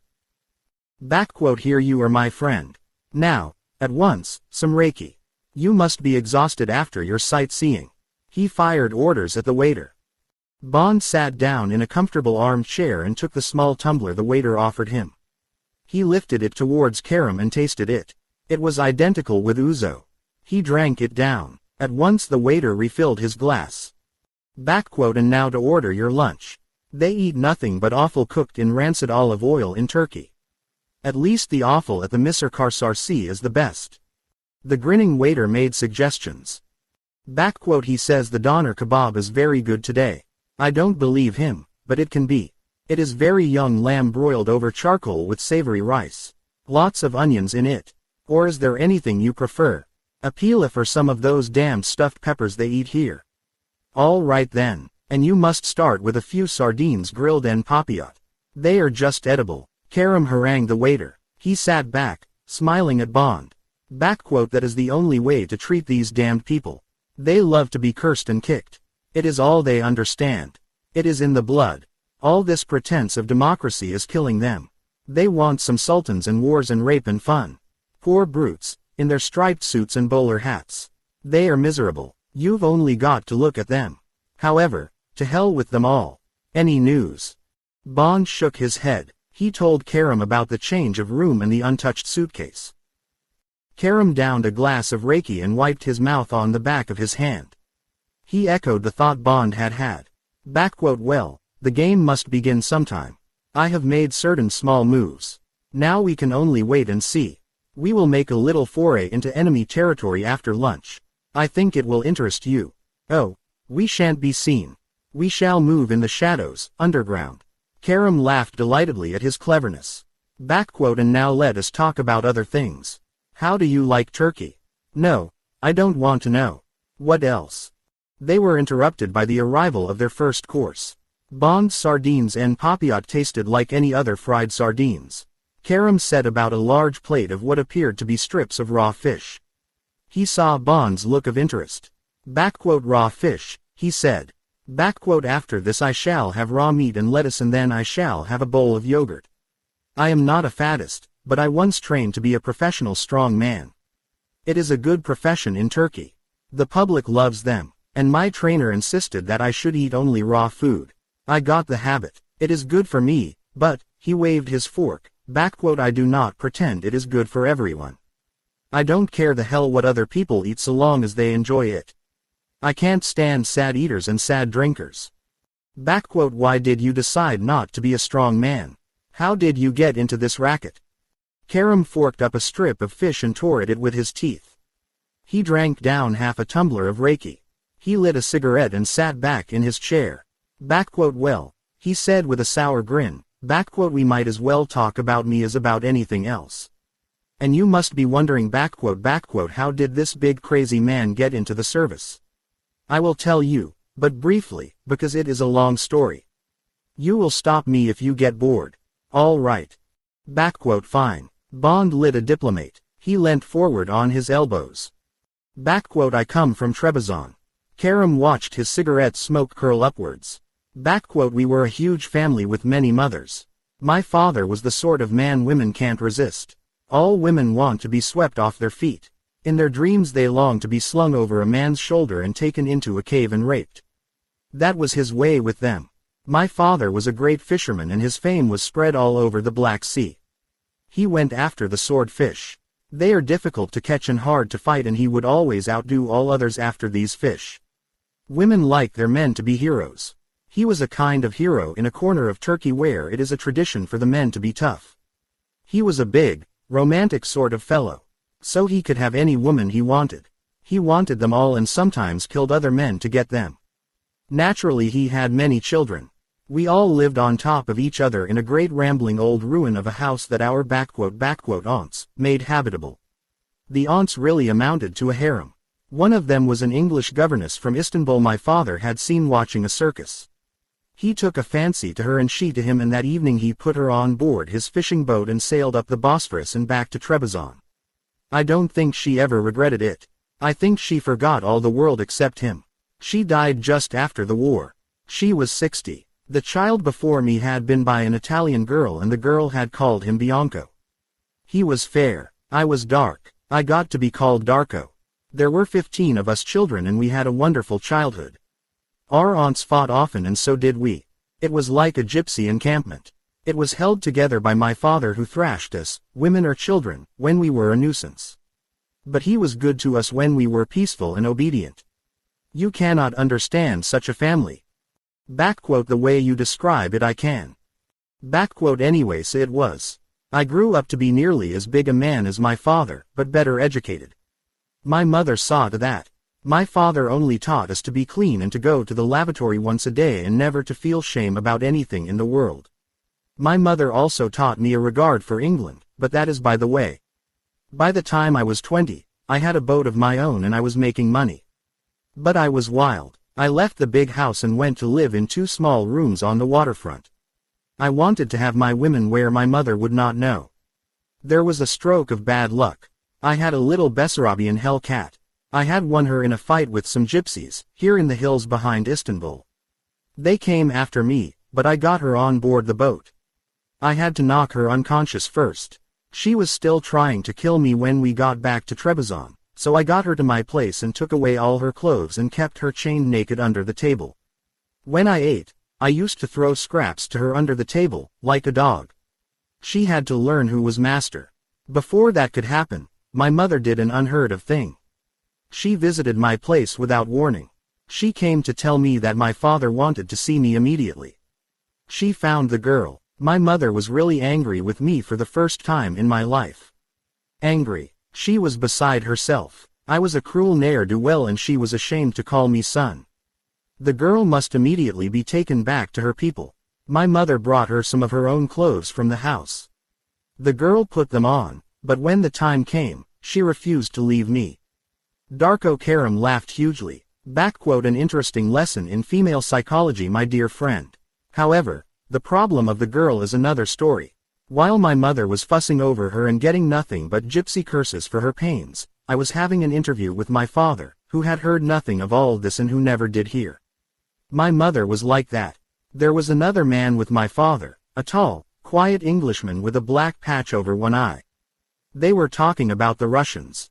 The Englishman wanted to know what they were doing along their frontier, about what was going on at Bodrum, their big oil and naval base only 50 miles away from Trebizond. He would pay good money for information. I knew English and I knew Russian. I had good eyes and ears. I had a boat. My father had decided that I would work for the Englishman. And that Englishman, my dear friend, was Major Dancy, my predecessor as head of this station. And the rest, Karim made a wide gesture with his cigarette holder, you can imagine. But what about this training to be a professional strong man? Said Karim slyly, that was only a sideline. Our traveling circuses were almost the only Turks allowed through the frontier. The Russians cannot live without circuses. It is as simple as that. I was the man who broke chains and lifted weights by a rope between the teeth. I wrestled against the local strong men in the Russian villages. And some of those Georgians are giants. Fortunately they are stupid giants and I nearly always won. Afterwards, at the drinking, there was always much talk and gossip. I would look foolish and pretend not to understand. Every now and then I would ask an innocent question and they would laugh at my stupidity and tell me the answer. The second course came, and with it a bottle of Kavaklider, a rich coarse burgundy like any other Balkan wine. The kebab was good and tasted of smoked bacon, fat and onions. Karim ate a kind of steak tartare, a large flat hamburger of finely minced raw meat laced with peppers and chives and bound together with yolk of egg. He made Bond try a furkful. It was delicious. Bond said so. You ought to eat it every day, said Karim earnestly. It is good for those who wish to make much love. There are certain exercises you should do for the same purpose. These things are important to men. Or at least they are to me. Like my father, I consume a large quantity of women. But, unlike him, I also drink and smoke too much, and these things do not go well with making love. Nor does this work I do. Too many tensions and too much thinking. It takes the blood to the head instead of to where it should be for making love. But I am greedy for life. I do too much of everything all the time. Suddenly one day my heart will fail. The iron crab will get me as it got my father. But I am not afraid of the crab. At least I shall have died from an honorable disease. Perhaps they will put on my tombstone. This man died from living too much. Bond laughed. Don't go too soon, Darko, he said. M would be very displeased. He thinks the world of you. He does. Karim searched Bond's face to see if he was telling the truth. He laughed delightedly. In that case I will not let the crab have my body yet. He looked at his watch. Come, James, he said. It is good that you reminded me of my duty. We will have coffee in the office. There is not much time to waste. Every day at 2:30 the Russians have their council of war. Today you and I will do them the honor of being present at their deliberations. Bond 5 from Russia with Love. Chapter 16. The Tunnel of Rats. Back in the cool office, while they waited for the inevitable coffee, Karam opened a cupboard in the wall and pulled out sets of engineer's blue overalls. Karam stripped to his shorts and dressed himself in one of the suits and pulled on a pair of rubber boots. Bond picked out a suit and a pair of boots that more or less fitted him and put them on. With the coffee, the head clerk brought in 2 powerful flashlights which he put on the desk. When the clerk had left the room, Karam said, "He is one of my sons, the eldest one. The others in there are all my children. The chauffeur and the watchman are uncles of mine. Common blood is the best security. And this spice business is good cover for us all. Set me up in it." He spoke to friends of his in the city of London. "I am now the leading spice merchant in Turkey. I have long ago repaid the money that was lent me. My children are shareholders in the business. They have a good life. When there is secret work to be done and I need help, I choose the child who will be most suitable. They all have training in different secret things. They are clever and brave. Some have already killed for me. They would all die for me, and for I have taught them he is just below God." Karam made a deprecating wave. But that is just to tell you that you are in good hands. I hadn't imagined anything different. Ha, said Karam non-committally. He picked up the torches and handed one to Bond. And now to work. Karam walked over to the wide glass-fronted bookcase and put his hand behind it. There was a click and the bookcase rolled silently and easily along the wall to the left. Behind it was a small door, flush with the wall. Karam pressed one side of the door and it swung inwards to reveal a dark tunnel with stone steps leading straight down. A dank smell, mixed with a faint zoo stench, came out into the room. "You go first," said Karam. "Go down the steps to the bottom and wait. I must fix the door." Bond switched on his torch and stepped through the opening and went carefully down the stairs. The light of the torch showed fresh masonry, and, 20 feet below, a glimmer of water. When Bond got to the bottom he found that the glimmer was a small stream running down a central gutter in the floor of an ancient stone-walled tunnel that sloped steeply up to the right. To the left, the tunnel went on downwards and would, he guessed, come out below the surface of the Golden Horn. Out of range of Bond's light there was a steady, quiet, scuttling sound, and in the blackness hundreds of pinpoints of red light flickered and moved. It was the same uphill and downhill. 20 yards away on either side, 1,000 rats were looking at Bond. They were sniffing at his scent. Bond imagined the whiskers lifting slightly from their teeth. He had a quick moment of wondering what action they would take if his torch went out. Karam was suddenly beside him. "It is a long climb. A quarter of an hour. I hope you love animals." Karam's laugh boomed hugely away up the tunnel. The rats scuffled and stirred.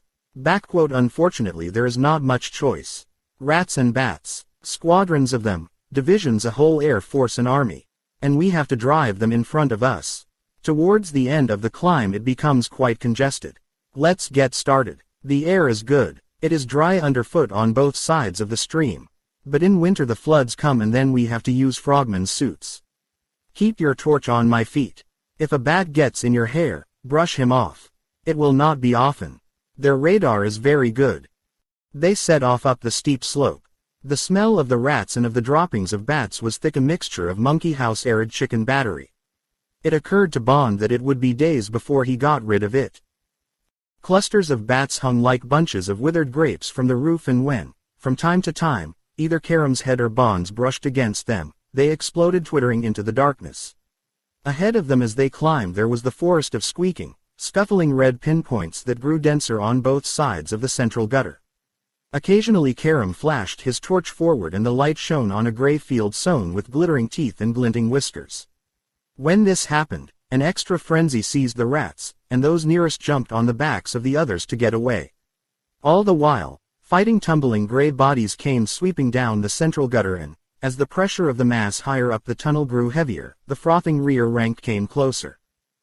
The two men kept their torches leveled like guns on the rear ranks until, after a good quarter of an hour's climb, they reached their destination.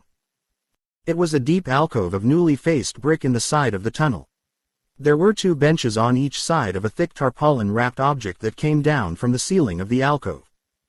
They stepped inside. Another few yards climb, Bond thought, and mass hysteria must have seized the distant thousands of rats further up the tunnel. The horde would have turned.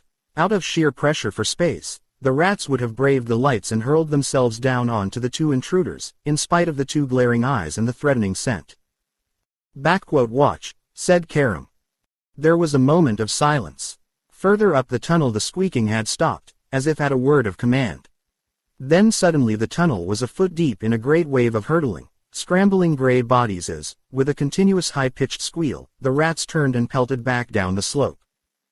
For minutes the sleek gray river foamed by outside the alcove until at last the numbers thinned and only a trickle of sick or wounded rats came limping and probing their way down the tunnel floor.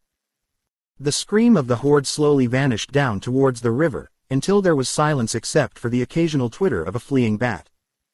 Karam gave a non-committal grunt. "One of these days those rats will start dying. Then we shall have the plague in Istanbul again. Sometimes I feel guilty for not telling the authorities of this tunnel so that they can clean the place up. But I can't so long as the Russians are up here."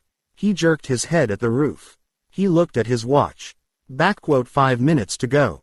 They will be pulling up their chairs and fiddling with their papers. There will be the 3 permanent men MGB, or one of them may be from Army Intelligence, GRU, and there will probably be 3 others. 2 came in a fortnight ago, one through Greece and another through Persia. Another one arrived on Monday. God knows who they are, or what they are here for. And sometimes the girl, Tatiana, comes in with a signal and goes out again. Let us hope we will see her today. You will be impressed. She is something. Karam reached up and untied the tarpaulin cover and pulled it downwards. Bond understood. The cover protected the shining butt of a submarine periscope, fully withdrawn. The moisture glistened on the thick grease of the exposed bottom joint. Bond chuckled. "Where the hell did you get that from, Darko?" "Turkish Navy. War surplus." Karam's voice did not invite further questions. "Now Q branch in London is trying to fix some way of wiring the damn thing for sound. It's not going to be easy. The lens at the top of this is no bigger than a cigarette lighter, end on. When I raise it, it comes up to floor level in their room. In the corner of the room where it comes up, we cut a small mousel. We did it well. Once when I came to have a look, the first thing I saw was a big mousetrap with a piece of cheese on it.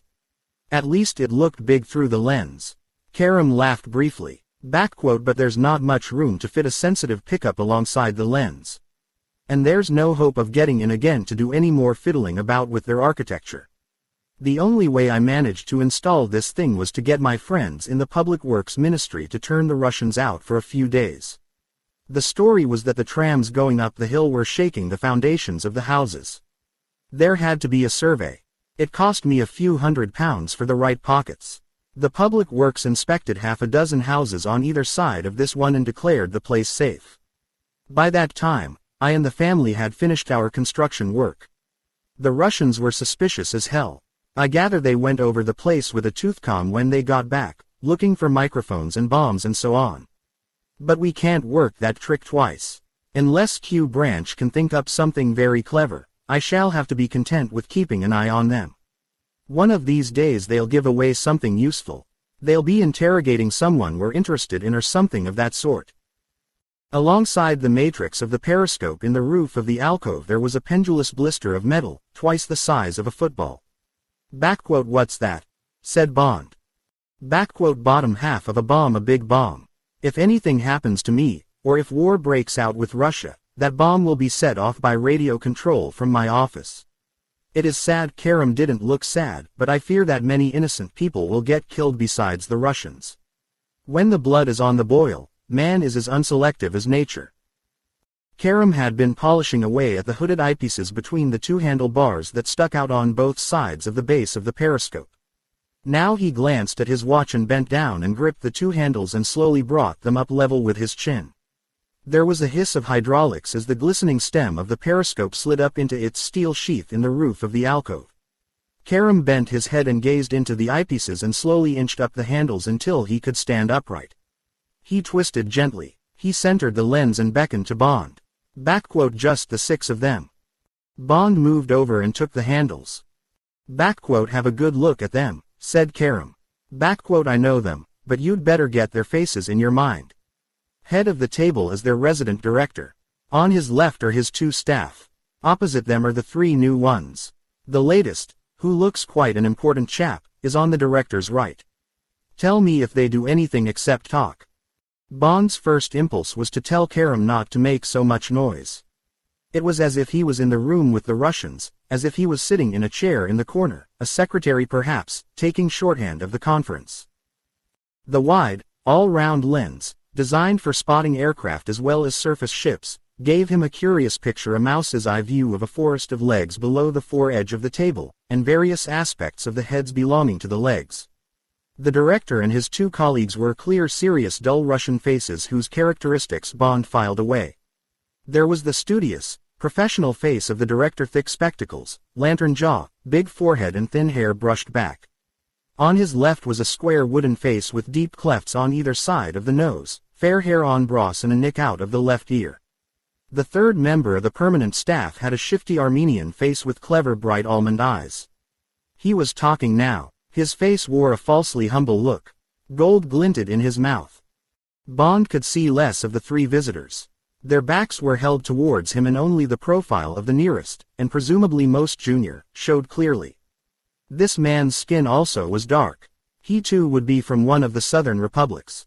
The jaw was badly shaved and the eye in profile was bovine and dull under a thick black brow. The nose was fleshy and porous. The upper lip was long over a sullen mouth and the beginning of a double chin. The tough black hair was cut very short so that most of the back of the neck looked blue to the level of the tips of the ears. It was a military haircut, done with mechanical clippers. The only clues to the next man were an angry boil on the back of a fat bald neck, a shiny blue suit and rather bright brown shoes. The man was motionless during the whole period that Bond kept watch and apparently never spoke. Now the senior visitor, on the right of the resident director, sat back and began talking. It was a strong, crag-like profile with big bones and a jutting chin under a heavy brown mustache of Stalin cut. Bond could see one cold gray eye under a bushy eyebrow and a low forehead topped by wiry gray-brown hair. This man was the only one who was smoking. He puffed busily at a tiny wooden pipe in the bowl of which stood half a cigarette. Every now and then he shook the pipe sideways so that the ash fell on the floor. His profile had more authority than any of the other faces and Bond guessed that he was a senior man sent down from Moscow. Bond's eyes were getting tired. He twisted the handles gently and looked round the office as far as the blurring jagged edges of the muzzle would allow. He saw nothing of interest: two olive-green filing cabinets, a hat stand by the door, on which he counted 6 more or less identical grey Homburgs, and a sideboard with a heavy carafe of water and some glasses. Bond stood away from the eyepiece, rubbing his eyes. If only we could hear, Karam said, shaking his head sadly. It would be worth diamonds. It would solve a lot of problems, agreed Bond. Then, by the way, Darko, how did you come on this tunnel? What was it built for? Karam bent and gave a quick glance into the eyepieces and straightened up. It's a lost drain from the Hall of Pillars, he said. The Hall of Pillars is now a thing for tourists. It's up above us on the heights of Istanbul, near St. Sophia. 1,000 years ago it was built as a reservoir in case of siege. It's a huge underground palace, 100 yards long and about half as broad. It was made to hold millions of gallons of water. It was discovered again about 400 years ago by a man called Julius. One day I was reading his account of finding it. He said it was filled in winter from a great pipe with a mighty noise. It occurred to me that there might be another great pipe, to empty it quickly if the city fell to the enemy. I went up to the Hall of Pillars and bribed the watchman and rode about among the pillars all one night in a rubber dinghy with one of my boys. We went over the walls with a hammer and an echo sounder. At one end, in the most likely spot, there was a hollow sound. I handed out more money to the Minister of Public Works and he closed the place for a week for cleaning. My little team got busy. Karam ducked down again for a look through the eyepieces and went on. We dug into the wall above water level and came on the top of an arch. The arch was the beginning of a tunnel. We got into the tunnel and went down it.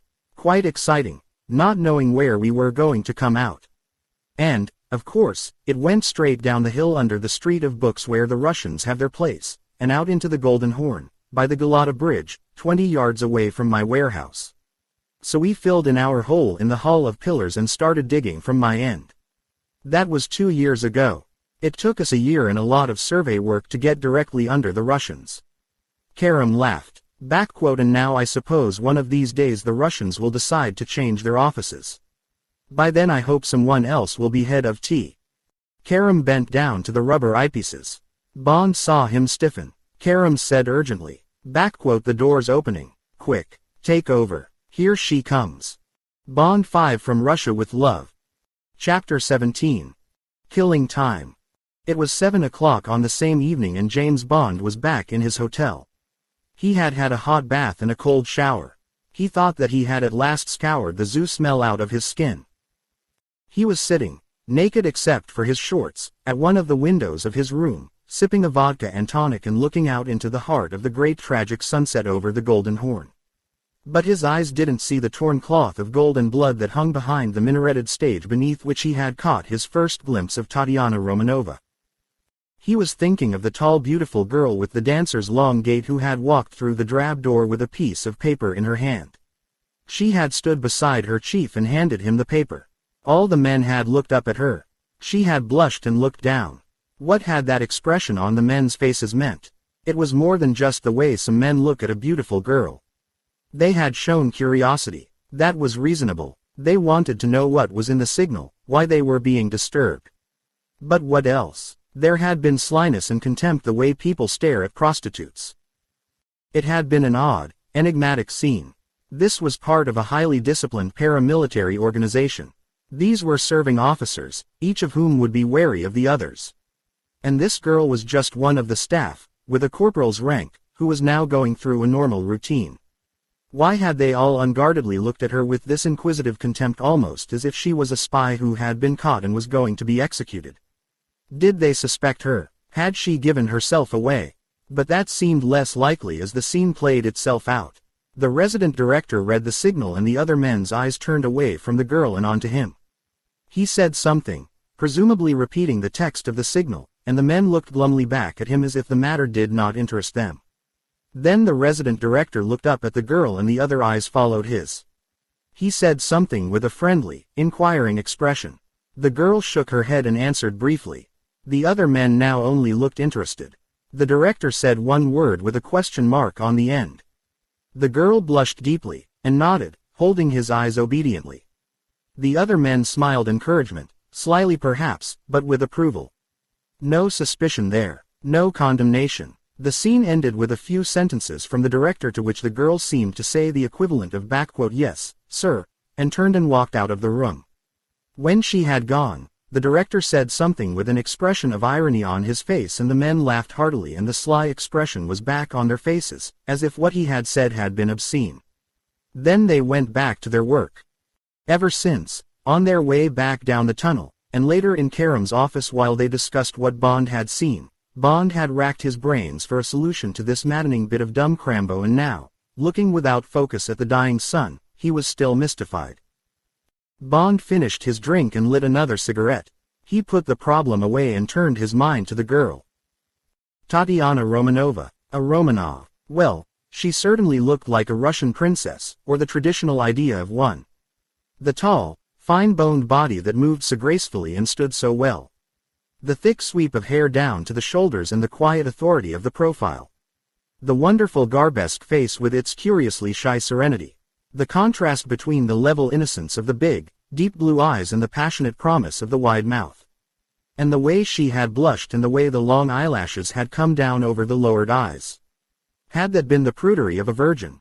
Bond thought not. There was the confidence of having been loved in the proud breasts and the insolently lilting behind the assertion of a body that knows what it can be for. On what Bond had seen, could he believe that she was the sort of girl to fall in love with a photograph and a file?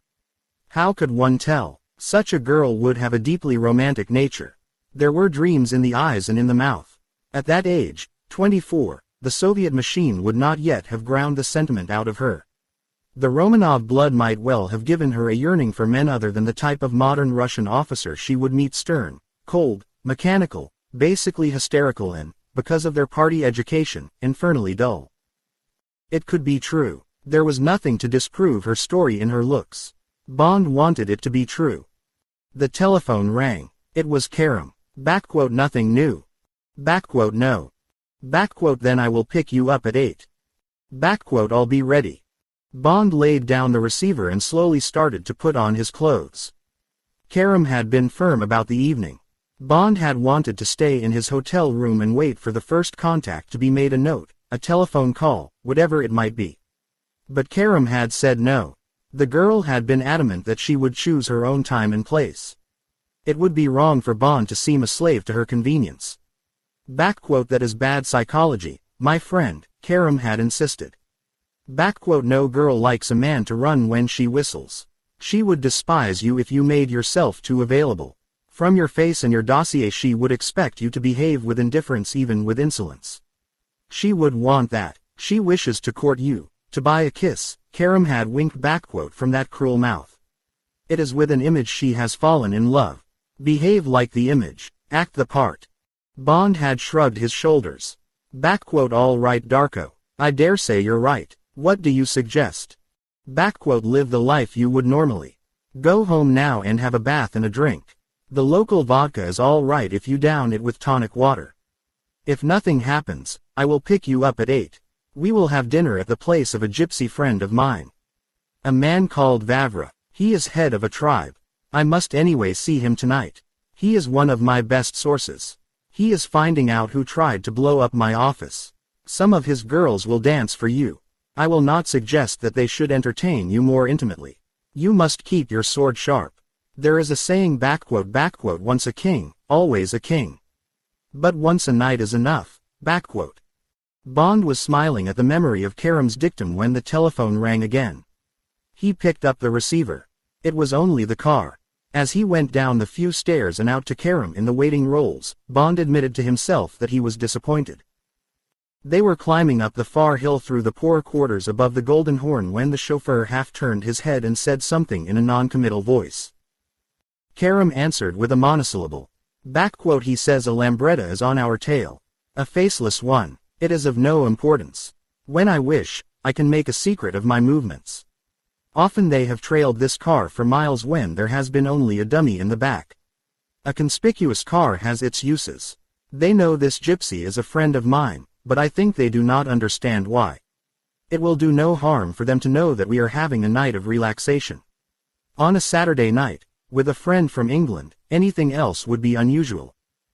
Bond looked back through the rear window and watched the crowded streets. From behind a stopped tram a motor scooter showed for a minute and then was hidden by a taxi. Bond turned away. He reflected briefly on the way the Russians ran their centers with all the money and equipment in the world, while the Secret Service put against them a handful of adventurous, underpaid men, like this one, with his second-hand roles and his children to help him. Yet Karam had the run of Turkey. Perhaps, after all, the right man was better than the right machine. At 8:30 they stopped halfway up a long hill on the outskirts of Istanbul at a dingy-looking open-air cafe with a few empty tables on the pavement. Behind it were the tops of trees over a high stone wall. They got out and the car drove off. They waited for the lambretta, but its wasp-like buzz had stopped and at once it was on its way back down the hill. All they saw of the driver was a glimpse of a short squat man wearing goggles. Karam led the way through the tables and into the cafe. It seemed empty, but a man rose up quickly from behind the till. He kept one hand below the counter. When he saw who it was, he gave Karam a nervous white smile. Something clanged to the floor. He stepped from behind the counter and led them out through the back and across a stretch of gravel to a door in the high wall and, after knocking once, unlocked it and waved them through. There was an orchard with plank tables dotted about under the trees. In the center was a circle of terrazza dancing floor. Round it were strung fairy lights, now dead, on poles planted in the ground. On the far side, at a long table, about 20 people of all ages had been sitting eating, but they had put down their knives and now looked towards the door. Some children had been playing in the grass behind the table. They also were now quiet and watching. The three-quarter moon showed everything up brightly and made pools of membrane shadow under the trees. Karam and Bond walked forward. The man at the head of the table said something to the others. He got up and came to meet them. The rest returned to their dinner and the children to their games. The man greeted Karam with reserve. He stood for a few moments making a long explanation to which Karam listened attentively, occasionally asking a question. The gypsy was an imposing, theatrical figure in Macedonian dress, white shirt with full sleeves, baggy trousers and laced soft leather top boots. His hair was a tangle of black snakes. A large downward drooping black mustache almost hid the full red lips. The eyes were fierce and cruel on either side of a syphilitic nose. The moon glinted on the sharp line of the jaw and the high cheekbones. His right hand, which had a gold ring on the thumb, rested on the hilt of a short curved dagger in a leather scabbard tipped with filigree silver. The gypsy finished talking. Karam said a few words, forceful and apparently complimentary, about Bond, at the same time stretching his hand out in Bond's direction as if he was a compere in a nightclub commending a new turn. The gypsy stepped up to Bond and scrutinized him. He bowed abruptly. Bond followed suit. The gypsy said a few words through a sardonic smile. Karam laughed and turned to Bond. He says if you are ever out of work you should come to him. He will give you a job taming his women and killing for him. That is a great compliment to a gaho, a foreigner. You should say something in reply. Tell him that I can't imagine he needs any help in these matters. Karam translated. The gypsy politely bared his teeth. He said something, walked back to the table, clapping his hands sharply. Two women got up and came towards him. He spoke to them curtly and they went back to the table and picked up a large earthenware dish and disappeared among the trees. Karam took Bond's arm and led him to one side. We have come on a bad night, he said. The restaurant is closed. There are family troubles here which have to be solved drastically, and in private. But I am an old friend and we are invited to share their supper. It will be disgusting but I have sent for Reiki. Then we may watch but on condition that we do not interfere. I hope you understand, my friend. Karam gave Bond's arm an additional pressure. Whatever you see, you must not move or comment. A court has just been held and justice is to be done, their kind of justice. It is an affair of love and jealousy. Two girls of the tribe are in love with one of his sons. There is a lot of death in the air. They both threaten to kill the other to get him. If he chooses one, the unsuccessful one has sworn to kill him and the girl. It is an impasse. There is much argument in the tribe. So the son has been sent up into the hills and the two girls are to fight it out here tonight to the death. The son has agreed to take the winner. The women are locked up in separate caravans. It will not be for the squeamish, but it will be a remarkable affair. It is a great privilege that we may be present. You understand. We are gahos. You will forget your sense of the proprieties. You will not interfere. They would kill you, and possibly me, if you did. Darko, said Bond. I have a French friend. A man called Mathis who is head of the Dixim. He once said to me j'aime les sensations fortes. I am like him. I shall not disgrace you. Men fighting women is one thing. Women fighting women is another. But what about the bomb? The bomb that blew up your office. What did he say about that? It was the leader of the Faceless Ones. He put it there himself. They came down the Golden Horn in a boat and he climbed up a ladder and fixed it to the wall. It was bad luck he didn't get me. The operation was well thought out. The man is a gangster. A Bulgarian refugee, called Kralensu. I shall have to have a reckoning with him. God knows why they suddenly want to kill me, but I cannot allow such annoyances. I may decide to take action later tonight. I know where he lives. In case Vavra knew the answer, I told my chauffeur to come back with the necessary equipment. A fiercely attractive young girl in a thick old-fashioned black frock, with strings of gold coins round her neck and about 10 thin gold bracelets on each wrist, came over from the table and swept a low jingling curtsy in front of Karam. She said something and Karam replied. We are bidden to the table, said Karam. I hope you are good at eating with your fingers. I see they are all wearing their smartest clothes tonight. That girl would be worth marrying. She has a lot of gold on her. It is her dowry. They walked over to the table. 2 places had been cleared on either side of the head gypsy. Karam gave what sounded like a polite greeting to the table. There was a curt nod of acknowledgement. They sat down. In front of each of them was a large plate of some sort of ragu smelling strongly of garlic, a bottle of Reiki, a pitcher of water and a cheap tumbler. More bottles of Reiki, untouched, were on the table. When Karam reached for his and poured himself half a tumblerful, everyone followed suit.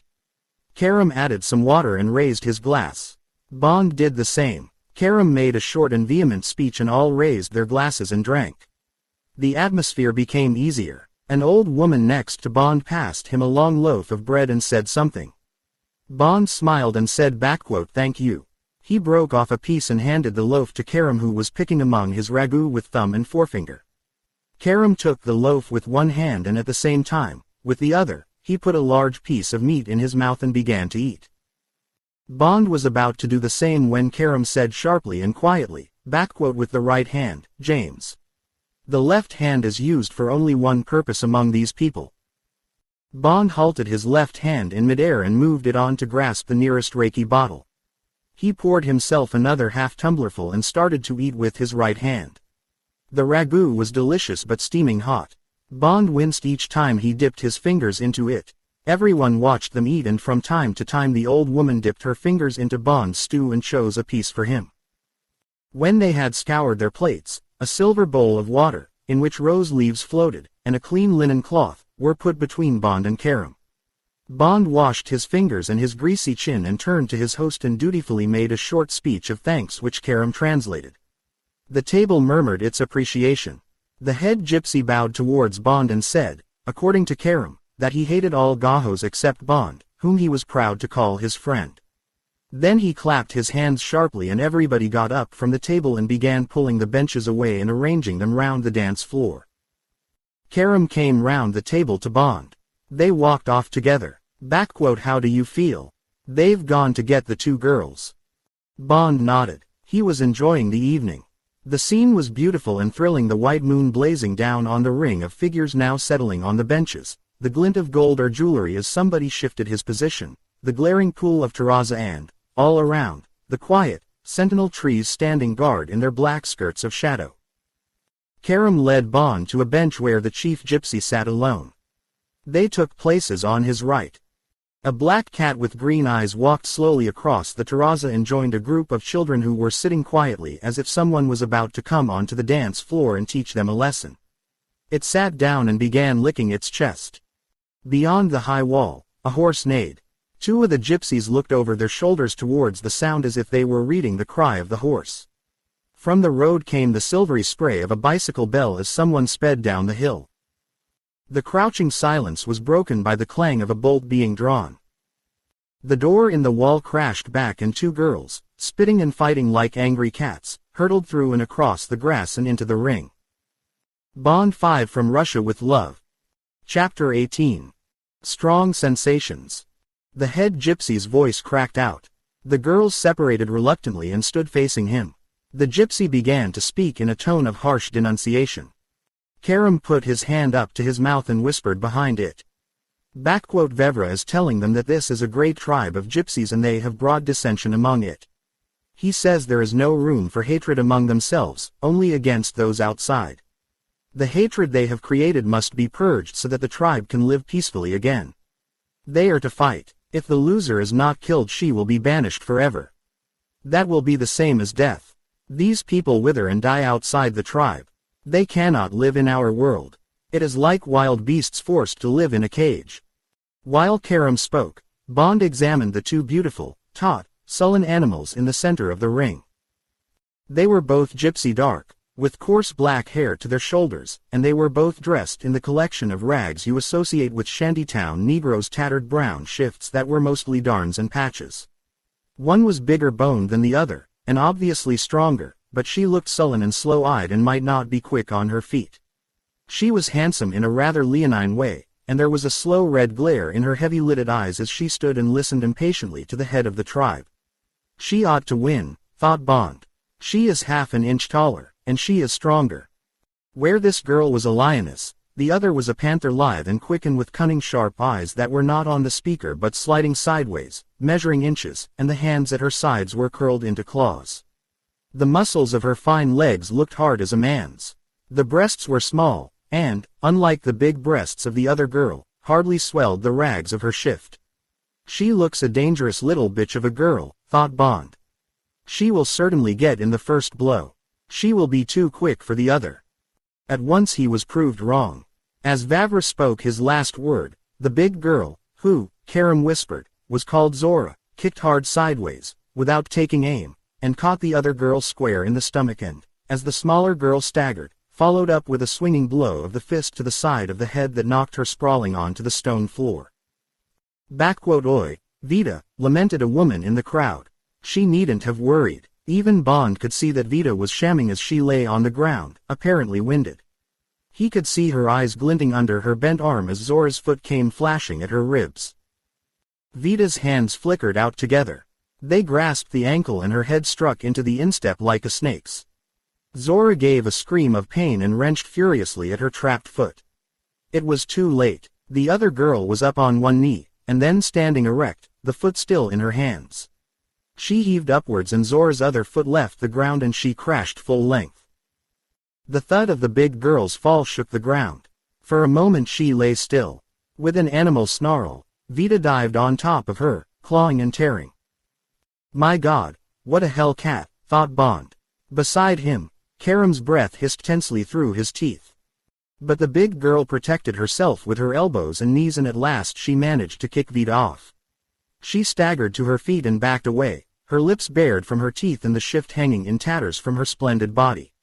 At once she went into the attack again, her arms groping forward for a hold and, as the smaller girl leapt aside, Zora's hand caught the neck of her shift and split it down to the hem. But immediately Vita twisted in close under the reaching arms and her fists and knees thudded into the attacker's body. This infighting was a mistake. The strong arms clamped shut round the smaller girl, trapping Vita's hands low down so that they could not reach up for Zora's eyes. And, slowly, Zora began to squeeze, while Vita's legs and knees thrashed ineffectually below. Bond thought that now the big girl must win. All Zora had to do was to fall on the other girl. Vita's head would crack down on the stone and then Zora could do as she liked. But all of a sudden it was the big girl who began to scream. Bond saw that Vita's head was buried deep in the other's breasts. Her teeth were at work. Zora's arms let go as she reached for Vita's hair to pull the head back and away from her. But now Vita's hands were free and they were scrabbling at the big girl's body. The girls tore apart and backed away like cats, their shining bodies glinting through the last rags of their shifts and blood showing on the exposed breasts of the big girl. They circled warily, both glad to have escaped, and as they circled they tore off the last of their rags and threw them into the audience. Bond held his breath at the sight of the two glistening, naked bodies, and he could feel Karam's body tense beside him. The ring of gypsies seemed to have come closer to the two fighters. The moon shone on glittering eyes and there was the whisper of hot, panting breath. Still the two girls circled slowly, their teeth bared and their breath coming harshly. The light glinted off their heaving breasts and stomachs and off their hard, boyish flanks. Their feet left dark sweat marks on the white stones. Again it was the big girl, Zora, who made the first move with a sudden forward leap and arms held out like a wrestler's. But Vita stood her ground. Her right foot lashed out in a furious coup de savate that made a slap like a pistol shot. The big girl gave a wounded cry and clutched at herself. At once Vita's other foot kicked up to the stomach and she threw herself in after it. There was a low growl from the crowd as Zora went down on her knees. Her hands went up to protect her face, but it was too late. The smaller girl was astride her, and her hands grasped Zora's wrists as she bore down on her with all her weight and bent her to the ground, her bared white teeth reaching towards the offered neck. Boom. The explosion cracked the tension like a nut. A flash of flame lit the darkness behind the dance floor and a chunk of masonry sang past Bond's ear. Suddenly the orchard was full of running men and the head gypsy was slinking forward across the stone with his curved dagger held out in front of him. Karam was going after him, a gun in his hand. As the gypsy passed the two girls, now standing wild-eyed and trembling, he shouted a word at them and they took to their heels and disappeared among the trees where the last of the women and children were already vanishing among the shadows. Bond, the beretta held uncertainly in his hand, followed slowly in the wake of Karam towards the wide breach that had been blown out of the garden wall, and wondered what the hell was going on. The stretch of grass between the hole in the wall and the dance floor was a turmoil of fighting, running figures. It was only as Bond came up with the fight that he distinguished the squat, conventionally dressed bulgars from the swirling finery of the gypsies. There seemed to be more of the faceless ones than of the gypsies, almost 2 to 1. As Bond peered into the struggling mass, a gypsy youth was ejected from it, clutching his stomach. He groped towards Bond, coughing terribly. 2 small dark men came after him, their knives held low. Instinctively Bond stepped to one side so that the crowd was not behind the 2 men. He aimed at their legs above the knees and the gun in his hand cracked twice. The 2 men fell, soundlessly, face downwards in the grass. 2 bullets gone, only 6 left. Bond edged closer to the fight. A knife hissed past his head and clanged onto the dance floor. It had been aimed at Karam, who came running out of the shadows with 2 men on his heels. The second man stopped and raised his knife to throw, and Bond shot from the hip, blindly, and saw him fall. The other man turned and fled among the trees, and Karam dropped to one knee beside Bond, wrestling with his gun. "Cover me," he shouted. Jammed on the first shot. "It's those bloody bulgars. God knows what they think they're doing." A hand caught Bond round the mouth and yanked him backwards. On his way to the ground he smelled carbolic soap and nicotine. He felt a boot thud into the back of his neck. As he whirled over sideways in the grass he expected to feel the searing flame of a knife. But the men, and there were 3 of them, were after Karam, and as Bond scrambled to one knee he saw the squat black figures pile down on the crouching man, who gave one lash upwards with his useless gun and then went down under them. At the same moment as Bond leapt forward and brought his gun butt down on a round shaven head, something flashed past his eyes and the curved dagger of the head gypsy was growing out of a heaving back. Then Karam was on his feet and the third man was running at it. A man was standing in the breach in the wall shouting one word, again and again, and one by one the attackers broke off their fights and doubled over to the man and past him and out onto the road. "Shoot, James, shoot," roared Karam. "That's Kralensu." He started to run forward. Bond's gun spat once. But the man had dodged round the wall, and 30 yards is too far for night shooting with an automatic. As Bond lowered his hot gun, there came the staccato firing of a squadron of Lambrettas, and Bond stood and listened to the swarm of wasps flying down the hill. There was silence except for the groans of the wounded. Bond listlessly watched Karam and Vavra come back through the breach in the wall and walk among the bodies, occasionally turning one over with a foot. The other gypsies seeped back from the road and the older women came hurrying out of the shadows to tend their men. Bond shook himself. What the hell had it all been about? 10 or a dozen men had been killed. What for? Whom had they been trying to get? Not him, Bond. When he was down and ready for the killing they had passed him by and made for Karam. This was the second attempt on Karam's life. Was it anything to do with the Romanova business? How could it possibly tie in? Bond tensed. His gun spoke twice from the hip. The knife clattered harmlessly off Karam's back. The figure that had risen from the dead twirled slowly round like a ballet dancer and toppled forward on his face. Bond ran forward. He had been just in time. The moon had caught the blade and he had had a clear field of fire. Karam looked down at the twitching body. He turned to meet Bond. Bond stopped in his tracks. "You bloody fool," he said angrily. "Why the hell can't you take more care? You ought to have a nurse." Most of Bond's anger came from knowing that it was he who had brought a cloud of death around Karam. Karam grinned shamefacedly. "Now it is not good, James. You have saved my life too often. We might have been friends. Now the distance between us is too great. Forgive me, for I can never pay you back." He held out his hand. Bond brushed it aside. "Don't be a damn fool, Darko," he said roughly. "My gun worked, that's all. Yours didn't. You'd better get one that does. For Christ's sake tell me what the hell this is all about. There's been too much blood splashing about tonight. I'm sick of it. I want a drink. Come and finish that Reiki." He took the big man's arm. As they reached the table, littered with the remains of the supper, a nearsing, terrible scream came out of the depths of the orchard. Bond put his hand on his gun. Karam shook his head. "We shall soon know what the faceless ones were after," he said gloomily. "My friends are finding out. I can guess what they will discover. I think they will never forgive me for having been here tonight. 5 of their men are dead." "There might have been a dead woman too," said Bond unsympathetically. "At least you've saved her life." Don't be stupid, Darko. These gypsies knew the risks when they started spying for you against the Bulgars. It was gang warfare. He added a dash of water to 2 tumblers of Reiki. They both emptied the glasses at one swallow. The head gypsy came up, wiping the tip of his curved dagger on a handful of grass.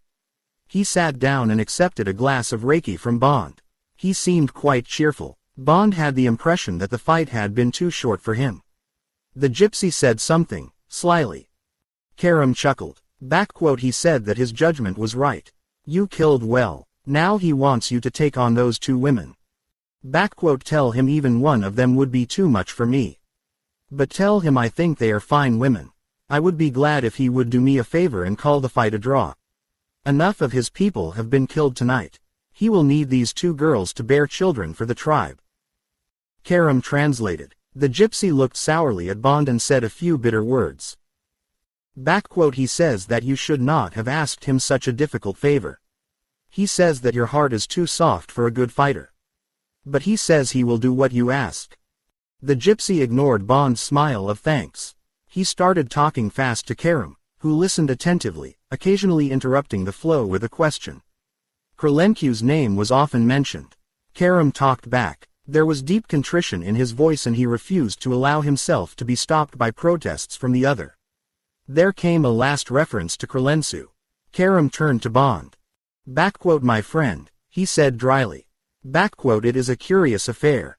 It seems the Bulgars were ordered to kill Vavra and as many of his men as possible. That is a simple matter. They knew the gypsy had been working for me. Rather drastic, perhaps, but in killing, the Russians have not much finesse. They like mass death. Vavra was a main target. I was another. The declaration of war against me personally I can also understand. But it seems that you were not to be harmed. You were exactly described so that there should be no mistake. That is odd. Perhaps it was desired that there should be no diplomatic repercussions. Who can tell? The attack was well planned. They came to the top of the hill by a roundabout route and freewheeled down so that we should hear nothing. This is a lonely place and there is not a policeman for miles. I blame myself for having treated these people too lightly. Karam looked puzzled and unhappy. He seemed to make up his mind. He said, but now it is midnight. The rolls will be here. There remains a small piece of work to be done before we go home to bed. And it is time we left these people. They have much to do before it is light. There are many bodies to go into the Bosphorus and there is the wall to be repaired. By daylight there must be no trace of these troubles. Our friend wishes you very well. He says you must return, and that Zora and Vita are yours until their breasts fall. He refuses to blame me for what has happened. He says that I am to continue sending him Bulgars. 10 were killed tonight. He would like some more. And now we will shake him by the hand and go. That is all he asks of us. We are good friends, but we are also Gahos. And I expect he does not want us to see his women weeping over their dead. Karam stretched out his huge hand. Vavra took it and held it and looked into Karam's eyes. For a moment his own fierce eyes seemed to go opaque. Then the gypsy let the hand drop and turned to Bond. The hand was dry and rough and padded like the paw of a big animal. Again the eyes went opaque. He let go of Bond's hand. He spoke rapidly and urgently to Karam and turned his back on them and walked away towards the trees. Nobody looked up from his work as Karam and Bond climbed through the breach in the wall. The rolls stood, glittering in the moonlight, a few yards down the road opposite the cafe entrance. A young man was sitting beside the chauffeur. Karam gestured with his hand. That is my 10th son. He is called Boris. I thought I might need him. I shall. The youth turned and said, Good evening, sir. Bond recognized him as one of the clerks in the warehouse. He was as dark and lean as the head clerk, and his eyes also were blue. The car moved down the hill. Karam spoke to the chauffeur in English. It is a small street off the Hippodrome Square. When we get there we will proceed softly. I will tell you when to stop. Have you got the uniforms and the equipment? Yes, Karam Bey. All right. Make good speed. It is time we were all in bed. Karam sank back in his seat. He took out a cigarette. They sat and smoked. Bond gazed out at the drab streets and reflected that sparse street lighting is the sure sign of a poor town. It was some time before Karam spoke. Then he said, The gypsy said we both have the wings of death over us. He said that I am to beware of a son of the snows and you must beware of a man who is owned by the moon. He laughed harshly. That is the sort of rigmarole they talk. But he says that Kralensu isn't either of these men. That is good. Why? Because I cannot sleep until I have killed that man. I do not know if what happened tonight has any connection with you and your assignment. I do not care. For some reason, war has been declared on me. If I do not kill Kralensu, at the third attempt he will certainly kill me. So we are now on our way to keep an appointment with him in Samara. Bond 5 from Russia with Love. Chapter 19. The Mouth of Marilyn Monroe. The car sped through the deserted streets, past shadowy mosques from which dazzling minarets lanced up towards the three-quarter moon, under the ruined aqueduct and across the Ataturk Boulevard and north of the barred entrances to the Grand Bazaar. At the column of Constantine the car turned right, through mean twisting streets that smelled of garbage, and finally debouched into a long ornamental square in which three stone columns fired themselves like a battery of space rockets into the spangled sky. Slow, said Karam softly. They crept round the square under the shadow of the lime trees. Down a street on the east side, the lighthouse below the Seraglio Palace gave them a great yellow wink. Stop. The car pulled up in the darkness under the limes. Karam reached for the door handle. We shan't be long, James. You sit up front in the driver's seat and if a policeman comes along just say Ben Bay Karaman Ortagiyam. Can you remember that? It means I am Karam Bay's partner. They'll leave you alone. Bond snorted. Thanks very much, but you'll be surprised to hear I'm coming with you. You're bound to get into trouble without me. Anyway, I'm damned if I'm going to sit here trying to bluff policemen. The worst of learning one good phrase is that it sounds as if one knew the language. The policeman will come back with a barrage of Turkish and when I can't answer he'll smell a rat. Don't argue, Darko. Well, don't blame me if you don't like this. Karam's voice was embarrassed. It's going to be a straight killing in cold blood. In my country you let sleeping dogs lie, but when they wake up and bite, you shoot them. You don't offer them a duel. All right. Whatever you say, said Bond. I've got one bullet left in case you miss. Come on then, said Karam reluctantly. We've got quite a walk. The other two will be going another way. Karam took a long walking stick from the chauffeur, and a leather case. He slung them over his shoulder and they started off down the street into the yellow wink of the lighthouse. Their footsteps echoed hollowly back at them from the iron-shuttered shop frontages. There was not a soul in sight, not a cat, and Bond was glad he was not walking alone down this long street towards the distant baleful eye. From the first, Istanbul had given him the impression of a town where, with the night, horror creeps out of the stones. It seemed to him a town the centuries had so drenched in blood and violence that, when daylight went out, the ghosts of its dead were its only population. His instinct told him, as it has told other travelers, that Istanbul was a town he would be glad to get out of alive. They came to a narrow stinking alley that dived steeply down the hill to their right. Karam turned into it and started gingerly down its cobbled surface. Watch your feet, he said softly. Garbage is a polite word for what my charming people throw into their streets. The moon shone whitely down the moist river of cobbles. Bond kept his mouth shut and breathed through his nose. He put his feet down one after the other, flat-footedly, and with his knees bent, as if he was walking down a snow slope. He thought of his bed in the hotel and of the comfortable cushions of the car under the sweetly smelling lime trees, and he wondered how many more kinds of dreadful stench he was going to run into during his present assignment. They stopped at the bottom of the alley. Karam turned to him with a broad white grin. He pointed upwards at a towering block of black shadow. Mosque of Sultan Ahmet. Famous Byzantine frescoes. Sorry I haven't got time to show you more of the beauties of my country. Without waiting for Bond's reply, he cut off to the right and along a dusty boulevard, lined with cheap shops, that sloped down towards the distant glint that was the Sea of Marmara. For 10 minutes they walked in silence. Then Karam slowed and beckoned Bond into the shadows. This will be a simple operation, he said softly. Kralensu lives down there, beside the railway line. He gestured vaguely towards a cluster of red and green lights at the end of the boulevard. He hides out in a shack behind a bill hoarding. There is a front door to the shack. Also a trapdoor to the street through the hoarding. He thinks no one knows of this. My 2 men will go in at the front door. He will slip out through the hoarding. Then I shoot him. All right. If you say so. They walked on down the boulevard, keeping close to the wall. After 10 minutes, they came in sight of the 20-foot-high hoarding that formed a facing wall to the T intersection at the bottom of the street. The moon was behind the hoarding and its face was in shadow. Now Karam walked even more carefully, putting each foot softly in front of him. About 100 yards from the hoarding the shadows ended and the moon blazed whitely down on the intersection.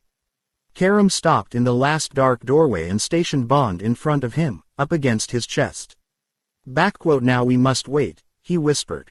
Bond heard Karam fiddling behind him. There came a soft plop as the lid of the leather case came off.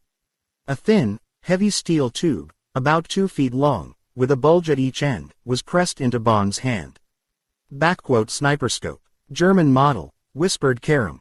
Infrared lens. Sees in the dark. Have a look at that big film advertisement over there.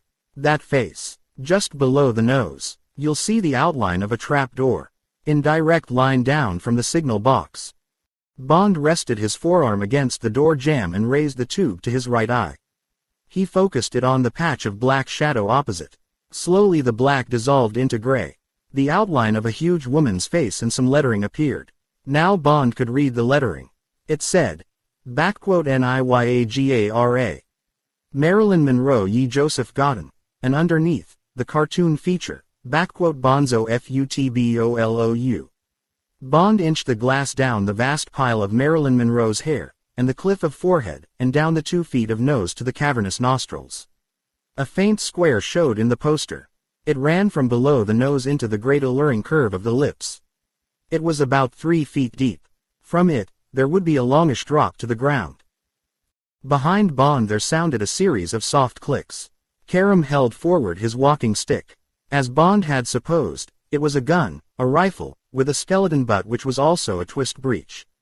The squat bulge of a silencer had taken the place of the rubber tip. Barrel from the new .88 Winchester, whispered Karam proudly. Put together for me by a man in Ankara. Takes the .308 cartridge. The short one. 3 of them. Give me the glass. I want to get the trap door lined up before my men go in at the front. Mind if I use your shoulder as a rest? All right. Bond handed Karam the sniper scope. Karam clipped it to the top of the barrel and slid the gun along Bond's shoulder. Got it, whispered Karam. Where Vavra said, he's a good man that. He lowered his gun just as 2 policemen appeared at the right-hand corner of the intersection. Bond stiffened. It's all right, whispered Karam. That's my boy and the chauffeur. He put 2 fingers in his mouth. A very quick, very low-pitched whistle sounded for a fraction of a second. One of the policemen lifted his hand to the back of his neck. The 2 policemen turned and walked away, their boots ringing loudly on the paving stones. Few minutes more, whispered Karam. They've got to get round the back of that hoarding. Bond felt the heavy barrel of the gun slip into place along his right shoulder. The moonstruck silence was broken by a loud iron clang from the signal box behind the hoarding. One of the signal arms dropped. A green pinpoint of light showed among the cluster of reds. There was a soft slow rumble in the distance, away to the left by Seraglio Point. It came close and sorted itself into the heavy pant of an engine and the grinding clangor of a string of badly coupled goods trucks. A faint yellow glimmer shone along the embankment to the left. The engine came laboring into view above the hoarding. The train slowly clanked by on its 100-mile journey to the Greek frontier, a broken black silhouette against the silver sea, and the heavy cloud of smoke from its cheap fuel drifted towards them on the still air. As the red light on the brake van glimmered briefly and disappeared, there came the deeper rumble as the engine entered a cutting, and then 2 harsh, mournful whoops as it whistled its approach to the little station of Buyuk, a mile further down the line. The rumble of the train died away. Bond felt the gun press deeper into his shoulder. He strained his eyes into the target of shadow. In the center of it, a deeper square of blackness showed. Bond cautiously lifted his left hand to shade his eyes from the moon. There came a hiss of breath from behind his right ear. He's coming.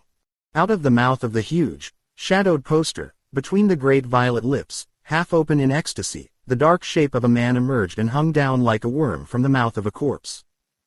The man dropped. A ship going up towards the Bosphorus growled in the night like a sleepless animal in a zoo. Bond felt a prickle of sweat on his forehead. The barrel of the rifle depressed as the man stepped softly off the pavement towards them. When he's at the edge of the shadow, he'll start to run, thought Bond. You damn fool, get the sights further down. Now, the man bent for a quick sprint across the dazzling white street. He was coming out of the shadow. His right leg was bent forward and his shoulder was twisted to give him momentum. At Bond's ear there was the clunk of an axe hitting into a tree trunk. The man dived forward, his arms outstretched. There was a sharp talk, as his chin or his forehead hit the ground. An empty cartridge tinkled down at Bond's feet. He heard the click of the next round going into the chamber. The man's fingers scrabbled briefly at the cobbles. His shoes knocked on the road. Then he lay absolutely still. Karam grunted. The rifle came down off Bond's shoulder. Bond listened to the noises of Karam folding up the gun and putting away the sniper scope in its leather case. Bond looked away from the sprawling figure in the road, the figure of the man who had been, but was no more. He had a moment of resentment against the life that made him witness these things. The resentment was not against Karam. Karam had twice been this man's target. In a way it had been a long duel, in which the man had fired twice to Karam's once.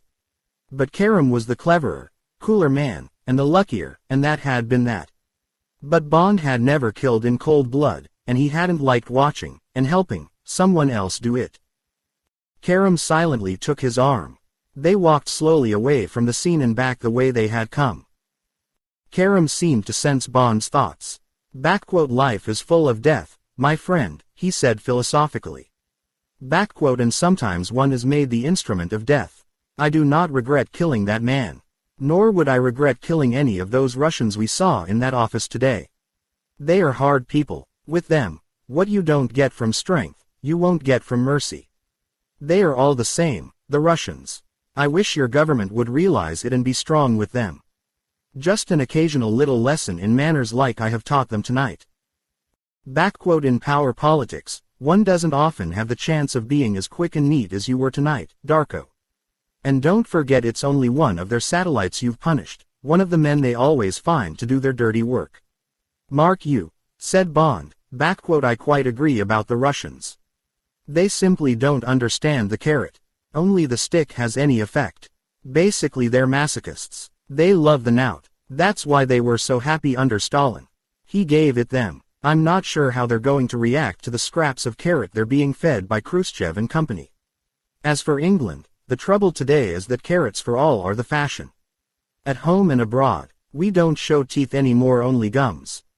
Karam laughed harshly, but made no comment. They were climbing back up the stinking alley and there was no breath for talk. They rested at the top and then walked slowly towards the trees of the Hippodrome Square. So you forgive me for today. It was odd to hear the longing for reassurance in the big man's usually boisterous voice. Forgive you. Forgive what? Don't be ridiculous. There was affection in Bond's voice. You've got a job to do and you're doing it. I've been very impressed. You've got a wonderful setup here. I'm the one who ought to apologize. I seem to have brought a great deal of trouble down on your head. And you've dealt with it. I've just tagged along behind. And I've got absolutely nowhere with my main job. M will be getting pretty impatient. Perhaps there'll be some sort of message at the hotel. But when Karam took Bond back to the hotel and went with him to the desk, there was nothing for Bond. Karam clapped him on the back. Don't worry, my friend, he said cheerfully. Hope makes a good breakfast. Eat plenty of it. I will send the car in the morning and if nothing has happened I will think of some more little adventures to pass the time. Clean your gun and sleep on it. You both deserve a rest. Bond climbed the few stairs and unlocked his door and locked and bolted it behind him. Moonlight filtered through the curtains. He walked across and turned on the pink-shaded lights on the dressing table. He stripped off his clothes and went into the bathroom and stood for a few minutes under the shower. He thought how much more eventful Saturday the 14th had been than Friday the 13th. He cleaned his teeth and gargled with a sharp mouthwash to get rid of the taste of the day and turned off the bathroom light and went back into the bedroom. Bond drew aside one curtain and opened wide the tall windows and stood, holding the curtains open and looking out across the great boomerang curve of water under the riding moon. The night breeze felt wonderfully cool on his naked body. He looked at his watch. It said 2 o'clock. Bond gave a shuddering yawn. He let the curtains drop back into place. He bent to switch off the lights on the dressing table. Suddenly he stiffened and his heart missed a beat. There had been a nervous giggle from the shadows at the back of the room. A girl's voice said, "Poor Mr. Bond. You must be tired. Come to bed." Bond 5 from Russia with Love. Chapter 20. Black on Pink. Bond whirled round. He looked over to the bed, but his eyes were blind from gazing at the moon. He crossed the room and turned on the pink-shaded light by the bed. There was a long body under the single sheet. Brown hair was spread out on the pillow. The tips of fingers showed, holding the sheet up over the face. Lower down the breasts stood up like hills under snow. Bond laughed shortly. He leaned forward and gave the hair a soft tug. There was a squeak of protest from under the sheet. Bond sat down on the edge of the bed. After a moment's silence, a corner of the sheet was cautiously lowered and one large blue eye inspected him. "You look very improper." The voice was muffled by the sheet. "What about you? And how did you get here?" "I walked down 2 floors. I live here too." The voice was deep and provocative. There was very little accent. "Well, I'm going to get into bed." The sheet came quickly down to the chin and the girl pulled herself up on the pillows. She was blushing. "Oh no, you mustn't." "But it's my bed. And anyway you told me to." The face was incredibly beautiful. Bond examined it coolly. The blush deepened. "That was only a phrase. To introduce myself." "Well, I'm very glad to meet you. My name's James Bond." "Mine's Tatiana Romanova." She sounded the second A of Tatiana and the first A of Romanova very long. "My friends call me Tanya." There was a pause while they looked at each other, the girl with curiosity, and with what might have been relief. Bond with cool surmise. She was the first to break the silence. "You look just like your photographs." She blushed again. But you must put something on. It upsets me." You upset me just as much." "That's called sex. If I got into bed with you it wouldn't matter. Anyway, what have you got on?" She pulled the sheet a fraction lower to show a 1/4-inch black velvet ribbon round her neck. This." Bond looked down into the teasing blue eyes, now wide as if asking if the ribbon was inadequate. He felt his body getting out of control. "Damn you, Tanya. Where are the rest of your things? Or did you come down in the lift like that?" "Oh no, that would not have been culturny. They are under the bed." "Well, if you think you are going to get out of this room without." Bond left the sentence unfinished. He got up from the bed and went to put on one of the dark blue silk pajama coats he wore instead of pajamas. "What you are suggesting is not culturny." "Oh isn't it?" said Bond sarcastically. He came back to the bed and pulled up a chair beside it. He smiled down at her. Well, I'll tell you something, culturny. You're one of the most beautiful women in the world." The girl blushed again. She looked at him seriously. Are you speaking the truth? I think my mouth is too big. Am I as beautiful as Western girls? I was once told I look like Greta Garbo. Is that so?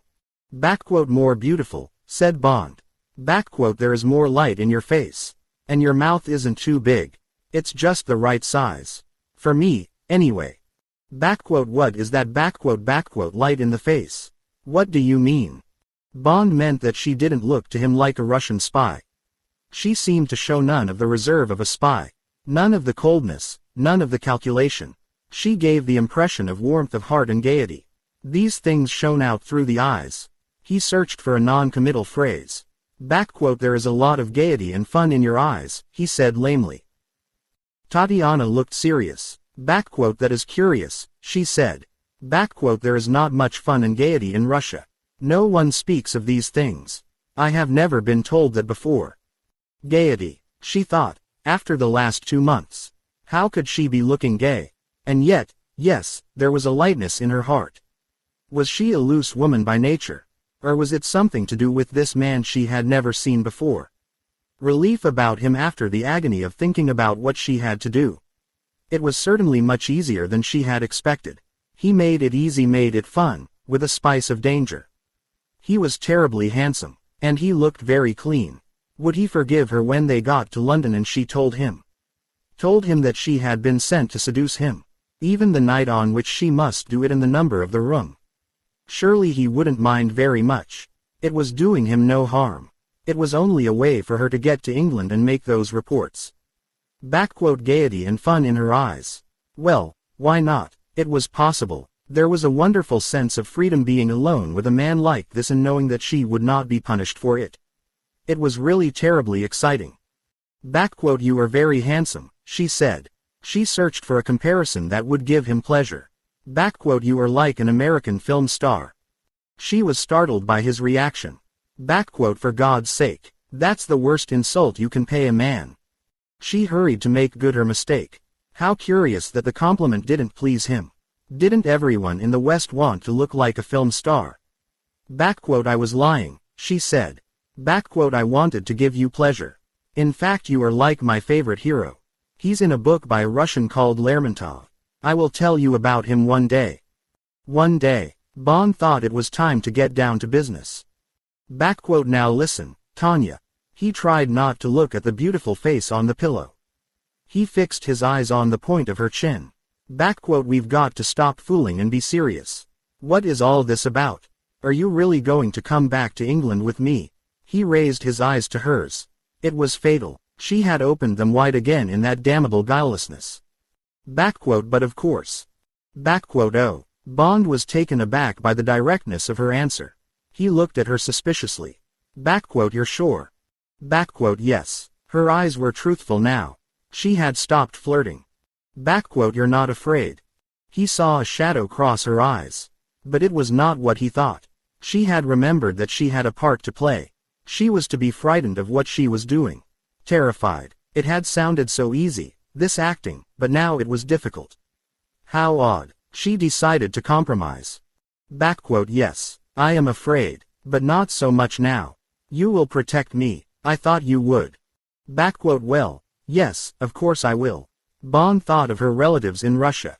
He quickly put the thought out of his mind. What was he doing? Trying to dissuade her from coming.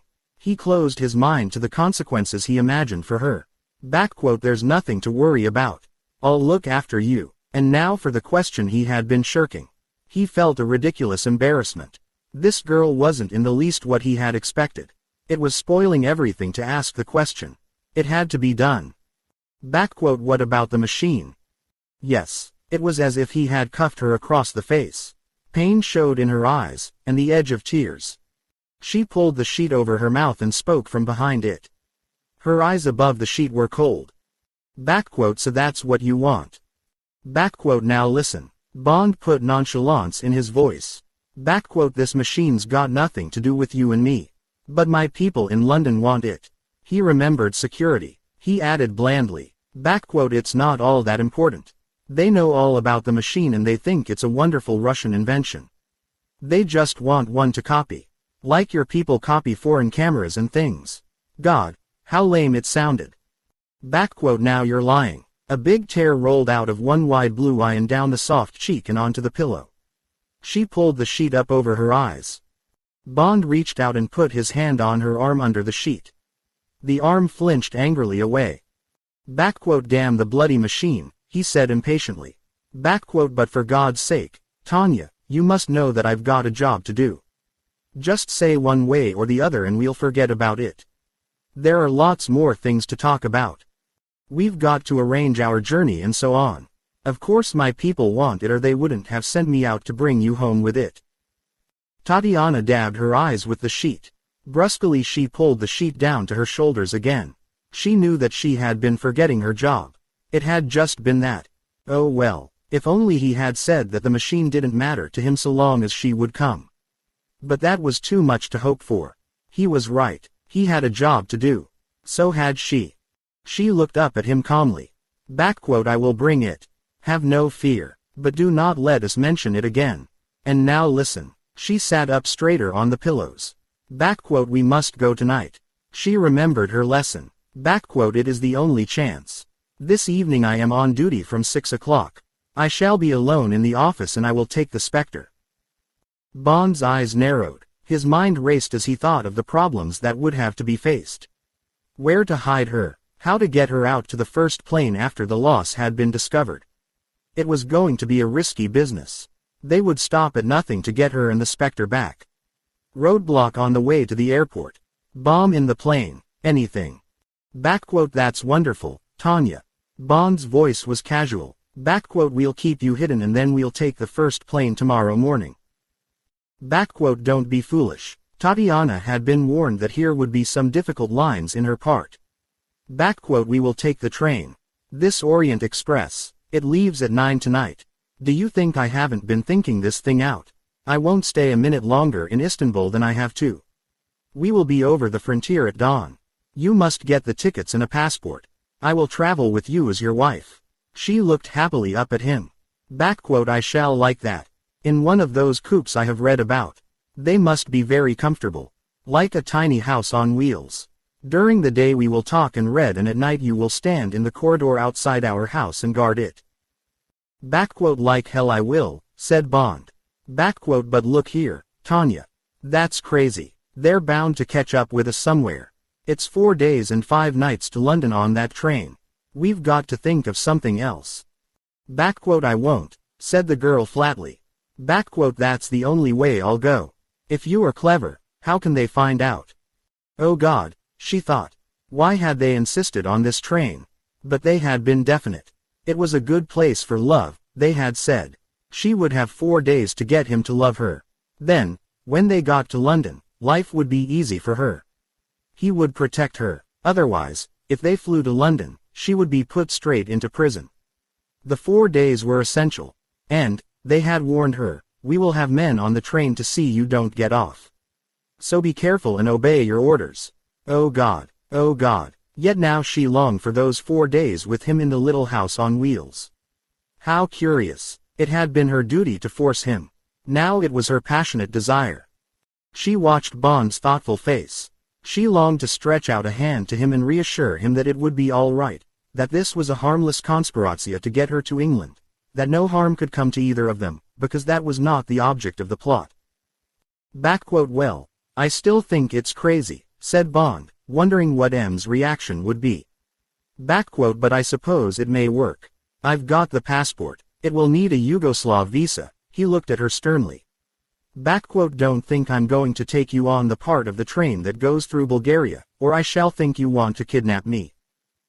I do, Tatiana giggled. That's exactly what I want to do. Now shut up, Tanya. We've got to work this out.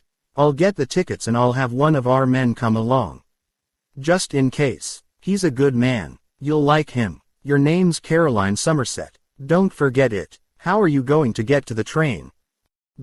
Caroline Somerset. The girl turned the name over in her mind. It is a pretty name. And you are Mr. Somerset. She laughed happily. That is fun. Do not worry about me. I will come to the train just before it leaves. It is the Cirkeci station. I know where it is. So that is all. And we do not worry any more. Yes. Suppose you lose your nerve. Suppose they catch you. Suddenly Bond was worried at the girl's confidence. How could she be so certain? A sharp tingle of suspicion ran down his spine. Before I saw you, I was frightened. Now I am not. Tatiana tried to tell herself that this was the truth. Somehow it nearly was. Now I shall not lose my nerve, as you call it. And they cannot catch me. I shall leave my things in the hotel and take my usual bag to the office. I cannot leave my fur coat behind. I love it too dearly. But today is Sunday and that will be an excuse to come to the office in it. Tonight at 8:30 I shall walk out and take a taxi to the station. And now you must stop looking so worried. Impulsively, because she had to, she stretched out a hand towards him. Say that you are pleased. Bond moved to the edge of the bed. He took her hand and looked down into her eyes. God, he thought, I hope it's all right. I hope this crazy plan will work. Is this wonderful girl a cheat?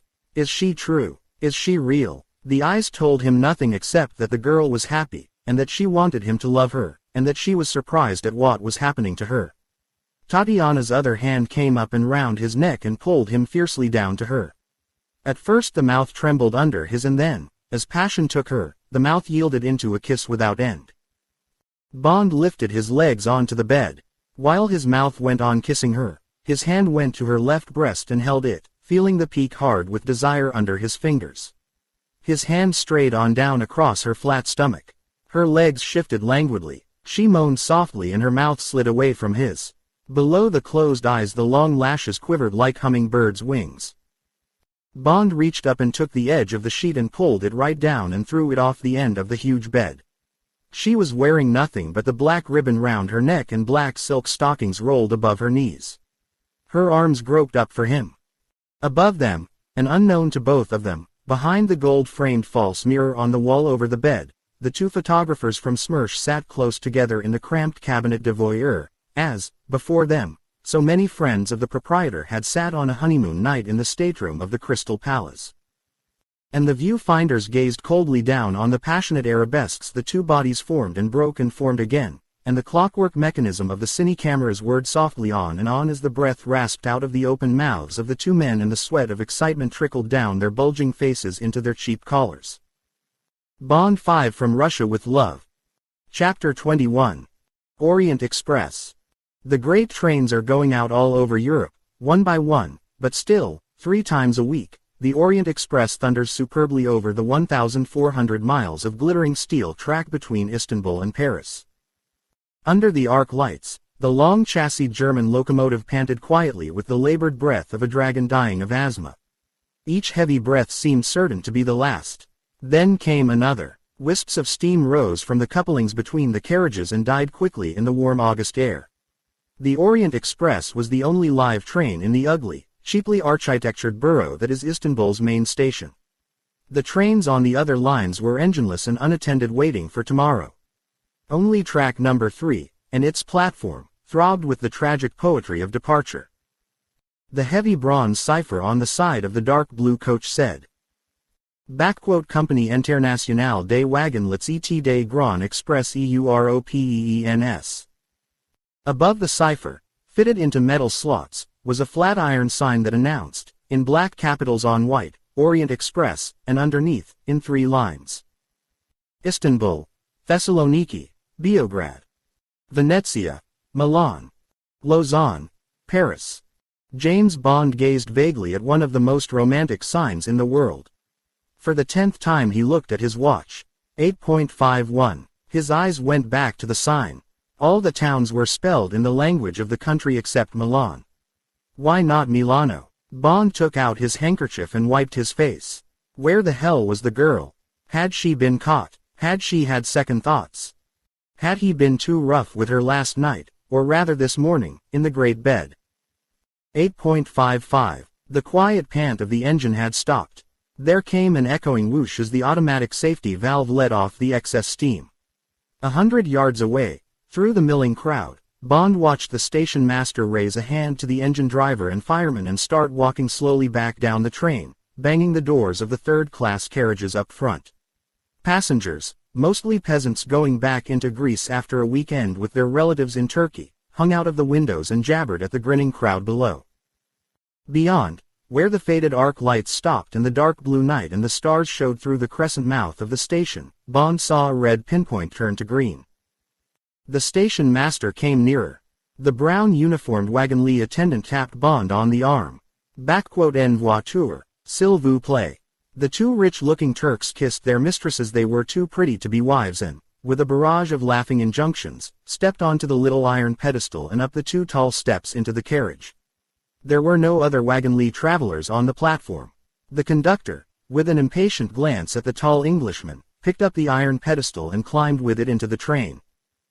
The station master strode purposefully by 2 more compartments, the first and second class carriages, and then, when he reached the guard's van, he would lift the dirty green flag.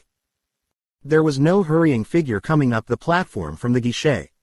High up above the guichet, Near the ceiling of the station, the minute hand of the big illuminated clock jumped forward an inch and said 9. A window banged down above Bond's head. Bond looked up. His immediate reaction was that the black veil was too wide-meshed. The intention to disguise the luxurious mouth and the excited blue eyes was amateurish. Quick. The train had begun to move. Bond reached for the passing handrail and swung up onto the step. The attendant was still holding open the door. Bond stepped unhurriedly through. Madam was late, said the attendant. She came along the corridor. She must have entered by the last carriage. Bond went down the carpeted corridor to the center coupe. A black 7 stood above a black 8 on the white metal lozenge. The door was ajar. Bond walked in and shut it behind him. The girl had taken off her veil and her black straw hat. She was sitting in the corner by the window. A long, sleek sable coat was thrown open to show a natural-colored shantung dress with a pleated skirt, honey-colored nylons and a black crocodile belt and shoes. She looked composed. You have no faith, James. Bond sat down beside her. Tanya, he said, if there was a bit more room I'd put you across my knee and spank you. You nearly gave me heart failure. What happened? Nothing, said Tatiana innocently. What could happen? I said I would be here, and I am here. You have no faith. Since I am sure you are more interested in my dowry than in me, it is up there. Bond looked casually up. 2 small cases were on the rack beside his suitcase. He took her hand. He said, thank God you're safe. Something in his eyes, perhaps the flash of guilt, as he admitted to himself that he had been more interested in the girl than the machine, reassured her. She kept his hand in hers and sank contentedly back in her corner. The train screeched slowly round Seraglio Point. The lighthouse lit up the roofs of the dreary shacks along the railway line. With his free hand Bond took out a cigarette and lit it. He reflected that they would soon be passing the back of the great billboard where Krulensu had lived until less than 24 hours ago. Bond saw again the scene in every detail. The white cross roads, the 2 men in the shadows, the doomed man slipping out through the purple lips. The girl watched his face with tenderness. What was this man thinking? What was going on behind those cold level gray blue eyes that sometimes turned soft and sometimes, as they had done last night before his passion had burned out in her arms, blazed like diamonds? Now they were veiled in thought. Was he worrying about them both? Worrying about their safety? If only she could tell him that there was nothing to fear, that he was only her passport to England, him and the heavy case the resident director had given her that evening in the office. The director had said the same thing. Here is your passport to England, Corporal, he had said cheerfully. Look. He had unzipped the bag. A brand new Spectre. Be certain not to open the bag again or let it out of your compartment until you get to the other end. Or this Englishman will take it away from you and throw you on the dust heap. It is this machine they want. Do not let them take it from you, or you will have failed in your duty. Understood. A signal box loomed up in the blue dusk outside the window. Tatiana watched Bond get up and pull down the window and crane out into the darkness. His body was close to her. She moved her knee so that it touched him. How extraordinary, this passionate tenderness that had filled her ever since she had seen him last night standing naked at the window, his arms up to hold the curtains back, his profile, under the tousled black hair, intent and pale in the moonlight. And then the extraordinary fusing of their eyes and their bodies. The flame that had suddenly lit between them, between the 2 secret agents, thrown together from enemy camps a whole world apart, each involved in his own plot against the country of the other, antagonists by profession, yet turned, and by the orders of their governments, into lovers. Tatiana stretched out a hand and caught hold of the edge of the coat and tugged at it. Bond pulled up the window and turned. He smiled down at her. He read her eyes. He bent and put his hands on the fur over her breasts and kissed her hard on the lips. Tatiana leant back, dragging him with her. There came a soft double knock on the door. Bond stood up. He pulled out his handkerchief and brusquely scrubbed the rouge off his lips. That'll be my friend Karam, he said. I must talk to him. I will tell the conductor to make up the beds. Stay here while he does it. I won't be long. I shall be outside the door. He leant forward and touched her hand and looked at her wide eyes and at her rueful, half-open lips. We shall have all the night to ourselves. First I must see that you are safe. He unlocked the door and slipped out. Darko Karim's huge bulk was blocking the corridor. He was leaning on the brass guard rail, smoking and gazing moodily out towards the Sea of Marmara that receded as the long train snaked away from the coast and turned inland and northwards. Bond leaned on the rail beside him. Karim looked into the reflection of Bond's face in the dark window. He said softly, "The news is not good. There are 3 of them on the train." Ah. An electric tingle ran up Bond's spine. It's the 3 strangers we saw in that room. Obviously they're on to you and the girl. Karim glanced sharply sideways. That makes her a double. Or doesn't it? Bond's mind was cool, so the girl had been bait. And yet, no, damn it, she couldn't be acting. It wasn't possible. The cipher machine. Perhaps after all it wasn't in that bag. Wait a minute, he said. He turned and knocked softly on the door. He heard her unlock it and slip the chain. He went in and shut the door. She looked surprised. She had thought it was the conductor come to make up the beds. She smiled radiantly. You have finished. Sit down, Tatiana. I've got to talk to you. Now she saw the coldness in his face and her smile went out. She sat down obediently with her hands in her lap. Bond stood over her. Was there guilt in her face, or fear? No, only surprise and a coolness to match his own expression. Now listen, Tatiana, Bond's voice was deadly. Something's come up. I must look into that bag and see if the machine is there. She said indifferently. Take it down and look. She examined the hands in her lap. So now it was going to come. What the director had said. They were going to take the machine and throw her aside, perhaps have her put off the train. Oh God, this man was going to do that to her. Bond reached up and hauled down the heavy case and put it on the seat. He tore the zip sideways and looked in. Yes, a gray japanned metal case with 3 rows of squat keys, rather like a typewriter. He held the bag open towards her. Is that a Spectre? She glanced casually into the gaping bag. Yes. Bond zipped the bag shut and put it back on the rack. He sat down beside the girl. There are 3 MGB men on the train. We know they are the ones who arrived at your center on Monday. What are they doing here, Tatiana? Bond's voice was soft. He watched her, searched her with all his senses. She looked up. There were tears in her eyes. Were they the tears of a child found out? But there was no trace of guilt in her face. She only looked terrified of something. She reached out a hand and then drew it back.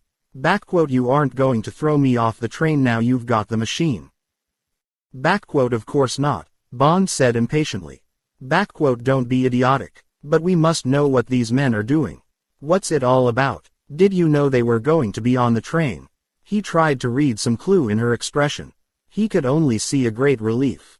And what else? A look of calculation, or reserve. Yes, she was hiding something. But what? Tatiana seemed to make up her mind. Brusquely she wiped the back of her hand across her eyes. She reached forward and put the hand on his knee. The streak of tears showed on the back of the hand. She looked into Bond's eyes, forcing him to believe her. James, she said. I did not know these men were on the train. I was told they were leaving today. For Germany. I assumed they would fly. That is all I can tell you. Until we arrive in England, out of reach of my people, you must not ask me more. I have done what I said I would. I am here with the machine. Have faith in me. Do not be afraid for us. I am certain these men do not mean us harm. Absolutely certain. Have faith. Was she so certain? Wondered Tatiana. Had the Kleb woman told her all the truth? But she also must have faith in the orders she had been given. These men must be the guards to see that she didn't get off the train.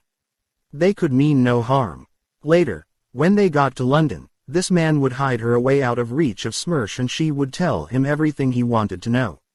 She had already decided this in the back of her mind. But God knew what would happen if she betrayed them now. They would somehow get her, and him. She knew it. There were no secrets from these people. And they would have no mercy. So long as she played out her role, all would be well. Tatiana watched Bond's face for a sign that he believed her. Bond shrugged his shoulders. He stood up. I don't know what to think, Tatiana, he said. You are keeping something from me, but I think it's something you don't know is important. And I believe you think we are safe. We may be. It may be a coincidence that these men are on the train. I must talk to Karam and decide what to do. Don't worry. We will look after you. But now we must be very careful. Bond looked round the compartment. He tried the communicating door with the next coupe. It was locked. He decided to wedge it when the conductor had gone. He would do the same for the door into the passage. And he would have to stay awake. So much for the honeymoon on wheels. Bond smiled grimly to himself and rang for the conductor. Tatiana was looking anxiously up at him. Don't worry, Tanya, he said again. Don't worry about anything. Go to bed when the man has gone. Don't open the door unless you know it's me. I will sit up tonight and watch. Perhaps tomorrow it will be easier. I will make a plan with Karam. He is a good man. The conductor knocked. Bond let him in and went out into the corridor. Karam was still there gazing out. The train had picked up speed and was hurtling through the night, its harsh melancholy whistle echoing back at them from the walls of a deep cutting against the sides of which the lighted carriage windows flickered and danced. Karam didn't move, but his eyes in the mirror of the window were watchful. Bond told him of the conversation. It was not easy to explain to Karam why he trusted the girl as he did. He watched the mouth in the window curl ironically as he tried to describe what he had read in her eyes and what his intuition told him. Karam sighed resignedly. James, he said, you are now in charge. This is your part of the operation. We have already argued most of this out today: the danger of the train, the possibility of getting the machine home in the diplomatic bag, the integrity, or otherwise, of this girl. It certainly appears that she has surrendered unconditionally to you. At the same time you admit that you have surrendered to her. Perhaps only partially, but you have decided to trust her. In this morning's telephone talk with M he said that he would back your decision. He left it to you. So be it, but he didn't know we were to have an escort of 3 MGB men. Nor did we, and I think that would have changed all our views. Yes. Yes. Then the only thing to do is eliminate these 3 men. Get them off the train. God knows what they're here for. I don't believe in coincidences any more than you. But one thing is certain. We are not going to share the train with these men. Right. Of course. Then leave it to me. At least for tonight. This is still my country and I have certain powers in it. And plenty of money. I cannot afford to kill them. The train would be delayed. You and the girl might get involved. But I shall arrange something. 2 of them have sleeping berths. The senior man with the mustache and the little pipe is next door to you here, in number 6. He gestured backwards with his head. He is traveling on a German passport under the name of Melchior Benz, salesman. The dark one, the Armenian, is in number 12. He, too, has a German passport Kurt Goldfarb, construction engineer. They have through tickets to Paris. I have seen their documents. I have a police card. The conductor made no trouble. He has all the tickets and passports in his cabin. The third man, the man with a boil on the back of his neck, turns out also to have boils on his face. A stupid, ugly-looking brute. I have not seen his passport. He is traveling sitting up in the first class, in the next compartment to me. He does not have to surrender his passport until the frontier. But he has surrendered his ticket. Like a conjurer, Karam flicked a yellow first-class ticket out of his coat pocket. He slipped it back. He grinned proudly at Bond. How the hell? Karam chuckled. Before he settled down for the night, this dumb ox went to the lavatory. I was standing in the corridor and I suddenly remembered how we used to steal rides on the train when I was a boy. I gave him a minute. Then I walked up and rattled the lavatory door. I hung on to the handle very tight. Ticket collector, I said in a loud voice. Tickets please. I said it in French and again in German. There was a mumble from inside. I felt him try to open the door. I hung on tight so that he would think the door had stuck. Do not derange yourself, monsieur, I said politely. Push the ticket under the door. There was more fiddling with the door handle and I could hear heavy breathing. Then there was a pause and a rustle under the door. There was the ticket. I said, "Merci, monsieur," very politely. I picked up the ticket and stepped across the coupling into the next carriage. Karam airily waved a hand. "The stupid oaf will be sleeping peacefully by now. He will think that his ticket will be given back to him at the frontier. He is mistaken. The ticket will be in ashes and the ashes will be on the four winds." Karam gestured towards the darkness outside. "I will see that the man is put off the train, however much money he has got. He will be told that the circumstances must be investigated, his statements corroborated with the ticket agency. He will be allowed to proceed on a later train." Bond smiled at the picture of Karam playing his private school trick. "You're a card, Darko. What about the other two?" Darko. Karam shrugged his massive shoulders. "Something will occur to me," he said confidently. "The way to catch Russians is to make them look foolish. Embarrass them. Laugh at them. They can't stand it. We will somehow make these men sweat. Then we will leave it to the MGB to punish them for failing in their duty. Doubtless they will be shot by their own people." While they were talking, the conductor had come out of number 7. Karam turned to Bond and put a hand on his shoulder. "Have no fear, James," he said cheerfully. "We will defeat these people. Go to your girl. We will meet again in the morning. We shall not sleep much tonight, but that cannot be helped. Every day is different. Perhaps we shall sleep tomorrow." Bond watched the big man move off easily down the swaying corridor. He noticed that, despite the movement of the train, Karam's shoulders never touched the walls of the corridor. Bond felt a wave of affection for the tough, cheerful professional spy. Karam disappeared into the conductor's cabin. Bond turned and knocked softly on the door of number 7.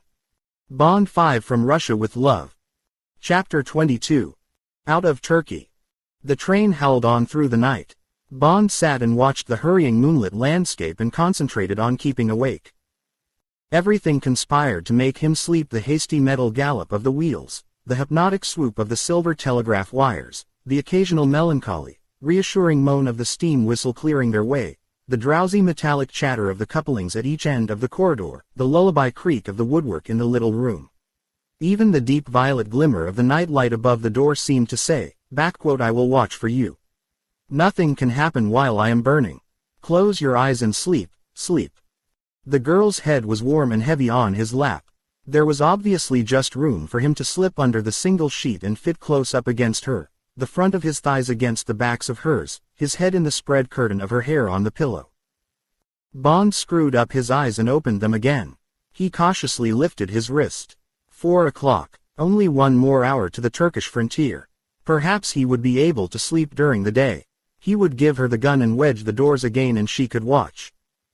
He looked down at the beautiful sleeping profile.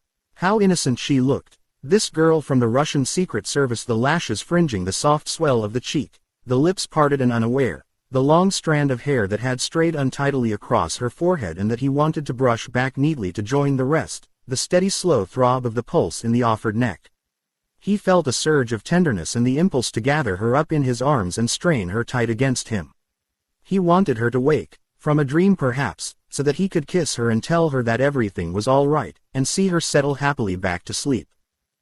The girl had insisted on sleeping like this. "I won't go to sleep unless you hold me," she had said. "I must know you're there all the time. It would be terrible to wake up and not be touching you. Please James. Please Dushka." Bond had taken off his coat and tie and had arranged himself in the corner with his feet up on his suitcase and the beretta under the pillow within reach of his hand. She had made no comment about the gun. She had taken off all her clothes, except the black ribbon round her throat, and had pretended not to be provocative as she scrambled imputically into bed and wriggled herself into a comfortable position. She had held up her arms to him. Bond had pulled her head back by her hair and had kissed her once, long and cruelly. Then he had told her to go to sleep and had leant back and waited icily for his body to leave him alone.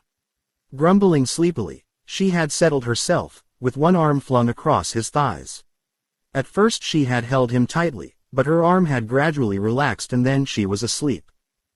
Brusquely Bond closed his mind to the thought of her and focused on the journey ahead. Soon they would be out of Turkey.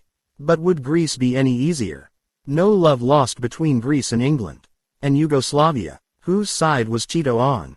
Probably both. Whatever the orders of the three MGB men, either they already knew Bond and Tatiana were on the train or they would soon find out. He and the girl couldn't sit for 4 days in the coupe with the blinds drawn. Their presence would be reported back to Istanbul, telephoned from some station, and by the morning the loss of the Spectre would be discovered.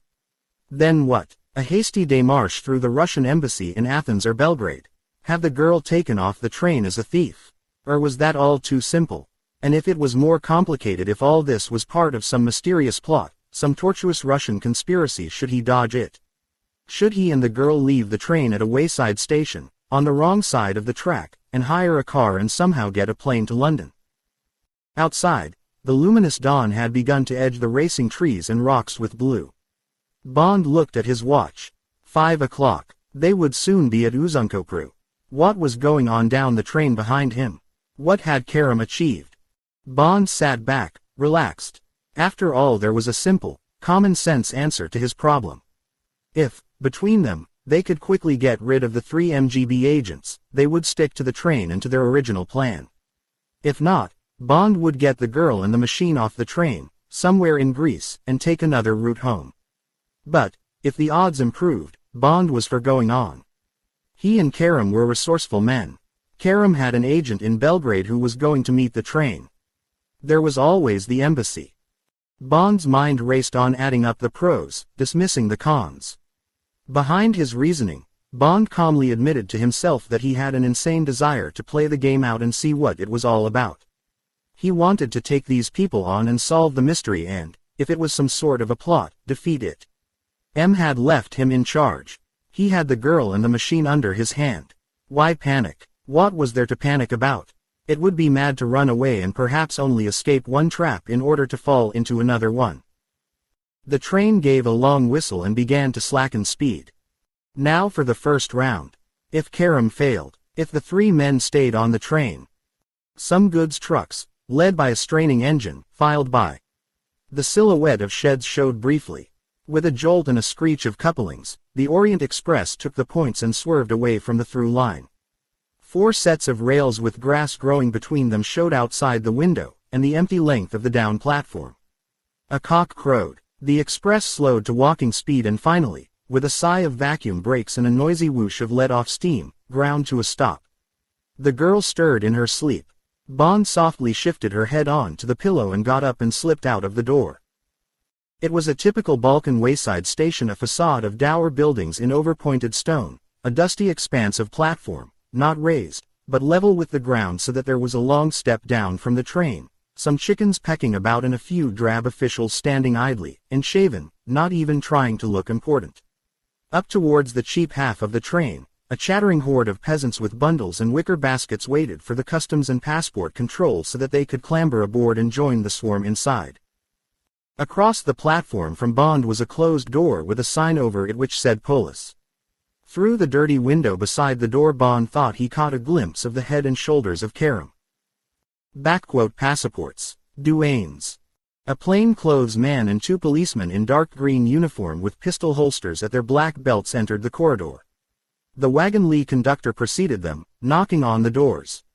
At the door of number 12 the conductor made an indignant speech in Turkish, holding out the stack of tickets and passports and fanning them as if they were a pack of cards. When he had finished, the plain-clothes man, beckoning forward the 2 policemen, knocked smartly on the door and, when it was opened, stepped inside.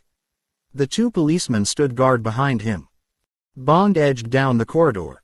He could hear a jumble of bad German. One voice was cold, the other was frightened and hot. The passport and ticket of Herr Kurt Goldfarb were missing. Had Herr Goldfarb removed them from the conductor's cabin? Certainly not. Had Herr Goldfarb in truth ever surrendered his papers to the conductor? Naturally. Then the matter was unfortunate. An inquiry would have to be held. No doubt the German legation in Istanbul would put the matter right. Bond smiled at this suggestion. Meanwhile, it was regretted that Herr Goldfarb could not continue his journey. No doubt he would be able to proceed tomorrow. Herr Goldfarb would get dressed. His luggage would be transported to the waiting room. The MGB man who erupted into the corridor was the dark Caucasian-type man, the junior of the visitors. His sallow face was gray with fear. His hair was awry and he was dressed only in the bottom half of his pajamas. But there was nothing comical about his desperate flurry down the corridor. He brushed past Bond. At the door of number 6 he paused and pulled himself together. He knocked with tense control. The door opened on the chain and Bond glimpsed a thick nose and part of a mustache. The chain was slipped and Goldfarb went in. There was silence, during which the plain-clothes man dealt with the papers of 2 elderly French women in 9 and 10, and then with Bond's. The officer barely glanced at Bond's passport. He snapped it shut and handed it to the conductor. "You are traveling with Karim Bey?" he asked in French. His eyes were remote. "Yes. Merci, monsieur. Bon voyage." The man saluted. He turned and rapped sharply on the door of number 6. The door opened and he went in. 5 minutes later the door was flung back. The plain-clothes man, now erect with authority, beckoned forward the policeman. He spoke to them harshly in Turkish. He turned back to the coupe. "Consider yourself under arrest, Melnher. Attempted bribery of officials is a grave crime in Turkey." There was an angry clamor in Goldfarb's bad German. It was cut short by one hard sentence in Russian. A different Goldfarb, a Goldfarb with madman's eyes, emerged and walked blindly down the corridor and went into number 12. A policeman stood outside the door and waited. "And your papers, mein Herr. Please step forward. I must verify this photograph." The plain-clothes man held the greenback German passport up to the light. "Forward please." Reluctantly, his heavy face pale with anger, the MGB man who called himself Ben stepped out into the corridor in a brilliant blue silk dressing gown. The hard brown eyes looked straight into Bond's, ignoring him. The plain-clothes man slapped the passport shut and handed it to the conductor. "Your papers are in order, mein Herr. And now, if you please, the baggage." He went in, followed by the second policeman. The MGB man turned his blue back on Bond and watched the search. Bond noticed the bulge under the left arm of the dressing gown, and the ridge of a belt round the waist. He wondered if he should tip off the plain-clothes man. He decided it would be better to keep quiet. He might be hauled in as a witness. The search was over. The plain-clothes man saluted coldly and moved on down the corridor. The MGB man went back into number 6 and slammed the door behind him. Pity, thought Bond. One had got away. Bond turned back to the window. A bulky man, wearing a gray Homburg, and with an angry boil on the back of his neck, was being escorted through the door marked Police. Down the corridor a door slammed. Goldfarb, escorted by the policeman, stepped down off the train. With bent head, he walked across the dusty platform and disappeared through the same door. The engine whistled, a new kind of whistle, the brave shrill blast of a Greek engine driver. The door of the Wagon-Lee carriage clanged shut. The plain-clothes man and the second policeman appeared walking over to the station. The guard at the back of the train looked at his watch and held out his flag. There was a jerk and a diminishing crescendo of explosive puffs from the engine and the front section of the Orient Express began to move. The section that would be taking the northern route through the Iron Curtain through Svilengrad on the Bulgarian frontier, only 50 miles away, was left beside the dusty platform, waiting. Bond pulled down the window and took a last look back at the Turkish frontier, where 2 men would be sitting in a bare room under what amounted to sentence of death. 2 birds down, he thought. 2 out of 3. The odds looked more respectable. He watched the dead, dusty platform, with its chickens and the small black figure of the guard, until the long train took the points and jerked harshly on to the single main line. He looked away across the ugly, parched countryside towards the golden Guinea sun climbing out of the Turkish plain. It was going to be a beautiful day. Bond drew his head in out of the cool, sweet morning air. He pulled up the window with a bang. He had made up his mind. He would stay on the train and see the thing through. Bond 5 from Russia with Love. Chapter 23. Out of Greece. Hot coffee from the meager little buffet at Python. There would be no restaurant car until midday, a painless visit from the Greek customs and passport control, and then the berths were folded away as the train hurried south towards the Gulf of Ennas at the head of the Aegean. Outside, there was extra light and color. The air was drier. The men at the little stations and in the fields were handsome. Sunflowers, maize, vines and racks of tobacco were ripening in the sun. It was, as Darko had said, another day. Bond washed and shaved under the amused eyes of Tatiana. She approved of the fact that he put no oil on his hair. It is a dirty habit, she said. I was told that many Europeans have it. We would not think of doing it in Russia. It dirties the pillows. But it is odd that you in the West do not use perfume. All our men do. We wash, said Bond dryly. In the heat of her protests, there came a knock on the door. It was Karam. Bond let him in. Karam bowed towards the girl. What a charming domestic scene, he commented cheerfully, lowering his bulk into the corner near the door. I have rarely seen a handsomer pair of spies. Tatiana glowered at him. I am not accustomed to Western jokes, she said coldly. Karam's laugh was disarming. You'll learn, my dear. In England, they are great people for jokes. There it is considered proper to make a joke of everything. I also have learned to make jokes. They grease the wheels. I have been laughing a lot this morning. Those poor fellows at Uzunkopru. I wish I could be there when the police telephone the German consulate in Istanbul. That is the worst of forged passports.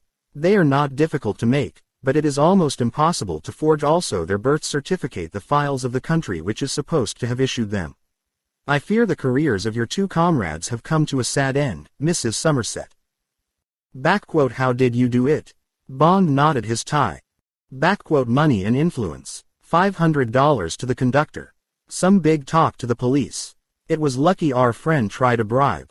A pity that crafty Benk next door, he gestured at the wall, didn't get involved. I couldn't do the passport trick twice. We will have to get him some other way. The man with the boils was easy. He knew no German and traveling without a ticket is a serious matter. Ah well, the day has started favorably. We have won the first round, but our friend next door will now be very careful. He knows what he has to reckon with. Perhaps that is for the best. It would have been a nuisance having to keep you both under cover all day. Now we can move about, even have lunch together, as long as you bring the family jewels with you. We must watch to see if he makes a telephone call at one of the stations. But I doubt if he could tackle the Greek telephone exchange. He will probably wait until we are in Yugoslavia. But there I have my machine. We can get reinforcements if we need them. It should be a most interesting journey. There is always excitement on the Orient Express. Karam got to his feet. He opened the door, and romance. He smiled across the compartment. I will call for you at lunchtime. Greek food is worse than Turkish, but even my stomach is in the service of the Queen. Bond got up and locked the door. Tatiana snapped, your friend is not Kulcherny. It is disloyal to refer to your Queen in that manner.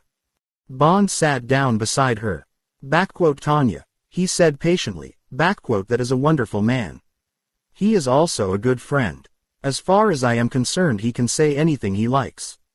He is jealous of me. He would like to have a girl like you. So he teases you. It is a form of flirting.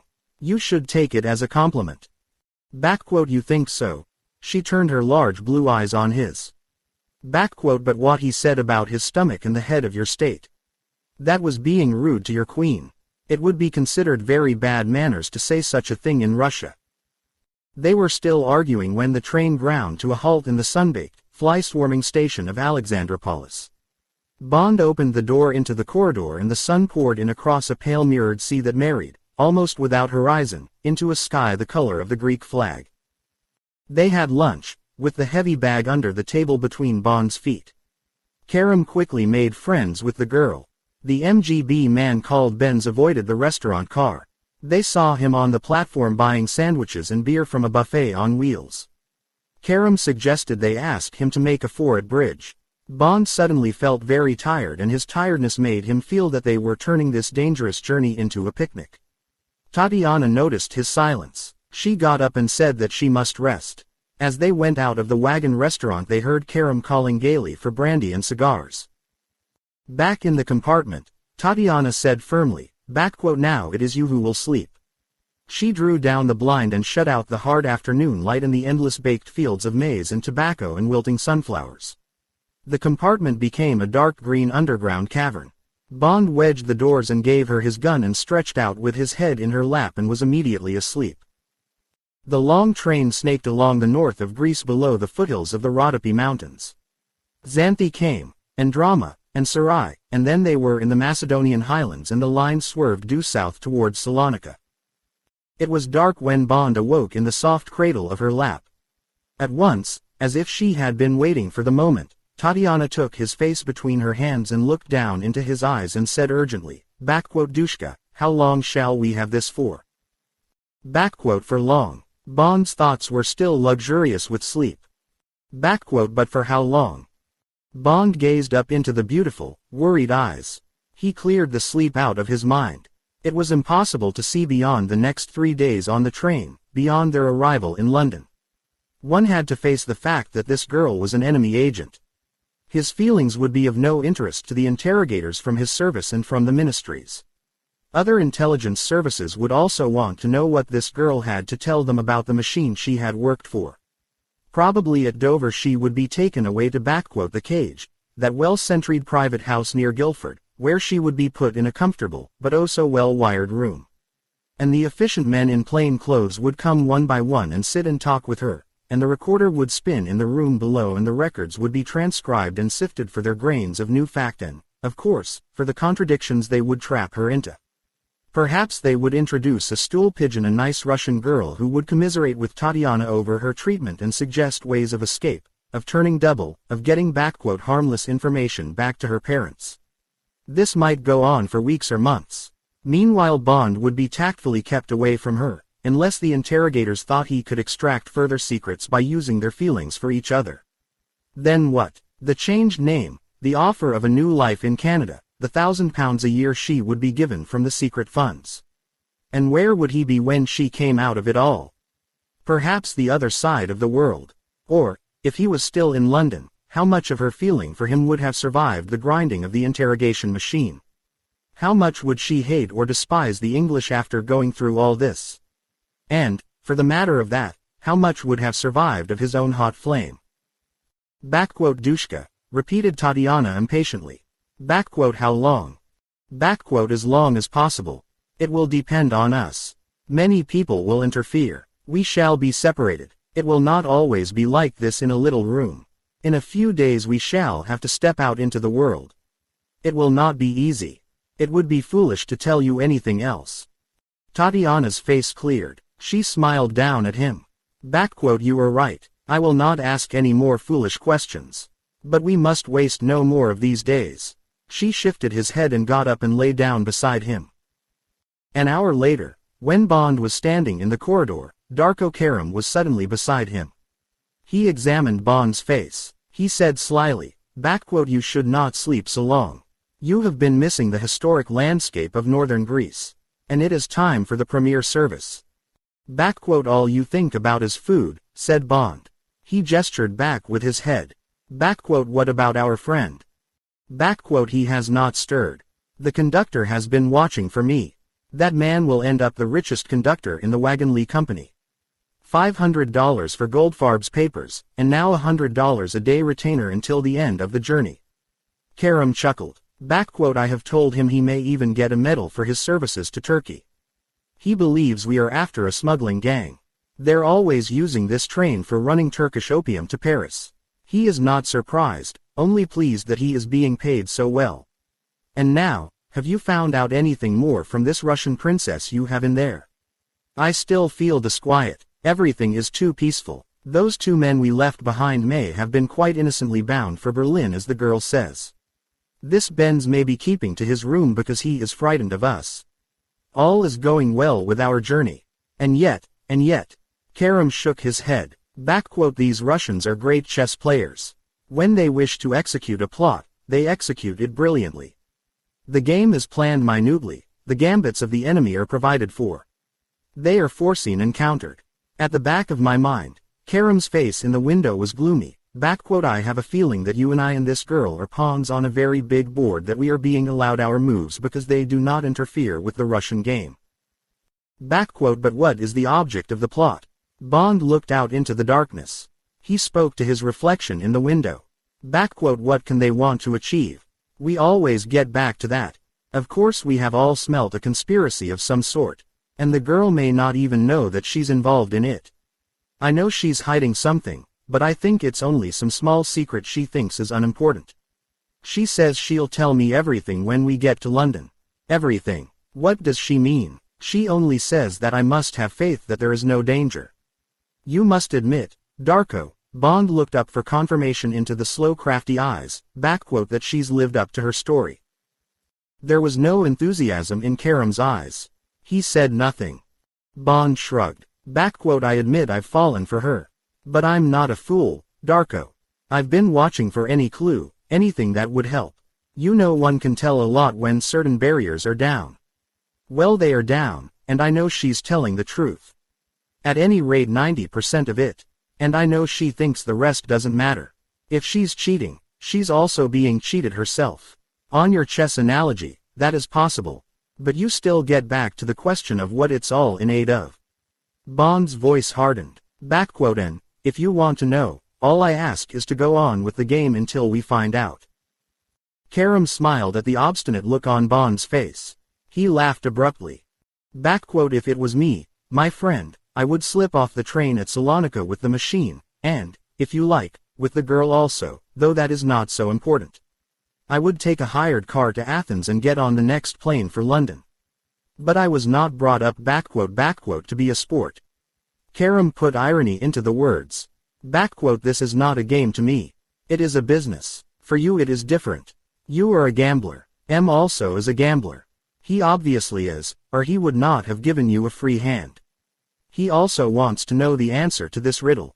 So be it. But I like to play safe, to make certain, to leave as little as possible to chance. You think the odds look right, that they are in your favor. Darko. Karam turned and faced Bond. His voice became insistent. Listen, my friend, he put a huge hand on Bond's shoulder. This is a billiard table. An easy, flat, green billiard table. And you have hit your white ball and it is traveling easily and quietly towards the red. The pocket is alongside. Fatally, inevitably, you are going to hit the red and the red is going into that pocket. It is the law of the billiard table, the law of the billiard room. But, outside the orbit of these things, a jet pilot has fainted and his plane is diving straight at that billiard room, or a gas main is about to explode, or lightning is about to strike. And the building collapses on top of you and on top of the billiard table. Then what has happened to that white ball that could not miss the red ball, and to the red ball that could not miss the pocket? The white ball could not miss according to the laws of the billiard table. But the laws of the billiard table are not the only laws, and the laws governing the progress of this train, and of you to your destination, are also not the only laws in this particular game. Karam paused. He dismissed his harangue with a shrug of the shoulders. You already know these things, my friend, he said apologetically. And I have made myself thirsty talking platitudes.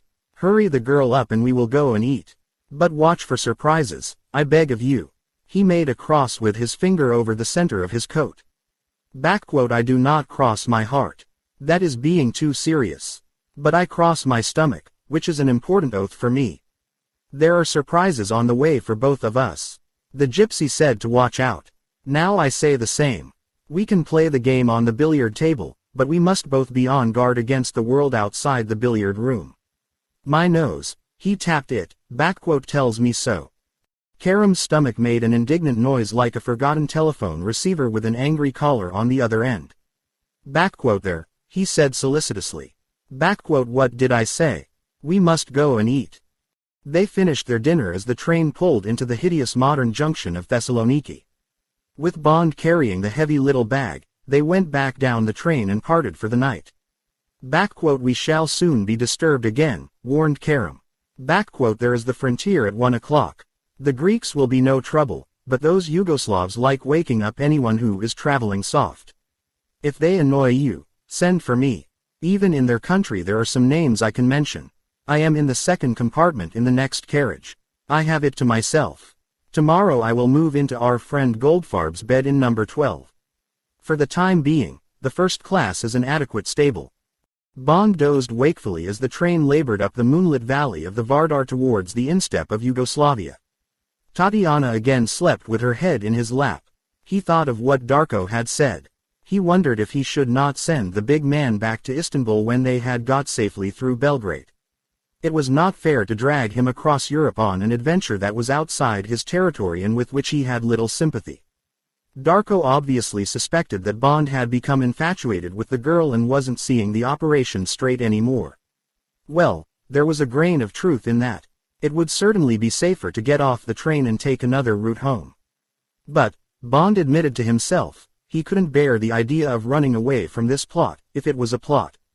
If it wasn't, he equally couldn't bear the idea of sacrificing the 3 more days with Tatiana. And M had left the decision to him. As Darko had said, M also was curious to see the game through. Perversely, M too wanted to see what this whole rigmarole was about. Bond dismissed the problem. The journey was going well. Once again, why panic? 10 minutes after they had arrived at the Greek frontier station of Idomeni, there was a hasty knocking on the door. It woke the girl. Bond slipped from under her head. He put his ear to the door. Yes. Le conducteur, monsieur. There has been an accident. Your friend Karim Bey. Wait, said Bond fiercely. He fitted the Beretta into its holster and put on his coat. He tore open the door. What is it? The conductor's face was yellow under the corridor light. Come. He ran down the corridor towards the first class. Officials were clustered round the open door of the second compartment. They were standing, staring. The conductor made a path for Bond. Bond reached the door and looked in. The hair stirred softly on his head. Along the right-hand seat were 2 bodies. They were frozen in a ghastly death struggle that might have been posed for a film. Underneath was Karim, his knees up in a last effort to rise. The taped hilt of a dagger protruded from his neck near the jugular vein. His head was thrust back and the empty bloodshot eyes stared up at the light. The mouth was contorted into a snarl. A thin trickle of blood ran down the chin. Half on top of him sprawled the heavy body of the MGB man called Benz, locked there by Karim's left arm round his neck. Bond could see a corner of the Stalin mustache and the side of a blackened face. Karim's right arm lay across the man's back, almost casually. The hand ended in a closed fist and the knob of a knife hilt, and there was a wide stain on the coat under the hand. Bond listened to his imagination. It was like watching a film. The sleeping Darko, the man slipping quietly through the door, the 2 steps forward and the swift stroke at the jugular. Then the last violent spasm of the dying man as he flung up an arm and clutched his murderer to him and plunged the knife down towards the 5th rib. This wonderful man who had carried the sun with him. Now he was extinguished, totally dead. Bond turned brusquely and walked out of sight of the man who had died for him. He began, carefully, non-committally, to answer questions. Bond 5 from Russia with Love. Chapter 24. Out of Danger. The Orient Express steamed slowly into Belgrade at 3 o'clock in the afternoon, half an hour late. There would be an 8 hours delay while the other section of the train came in through the Iron Curtain from Bulgaria. Bond looked out at the crowds and waited for the knock on the door that would be Karim's man. Tatiana sat huddled in her sable coat beside the door, watching Bond, wondering if he would come back to her. She had seen it all from the window: the long wicker baskets being brought out to the train, the flash of the police photographer's bulbs, the gesticulating chef de train trying to hurry up the formalities, and the tall figure of James Bond, straight and hard and cold as a butcher's knife, coming and going. Bond had come back and had sat looking at her. He had asked sharp, brutal questions. She had fought desperately back, sticking coldly to her story, knowing that now, if she told him everything, told him for instance that Smersh was involved, she would certainly lose him forever.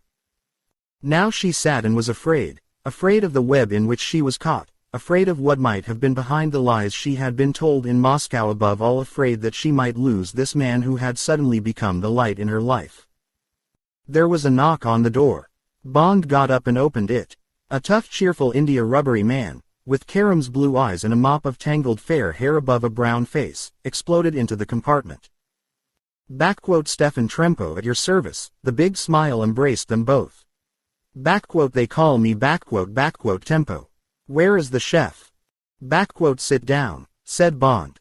He thought to himself, I know it. This is another of Darko's sons.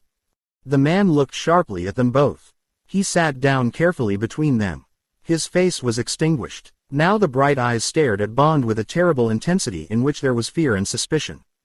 Now the bright eyes stared at Bond with a terrible intensity in which there was fear and suspicion. His right hand slipped casually into the pocket of his coat. When Bond had finished, the man stood up. He didn't ask any questions. He said "Thank you, sir. Will you come, please? We will go to my apartment. There is much to be done." He walked into the corridor and stood with his back to them, looking out across the rails. When the girl came out, he walked down the corridor without looking back. Bond followed the girl, carrying the heavy bag and his little attaché case. They walked down the platform and into the station square. It had started to drizzle. The scene, with its sprinkling of battered taxis and vista of dull modern buildings, was depressing. The man opened the rear door of a shabby Morris Oxford saloon.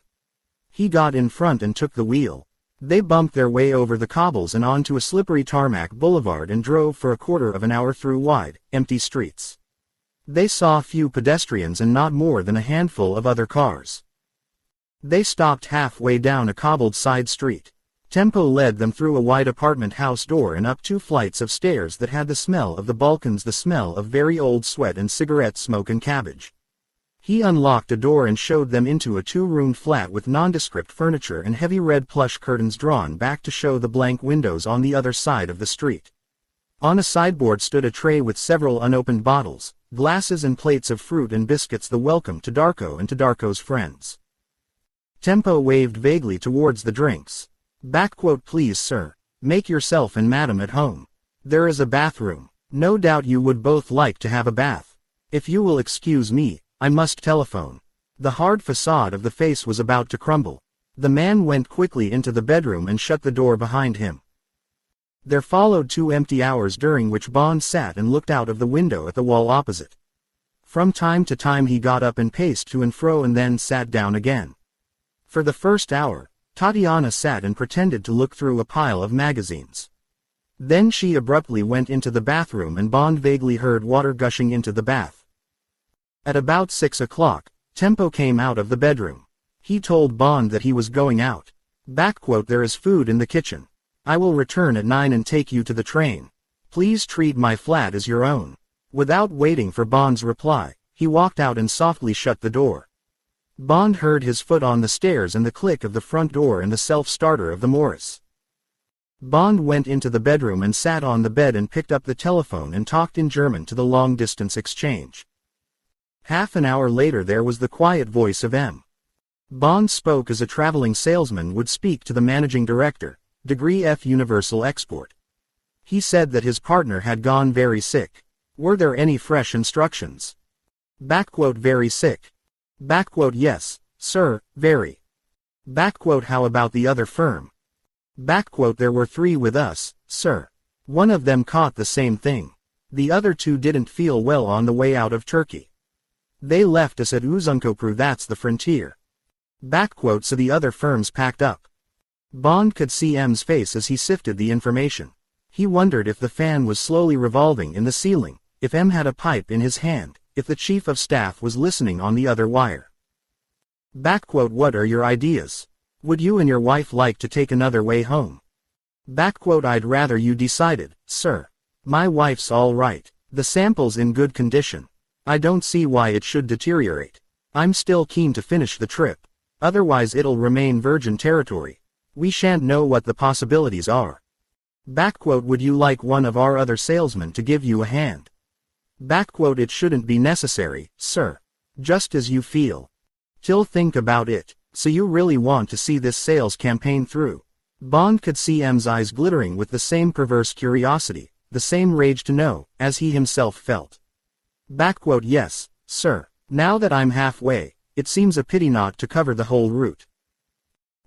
"All right then. I'll think about giving you another salesman to lend a hand." There was a pause on the end of the line.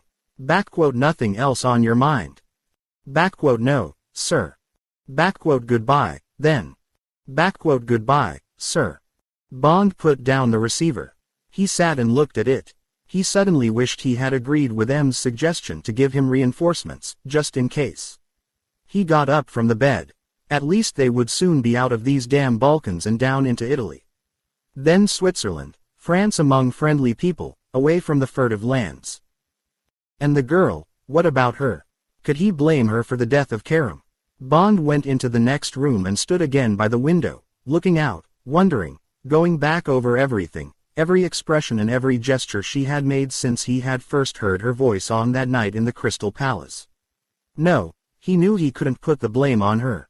If she was an agent, she was an unconscious agent. There wasn't a girl of her age in the world who could have played this role, if it was a role she was playing, without betraying herself. And he liked her, and he had faith in his instincts. Besides, with the death of Karam, had not the plot, whatever it was, played itself out? One day he would find out what the plot had been. For the moment he was certain. Tatiana was not a conscious part of it. His mind made up, Bond walked over to the bathroom door and knocked. She came out and he took her in his arms and held her to him and kissed her. She clung to him. They stood and felt the animal warmth come back between them, feeling it push back the cold memory of Karam's death. Tatiana broke away. She looked up at Bond's face. She reached up and brushed the black comma of hair away from his forehead. Her face was alive. "I am glad you have come back, James," she said. And then, matter-of-factly, "and now we must eat and drink and start our lives again." Later, after Slivovic and smoked ham and peaches, Tempo came and took them to the station and to the waiting express under the hard lights of the arcs. He said goodbye, quickly and coldly, and vanished down the platform and back into his dark existence. Punctually at 9 the new engine gave its new kind of noise and took the long train out on its all-night run down the valley of the Sava. Bond went along to the conductor's cabin to give him money and look through the passports of the new passengers. Bond knew most of the signs to look for in forged passports, the blurred writing, the too exact imprints of the rubber stamps, the trace of old gum round the edges of the photograph, the slight transparencies on the pages where the fibers of the paper had been tampered with to alter a letter or a number, but the 5 new passports, 3 American and 2 Swiss, seemed innocent. The Swiss papers, favorites with the Russian forgers, belonged to a husband and wife, both over 70, and Bond finally passed them and went back to the compartment and prepared for another night with Tatiana's head on his lap. Vinkovci came and then, against a flaming dawn, the ugly sprawl of Zagreb. The train came to a stop between lines of rusting locomotives captured from the Germans and still standing forlornly amongst the grass and weeds on the sidings. Bond read the plate on one of them, Berliner Maschinenbau GmbH, as they slid out through the iron cemetery. Its long black barrel had been raked with machine gun bullets. Bond heard the scream of the dive bomber and saw the upflung arms of the driver. For a moment he thought nostalgically and unreasonably of the excitement and turmoil of the hot war, compared with his own underground skirmishings since the war had turned cold. They hammered into the mountains of Slovenia where the apple trees and the chalets were almost Austrian. The train labored its way through Ljubljana. The girl awoke. They had breakfast of fried eggs and hard brown bread and coffee that was mostly chicory.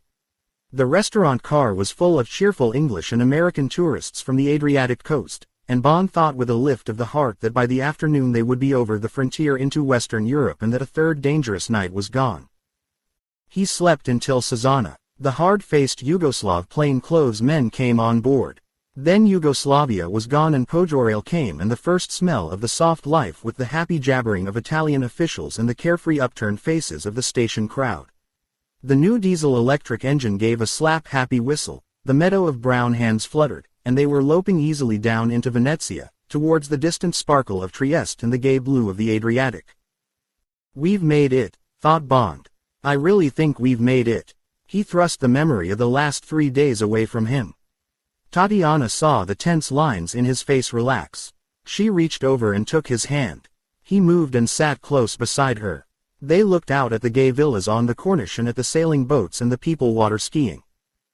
The train clanged across some points and slid quietly into the gleaming station of Trieste. Bond got up and pulled down the window and they stood side by side, looking out. Suddenly Bond felt happy. He put an arm around the girl's waist and held her hard against him. They gazed down at the holiday crowd. The sun shone through the tall clean windows of the station in golden shafts. The sparkling scene emphasized the dark and dirt of the countries the train had come from, and Bond watched with an almost sensuous pleasure the gaily dressed people pass through the patches of sunshine towards the entrance, and the sunburned people, the ones who had had their holidays, hasten up the platform to get their seats on the train. A shaft of sun lit up the head of one man who seemed typical of this happy, playtime world. The light flashed briefly on golden hair under a cap, and on a young golden mustache. There was plenty of time to catch the train. The man walked unhurriedly. It crossed Bond's mind that he was an Englishman. Perhaps it was the familiar shape of the dark green Kangol cap, or the beige, rather well-used mackintosh, that badge of the English tourist, or it may have been the grey flannelled legs, or the scuffed brown shoes. But Bond's eyes were drawn to him, as if it was someone he knew, as the man approached up the platform. The man was carrying a battered Revelation suitcase and, under the other arm, a thick book and some newspapers. He looks like an athlete, thought Bond. He has the wide shoulders and the healthy, good-looking bronzed face of a professional tennis player going home after a round of foreign tournaments. The man came nearer. Now he was looking straight at Bond.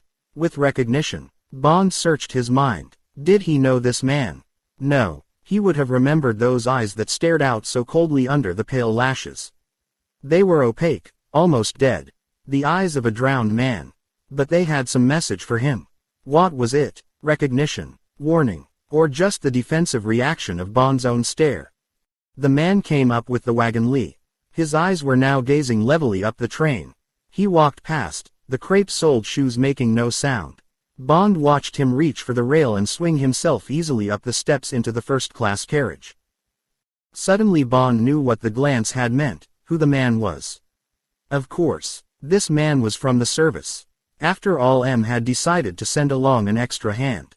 That was the message of those queer eyes. Bond would bet anything that the man would soon be along to make contact. How like M to make absolutely sure. Bond 5 from Russia with Love. Chapter 25. A tie with a Windsor knot. To make the contact easy, Bond went out and stood in the corridor. He ran over the details of the code of the day, the few harmless phrases, changed on the first of each month, that served as a simple recognition signal between English agents. The train gave a jerk and moved slowly out into the sunshine. At the end of the corridor the communicating door slammed. There was no sound of steps, but suddenly the red and gold face was mirrored in the window. Excuse me, could I borrow a match? I use a lighter. Bond produced his battered Ronson and handed it over. Better still. Until they go wrong. Bond looked up into the man's face, expecting a smile at the completion of the childish who goes there. Pass, friend, ritual. The thick lips writhed briefly. There was no light in the very pale blue eyes. The man had taken off his mackintosh. He was wearing an old reddish-brown tweed coat with his flannel trousers, a pale yellow Viola summer shirt, and the dark blue and maroon zigzag tie of the Royal Artillery. It was tied with a Windsor knot. Bond mistrusted anyone who tied his tie with a Windsor knot. It showed too much vanity. It was often the mark of a cad. Bond decided to forget his prejudice. A gold signet ring, with an indecipherable crest, glinted on the little finger of the right hand that gripped the guard rail. The corner of a red bandana handkerchief flopped out of the breast pocket of the man's coat. On his left wrist there was a battered silver wristwatch with an old leather strap. Bond knew the type, a minor public school and then caught up by the war. Field security perhaps. No idea what to do afterwards, so he stayed with the occupation troops. At first he would have been with the military police. Then, as the senior men drifted home, there came promotion into one of the security services. Moved to Trieste where he did well enough. Wanted to stay on and avoid the rigors of England. Probably had a girlfriend, or had married an Italian. The Secret Service had needed a man for the small post that Trieste had become after the withdrawal. This man was available. They took him on. He would be doing routine jobs, have some low-grade sources in the Italian and Yugoslav police, and in their intelligence networks. 1,000 a year, a good life, without much being expected from him. Then, out of the blue, this had come along. Must have been a shock getting one of those most immediate signals. He'd probably be a bit shy of Bond. Odd face. The eyes looked rather mad. But so they did in most of these men doing secret work abroad. One had to be a bit mad to take it on. Powerful chap, probably on the stupid side, but useful for this kind of guard work. M had just taken the nearest man and told him to join the train. All this went through Bond's mind as he photographed an impression of the man's clothes and general appearance. Now he said, "Glad to see you. How did it happen?" Got a signal. Late last night. Personal from M. Shook me, I can tell you, old man. Curious accent. What was it? A hint of brogue, cheap brogue. And something else Bond couldn't define. Probably came from living too long abroad and talking foreign languages all the time. And that dreadful old man, at the end. Shyness. Must have, said Bond sympathetically. What did it say? Just told me to get on the Orient this morning and contact a man and a girl in the through carriage. More or less described what you look like. Then I was to stick by you and see you both through to Gay Paris. That's all, old man. Was there defensiveness in the voice? Bond glanced sideways. The pale eyes swiveled to meet his. There was a quick red glare in them. It was as if the safety door of a furnace had swung open. The blaze died. The door to the inside of the man was banged shut. Now the eyes were opaque again, the eyes of an introvert, of a man who rarely looks out into the world but is forever surveying the scene inside him. There's madness there all right, thought Bond, startled by the sight of it. Shell shock perhaps, or schizophrenia. Poor chap, with that magnificent body. One day he would certainly crack. The madness would take control. Bond had better have a word to personnel. Check up on his medical. By the way, what was his name? Well, I'm very glad to have you along. Probably not much for you to do. We started off with 3 Redland men on our tail. They've been got rid of, but there may be others on the train. Or some more may get on. And I've got to get this girl to London without trouble. If you'd just hang about. Tonight we'd better stay together and share watches. It's the last night and I don't want to take any chances. By the way, my name's James Bond. Traveling as David Somerset, and that's Caroline Somerset in there. The man fished in his inside pocket and produced a battered note case which seemed to contain plenty of money.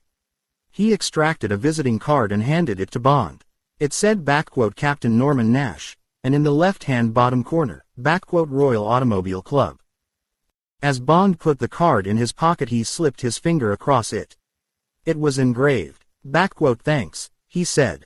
Well, Nash, come and meet Mrs. Somerset. No reason why we shouldn't travel more or less together. He smiled encouragingly.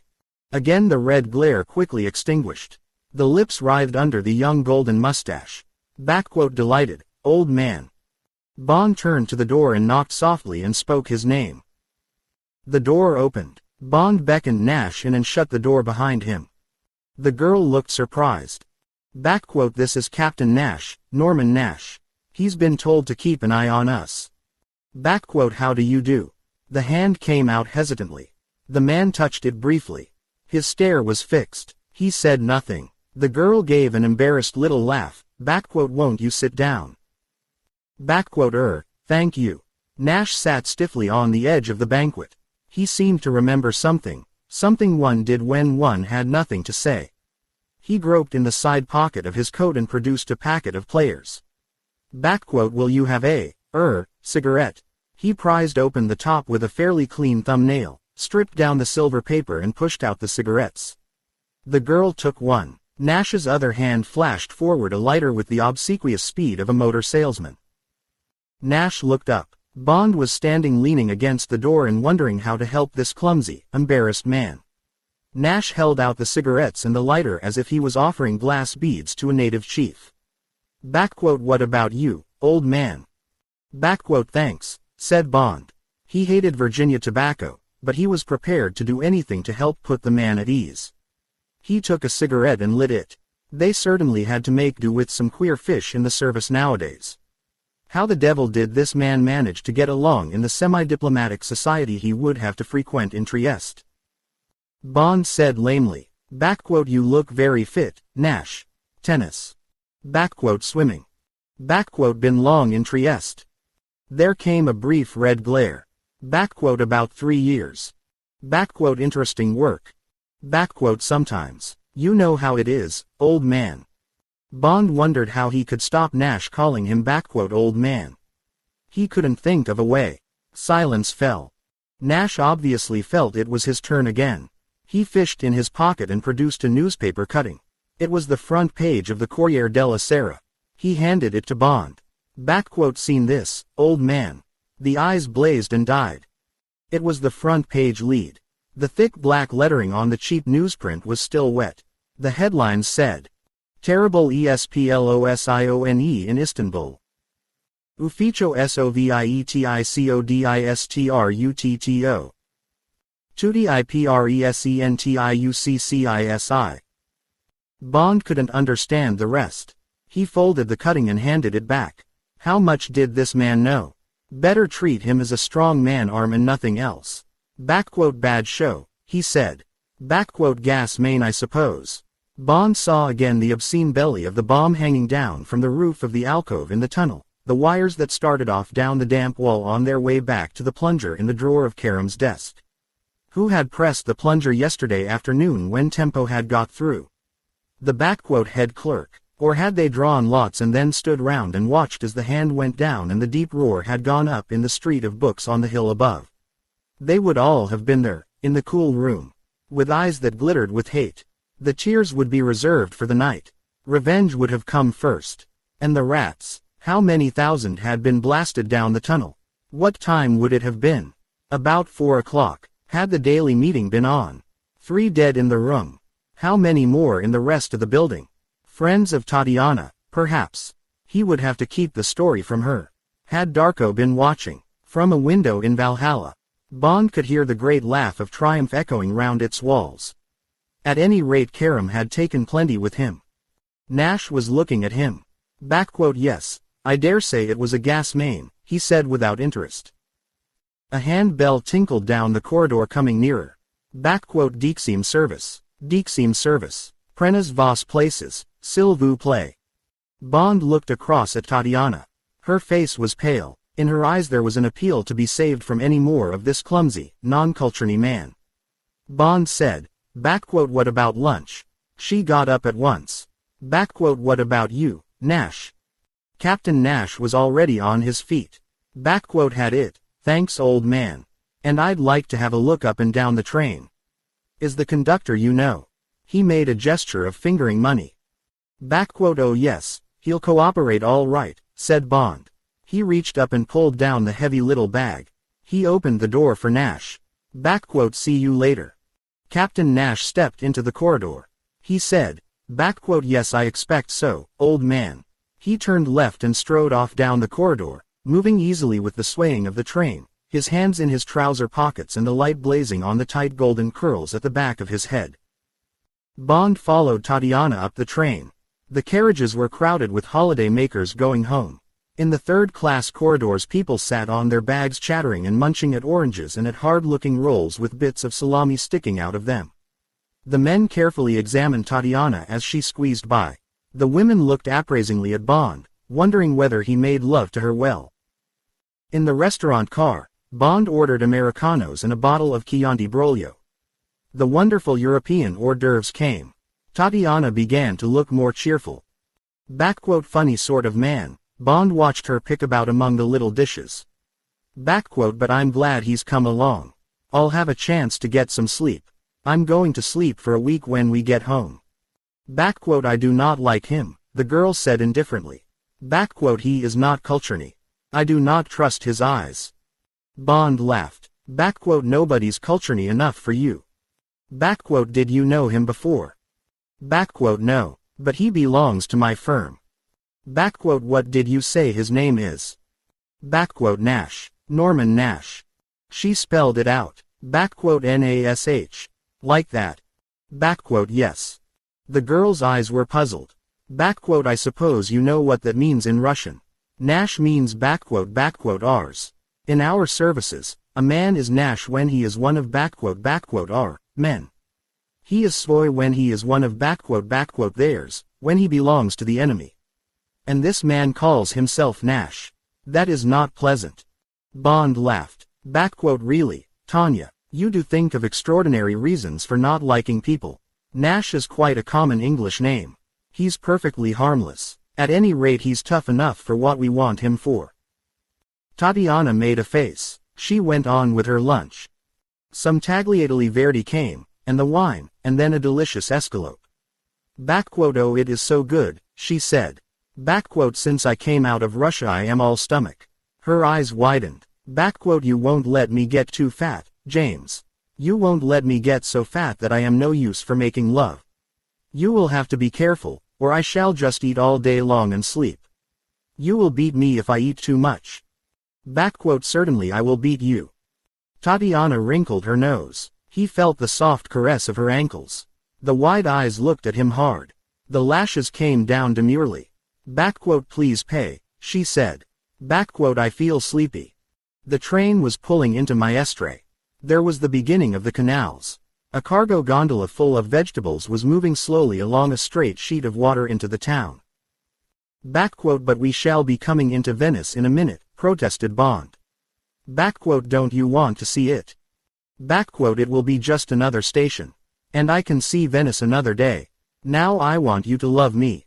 Please, James. Tatiana leaned forward. She put a hand over his. Give me what I want.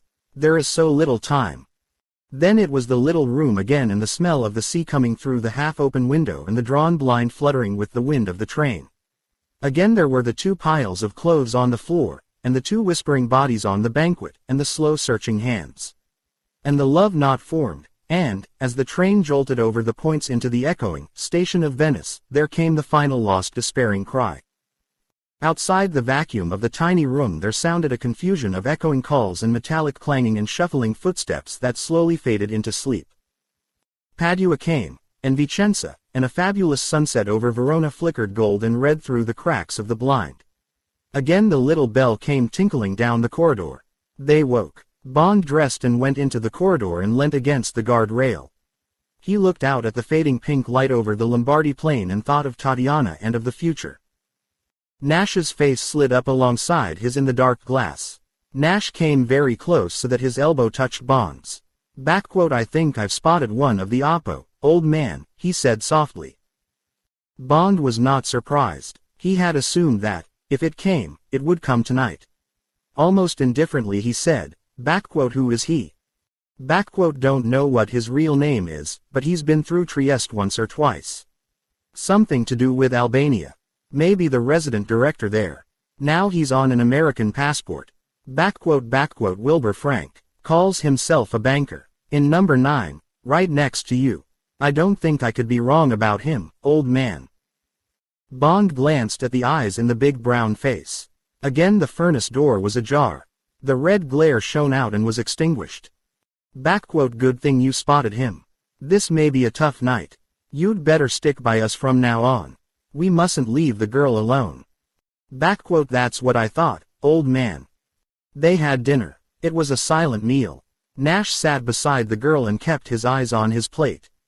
He held his knife like a fountain pen and frequently wiped it on his fork. He was clumsy in his movements. Halfway through the meal, he reached for the salt and knocked over Tatiana's glass of Chianti. He apologized profusely. He made a great show of calling for another glass and filling it. Coffee came. Now it was Tatiana who was clumsy. She knocked over her cup. She had gone very pale and her breath was coming quickly. Tatiana. Bond half rose to his feet. But it was Captain Nash who jumped up and took charge. Ladies come over queer, he said shortly. Allow me. He reached down and put an arm round the girl and lifted her to her feet. Till take her back to the compartment. You'd better look after the bag. And there's the bill. I can take care of her till you come. Is all right, protested Tatiana with the slack lips of deepening unconsciousness. Don't worry, James, first lie down. Her head lolled against Nash's shoulder. Nash put one thick arm round her waist and maneuvered her quickly and efficiently down the crowded aisle and out of the restaurant car. Bond impatiently snapped his fingers for the waiter. Poor darling, she must be dead beat. Why hadn't he thought of the strain she was going through? He cursed himself for his selfishness. Thank heavens for Nash, efficient sort of chap, for all his uncouthness. Bond paid the bill. He took up the heavy little bag and walked as quickly as he could down the crowded train. He tapped softly on the door of number 7. Nash opened the door. He came out with his finger on his lips. He closed the door behind him. Through a bit of a faint, he said. She's all right now. The beds were made up. She's gone to sleep in the top one. Been a bit much for the girl, I expect, old man. Bond nodded briefly. He went into the compartment. A hand hung palely down from under the sable coat. Bond stood on the bottom bunk and gently tucked the hand under the corner of the coat. The hand felt very cold. The girl made no sound.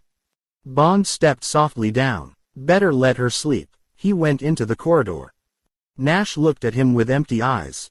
Well, I suppose we'd better settle in for the night. I've got my book. He held it up. War and Peace. Been trying to plow through it for years. You take the first sleep, old man. You look pretty flaked out yourself.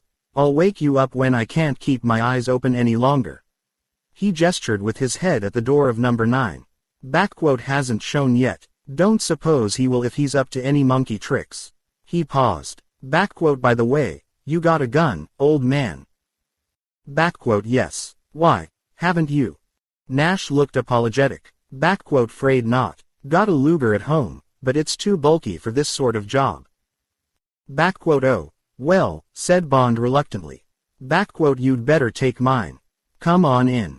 They went in and Bond shut the door. He took out the Beretta and handed it over. 8 shots, he said softly. Semi-automatic. It's on safe.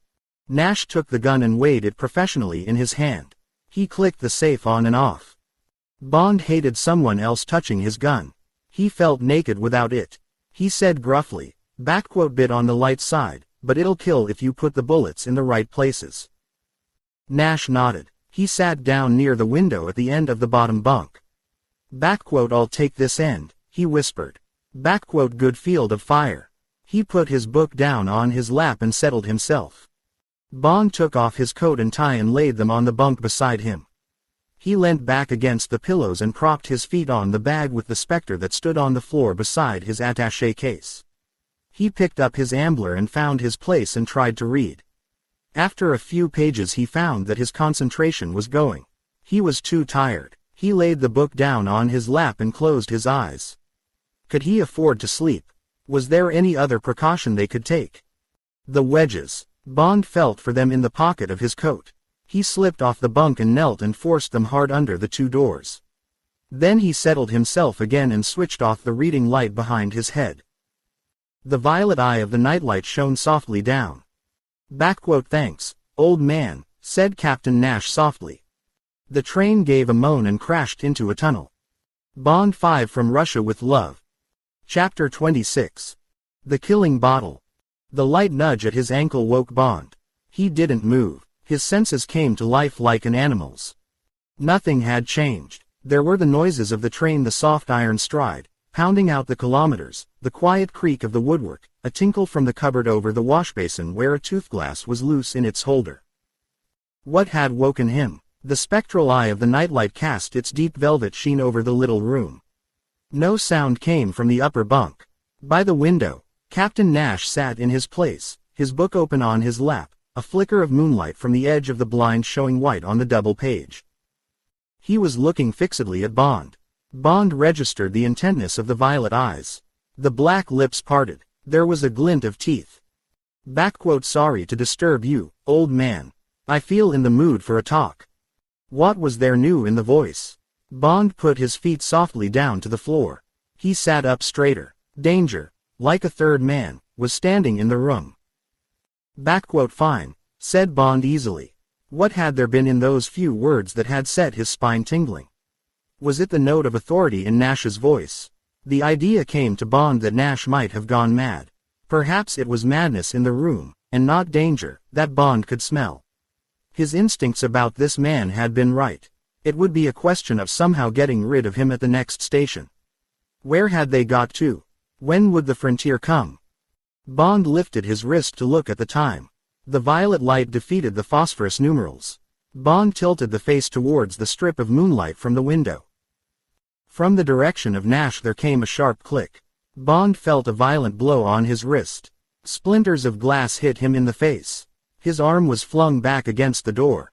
He wondered if his wrist had been broken. He let his arm hang and flexed his fingers. They all moved. The book was still open on Nash's lap, but now a thin wisp of smoke was coming out of the hole at the top of its spine and there was a faint smell of fireworks in the room. The saliva dried in Bond's mouth as if he had swallowed a lump. So there had been a trap all along. And the trap had closed. Captain Nash had been sent to him by Moscow. Not by M and the MGB agent in number 9, the man with an American passport, was a myth. And Bond had given Nash his gun. He had even put wedges under the door so that Nash would feel more secure. Bond shivered, not with fear, with disgust. Nash spoke. His voice was no longer a whisper, no longer oily. It was loud and confident. That will save us a great deal of argument, old man. Just a little demonstration. They think I'm pretty good with this little bag of tricks. There are 10 bullets in it minus .25 dum-dum, fired by an electric battery. You must admit the Russians are wonderful chaps for dreaming these things up. Too bad that book of yours is only for reading, old man. For God's sake stop calling me old man. When there was so much to know, so much to think about, this was Bond's first reaction to utter catastrophe. It was the reaction of someone in a burning house who picks up the most trivial object to save from the flames. Sorry, old man. It's got to be a habit. Part of trying to be a bloody gentleman. Like these clothes. All from the wardrobe department. They said I'd get by like this. And I did, didn't I, old man? But let's get down to business. I expect you'd like to know what this is all about. Be glad to tell you. We've got about half an hour before you're due to go. It'll give me an extra kick telling the famous Mr. Bond of the Secret Service what a bloody fool he is. You see, old man, you're not so good as you think. You're just a stuffed dummy and I've been given the job of letting the sawdust out of you. The voice was even and flat, the sentences trailing away on a dead note. It was as if Nash was bored by the act of speaking. Yes, said Bond. I'd like to know what it's all about. I can spare you half an hour. Desperately he wondered, was there any way of putting this man off his stride? Upsetting his balance. Don't kid yourself, old man. The voice was uninterested in Bond, or in the threat of Bond. Bond didn't exist except as a target. You're going to die in half an hour. No mistake about it. I've never made a mistake or I wouldn't have my job. What is your job? Chief executioner of Smersh. There was a hint of life in the voice, a hint of pride. The voice went flat again. You know the name I believe, old man. Smersh. So that was the answer, the worst answer of all. And this was their chief killer. Bond remembered the red glare that flickered in the opaque eyes. A killer. A psychopath, manic depressive, probably. A man who really enjoyed it. What a useful man for Smersh to have found. Bond suddenly remembered what Vavra had said. He tried a long shot. Does the moon have any effect on you, Nash? The black lips writhed. Clever aren't you, Mr. Secret Service? Think I'm barmy? Don't worry, I wouldn't be where I am if I was barmy. The angry sneer in the man's voice told Bond that he had touched a nerve. But what could he achieve by getting the man out of control? Better humor him and gain some time. Perhaps Tatiana. Where does the girl come into all this? Part of the bait. The voice was bored again.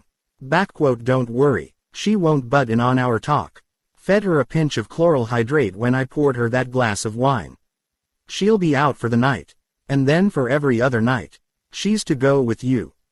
Oh really? Bond slowly lifted his aching hand onto his lap, flexing the ringers to get the blood moving.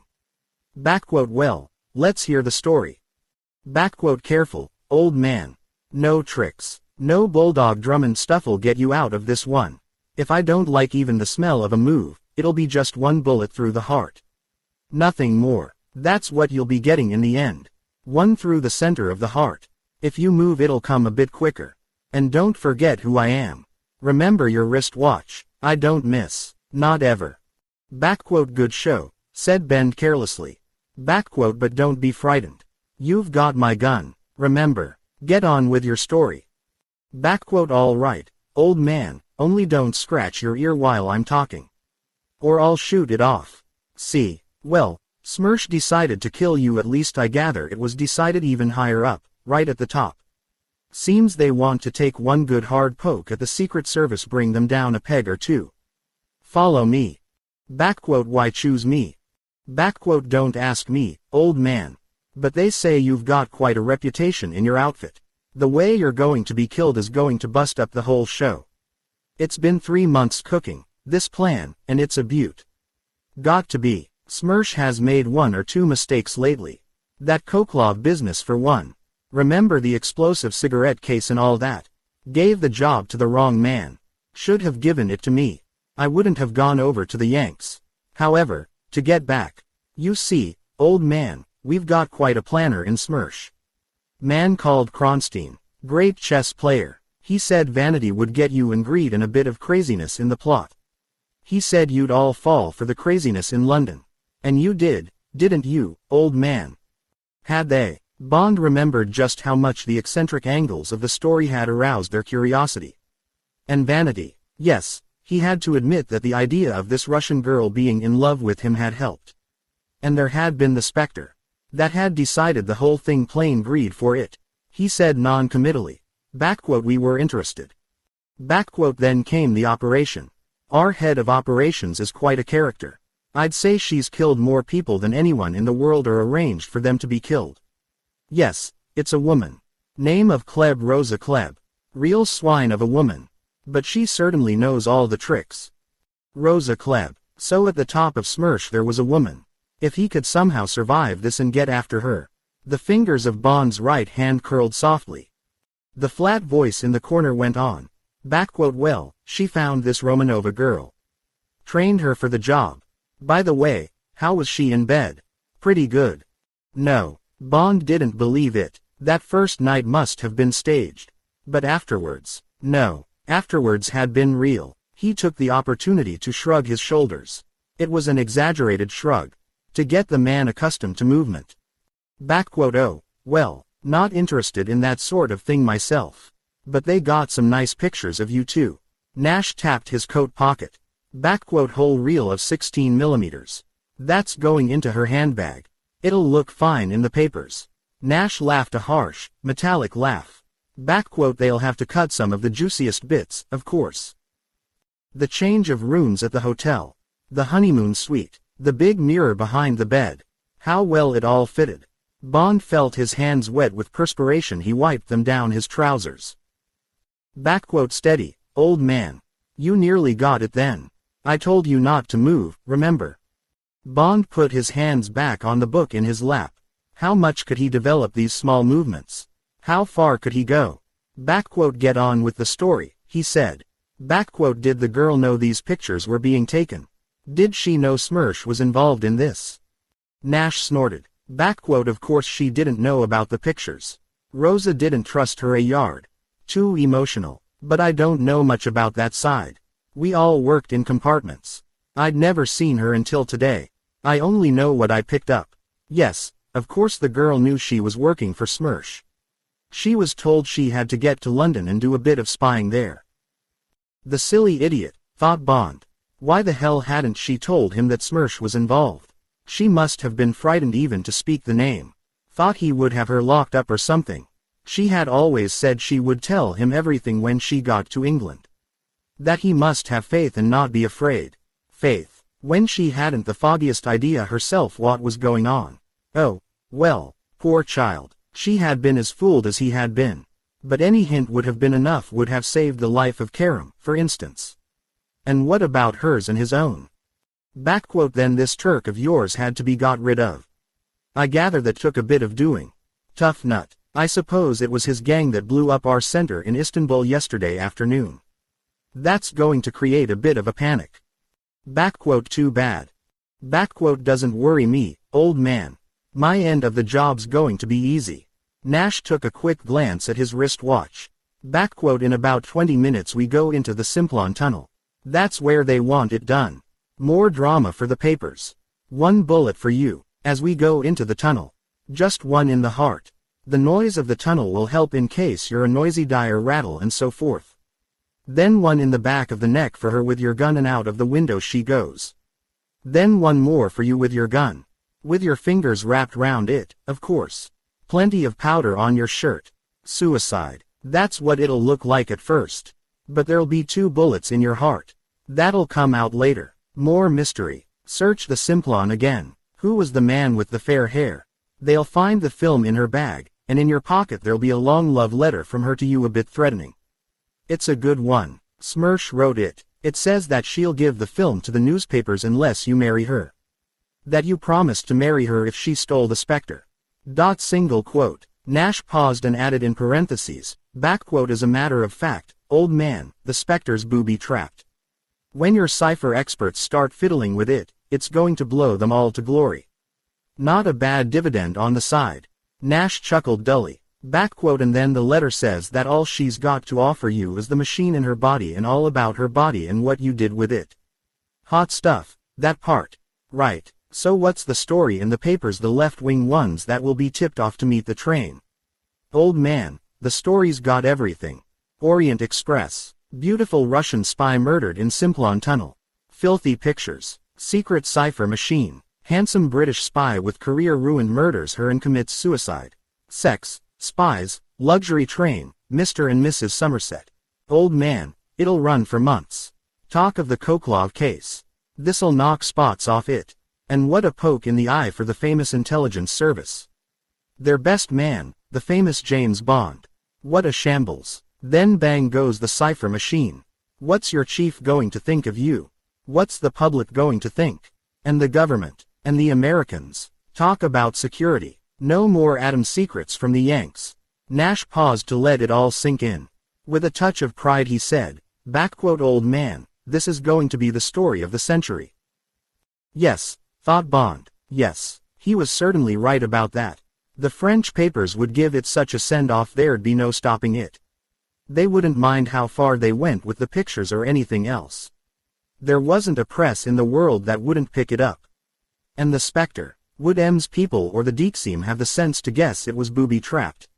How many of the best cryptographers in the West would go up with it? God, he must get out of this jam. But how? The top of Nash's War and Peace yawned at him. Let's see. There would be the roar as the train went into the tunnel. Then at once the muffled click and the bullet. Bond's eyes stared into the violet gloom, measuring the depth of the shadow in his corner under the roof of the top bunk, remembering exactly where his attaché case stood on the floor, guessing what Nash would do after he had fired. Bond said, backquote, you took a bit of a gamble on my letting you team up at Trieste. And how did you know the code of the month? Nash said patiently, backquote, you don't seem to get the picture, old man. Smersh is good, really good. There's nothing better. We know your code of the month for every year. If anyone in your show noticed these things, noticed the pattern of them, like my show does, you'd realize that every January you lose one of your small chaps somewhere, maybe Tokyo, maybe Timbuktu. Smersh just picks one and takes him.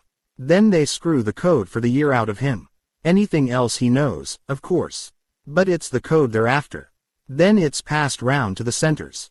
Simple as falling off a log, old man. Bond dug his nails into the palms of his hands. Backquote, as for picking you up at Trieste, old man, I didn't. Rode down with you in the front of the train. Got out as we stopped and walked back up the platform. You see, old man, we were waiting for you in Belgrade. Knew you'd call your chief or the embassy or someone. Been listening in on that Yugoslav's telephone for weeks. Pity we didn't understand the code word he shot through to Istanbul. Might have stopped the firework display, or anyway saved our chaps.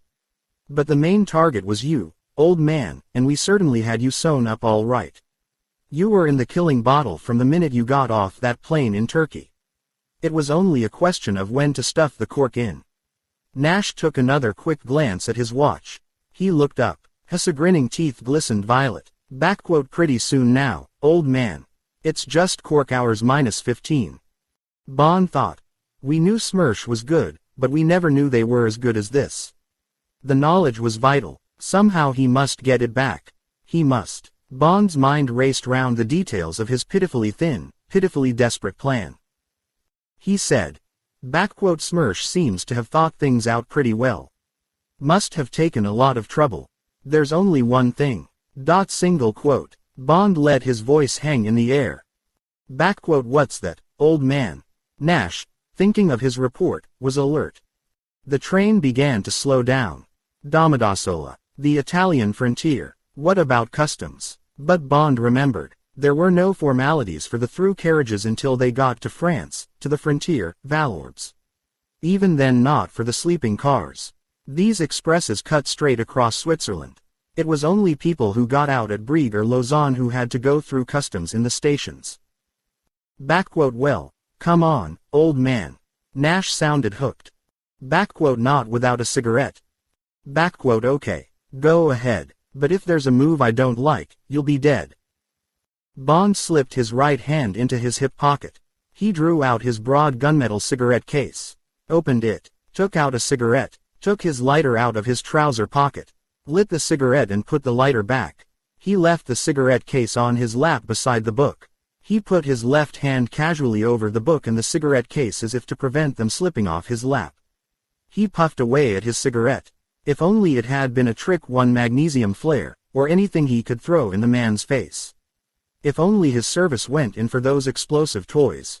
But at least he had achieved his objective and hadn't been shot in the process. That was a start.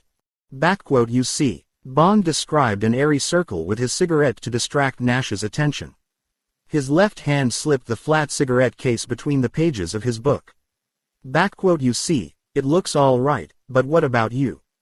What are you going to do after we come out of the Simplon? The conductor knows you're mixed up with us. They'll be after you in a flash. Oh that. Nash's voice was bored again. You don't seem to have hoisted in that the Russians think these things out. I get off at Dijon and take a car to Paris. I get lost there. A bit of third man. Stuff won't do the story any harm. Anyway, it'll come out later that they dig the second bullet out of you and can't find the second gun. They won't catch up with me. Matter of fact. I've got a date at noon tomorrow, room 204 at the Ritz Hotel, making my report to Rosa. She wants to get the kudos for this job. Then I turn into her chauffeur and we drive to Berlin. Come to think of it, old man, the flat voice showed emotion, became greedy. I think she may have the Order of Lenin for me in her bag. Lovely grub, as they say. The train began to move. Bond tensed. In a few minutes it would come. What a way to die, if he was going to die. Through his own stupidity, blind, lethal stupidity.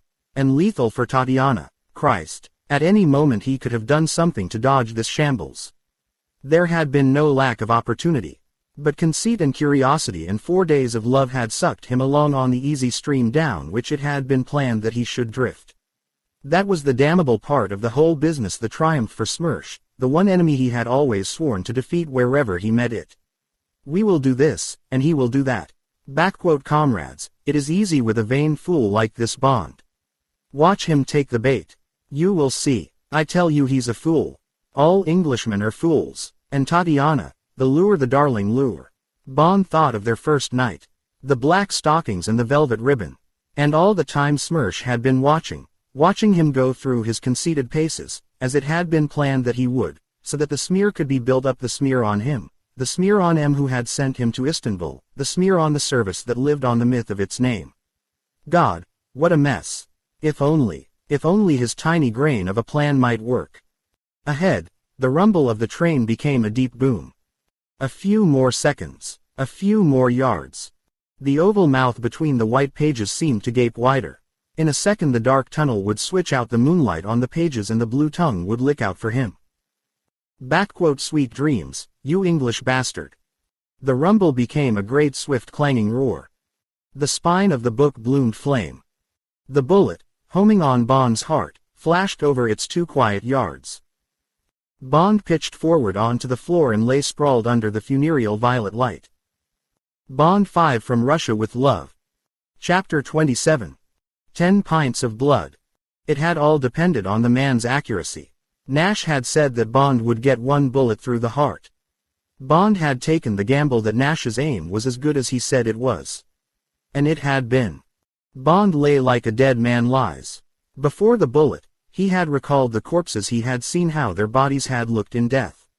Now he lay totally collapsed, like a broken doll, his arms and legs carefully outflung. He explored his sensations. Where the bullet had crashed into the book, his ribs were on fire. The bullet must have gone through the cigarette case and then through the other half of the book. He could feel the hot lead over his heart. It felt as if it was burning inside his ribs. It was only a sharp pain in his head where it had hit the woodwork, and the violet sheen on the scuffed toecaps against his nose, that said he wasn't dead. Like an archaeologist, Bond explored the carefully planned ruin of his body. The position of the sprawled feet. The angle of the half-bent knee that would give purchase when it was needed. The right hand that seemed to be clawing at his pierced heart, was within inches, when he could release the book, of the little attaché case within inches of the lateral stitching that held the flat-bladed throwing knives, two-edged and sharp as razors, that he had mocked when Q Branch had demonstrated the catch that held them. And his left hand, outflung in the surrender of death, rested on the floor and would provide upward leverage when the moment came. Above him there sounded a long, cavernous yawn. The brown toecaps shifted. Bond watched the shoe leather strain as Nash stood up. In a minute, with Bond's gun in his right hand, Nash would climb on to the bottom bunk and reach up and feel through the curtain of hair for the base of the girl's neck. Then the snout of the Beretta would nuzzle in after the probing fingers. Nash would press the trigger. The roar of the train would cover the muffled boom. It would be a near thing. Bond desperately tried to remember simple anatomy. Where were the mortal places in the lower body of a man? Where did the main artery run? The femoral, down the inside of the thigh, and the external iliac, or whatever it was called, that became the femoral. Across the center of the groin. If he missed both, it would be bad. Bond had no illusions about being able to beat this terrific man in unarmed combat. The first violent stab of his knife had to be decisive. The brown toecaps moved. They pointed towards the bunk. What was the man doing? There was no sound except the hollow iron clang as the great train tore through the Simplon through the heart of the Wassenhorn and Monte Leone.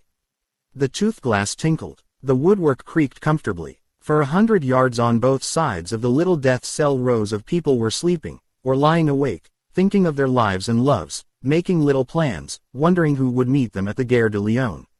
And, all the while, just along the corridor, death was riding with them down the same dark hole, behind the same great diesel, on the same hot rails. One brown shoe left the floor. It would have stepped half across Bond. The vulnerable arch would be open above Bond's head. Bond's muscles coiled like a snake's. His right hand flickered a few centimeters to the hard stitching on the edge of the case. Pressed sideways. Felt the narrow shaft of the knife. Drew it softly halfway out without moving his arm. The brown heel lifted off the ground.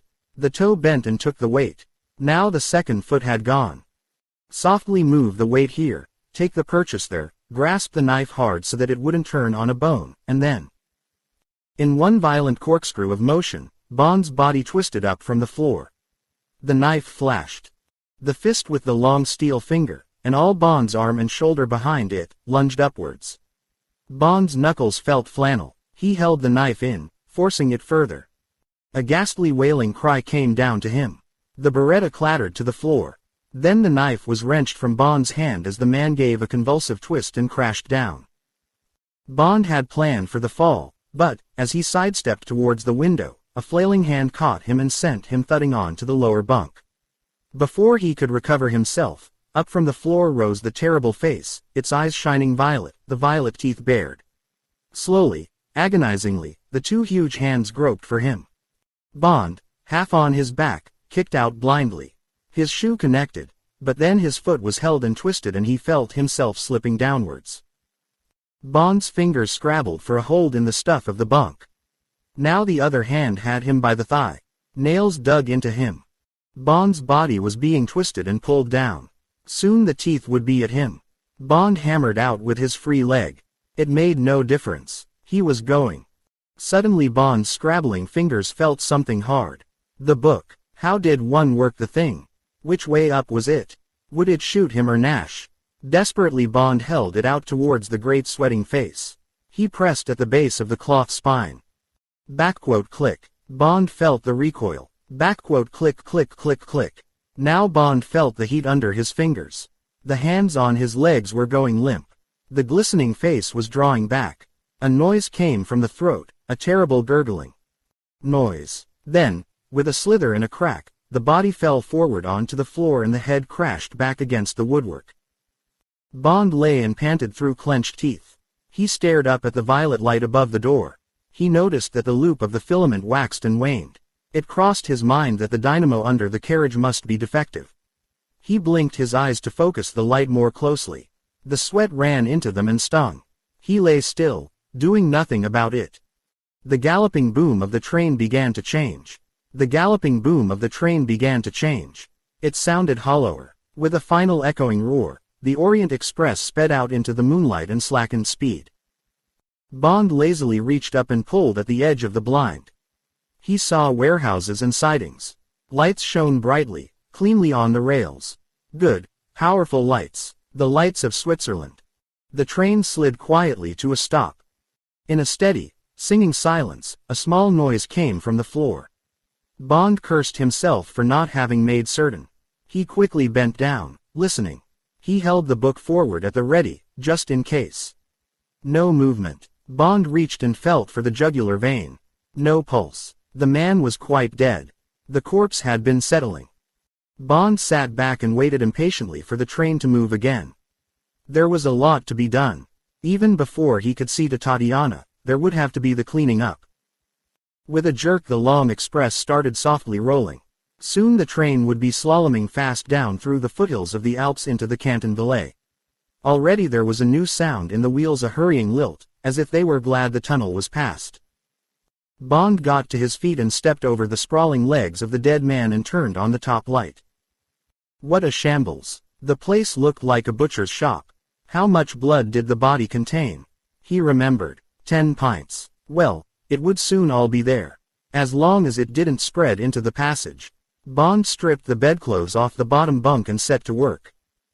At last the job was done. The walls swabbed down around the covered bulk on the floor, the suitcases piled ready for the getaway at Dijon. Bond drank down a whole carafe of water. Then he stepped up and gently shook the shoulder of fur.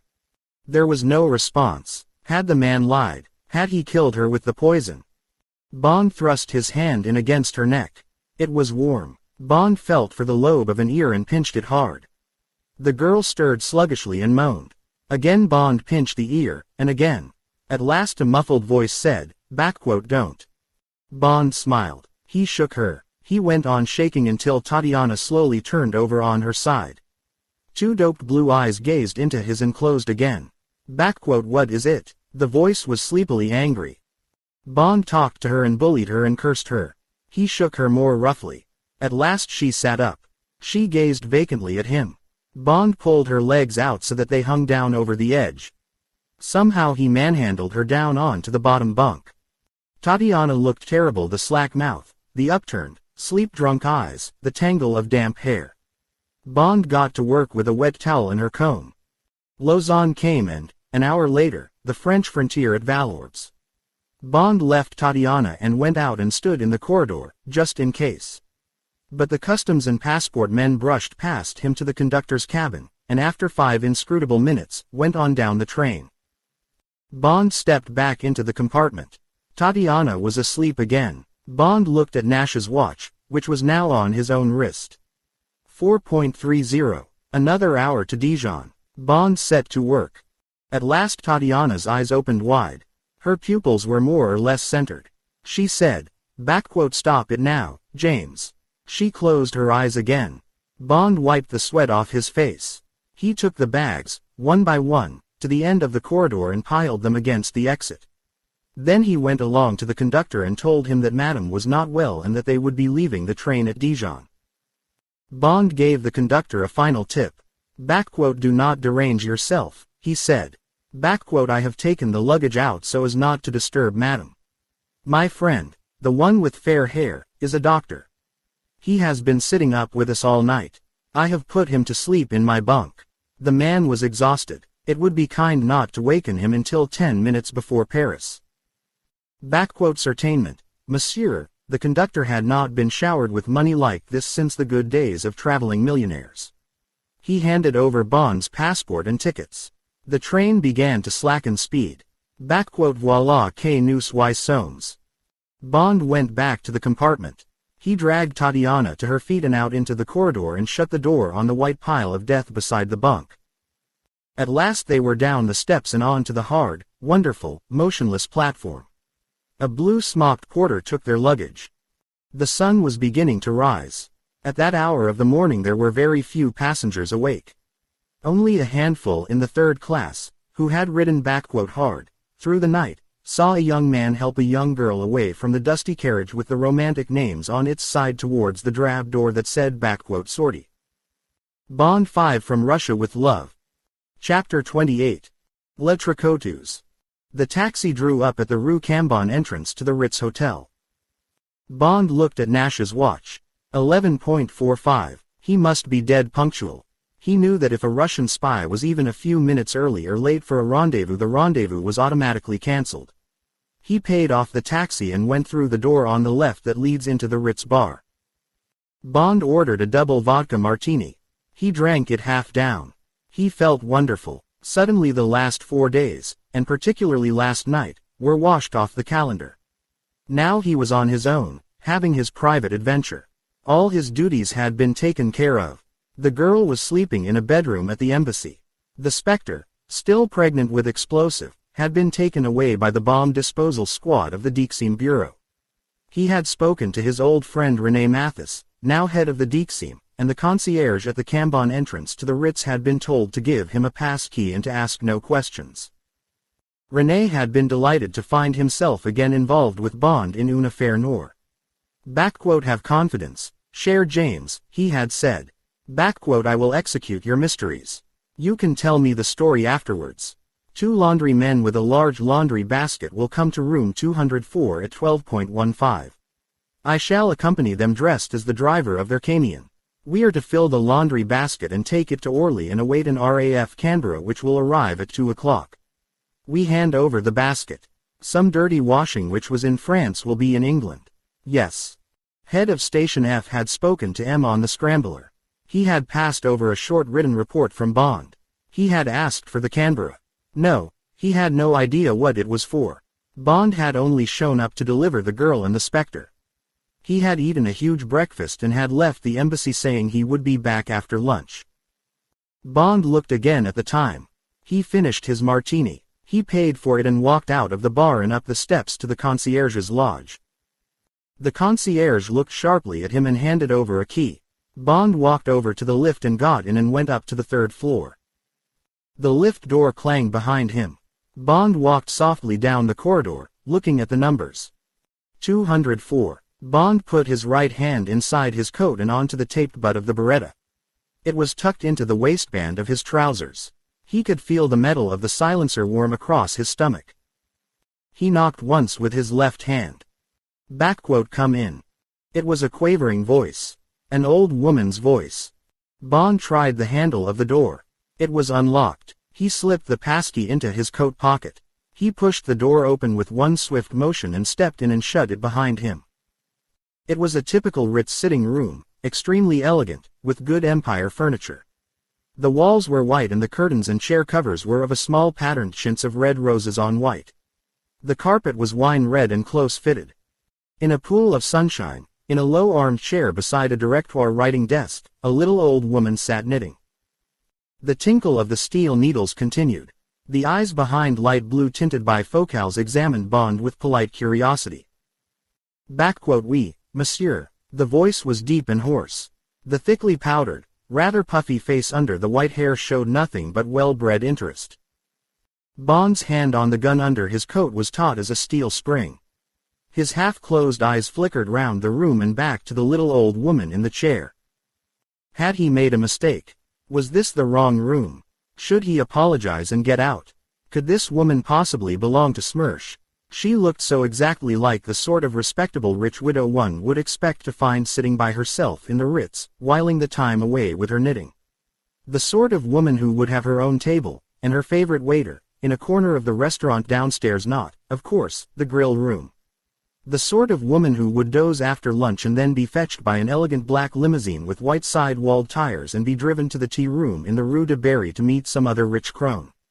The old-fashioned black dress with the touch of lace at the throat and wrists, the thin gold chain that hung down over the shapeless bosom and ended in a folding lorgnette, the neat little feet in the sensible black buttoned boots that barely touched the floor. It couldn't be Klebb. Bond had got the number of the room wrong. He could feel the perspiration under his arms. But now he would have to play the scene through. My name is Bond, James Bond. And I, Monsieur, am the Comtesse Metterstein. What can I do for you? The French was rather thick. She might be German-Swiss. The needles tinkled busily. I am afraid Captain Nash has met with an accident. He won't be coming today. So I came instead. Did the eyes narrow a fraction behind the pale blue spectacles? I have not the pleasure of the captain's acquaintance, monsieur. Nor of yours. Please sit down and state your business. The woman inclined her head an inch towards the high-backed chair beside the writing desk. One couldn't fault her. The graciousness of it all was devastating.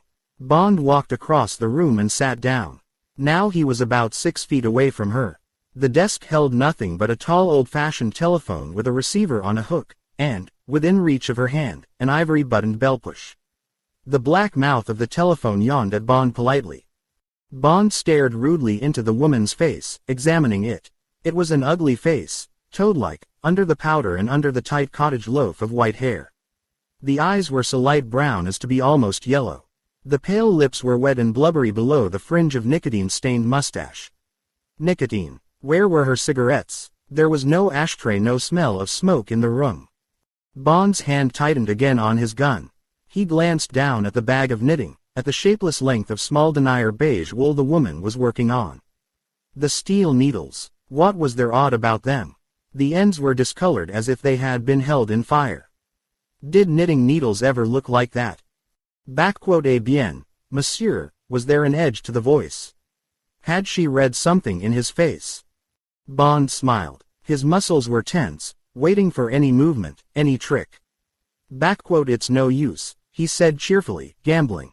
You are Rosa Klebb, and you are head of Otdial II of Smersh. You are a torturer and a murderer. You wanted to kill me and the Romanov girl. I am very glad to meet you at last. The eyes had not changed. The harsh voice was patient and polite. The woman reached out her left hand towards the bell push. Monsieur, I am afraid you are deranged. I must ring for the valet de chambre and have you shown to the door. Bond never knew what saved his life. Perhaps it was the flash of realization that no wires led from the bell push to the wall or into the carpet. Perhaps it was the sudden memory of the English come in, when the expected knock came on the door. But, as her finger reached the ivory knob, he hurled himself sideways out of the chair. As Bond hit the ground there was a sharp noise of tearing calico. Splinters from the back of his chair sprayed around him. The chair crashed to the floor. Bond twisted over, tugging at his gun. Out of the corner of his eye he noticed a curl of blue smoke coming from the mouth of the telephone. Then the woman was on him, the knitting needles glinting in her clenched fists. She stabbed downwards at his legs. Bond lashed out with his feet and hurled her sideways. She had aimed at his legs. As he got to one knee, Bond knew what the colored tips of the needles meant. It was poison, probably one of those German nerve poisons. All she had to do was scratch him, even through his clothes. Bond was on his feet. She was coming at him again. He tugged furiously at his gun. The silencer had caught. There was a flash of light. Bond dodged. One of the needles rattled against the wall behind him and the dreadful chunk of woman, the white bun of wig askew on her head, the slimy lips drawn back from her teeth, was on top of him. Bond, not daring to use his naked fists against the needles, vaulted sideways over the desk.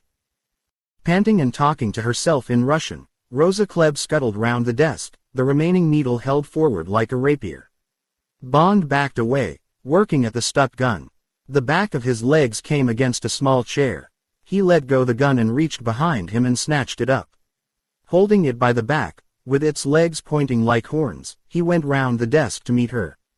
But she was beside the bogus telephone. She swept it up and aimed it. Her hand went to the button. Bond leapt forward. He crashed the chair down. Bullets sprayed into the ceiling and plaster pattered down on his head. Bond lunged again. The legs of the chair clutched the woman round the waist and over her shoulders. God, she was strong. She gave way, but only to the wall. There she held her ground, spitting at Bond over the top of the chair, while the knitting needle quested towards him like a long scorpion's sting. Bond stood back a little, holding the chair at arm's length. He took aim and high-kicked at the probing wrist. The needle sailed away into the room and pinged down behind him. Bond came in closer. He examined the position. Yes, the woman was held firmly against the wall by the four legs of the chair. There was no way she could get out of the cage except by brute force.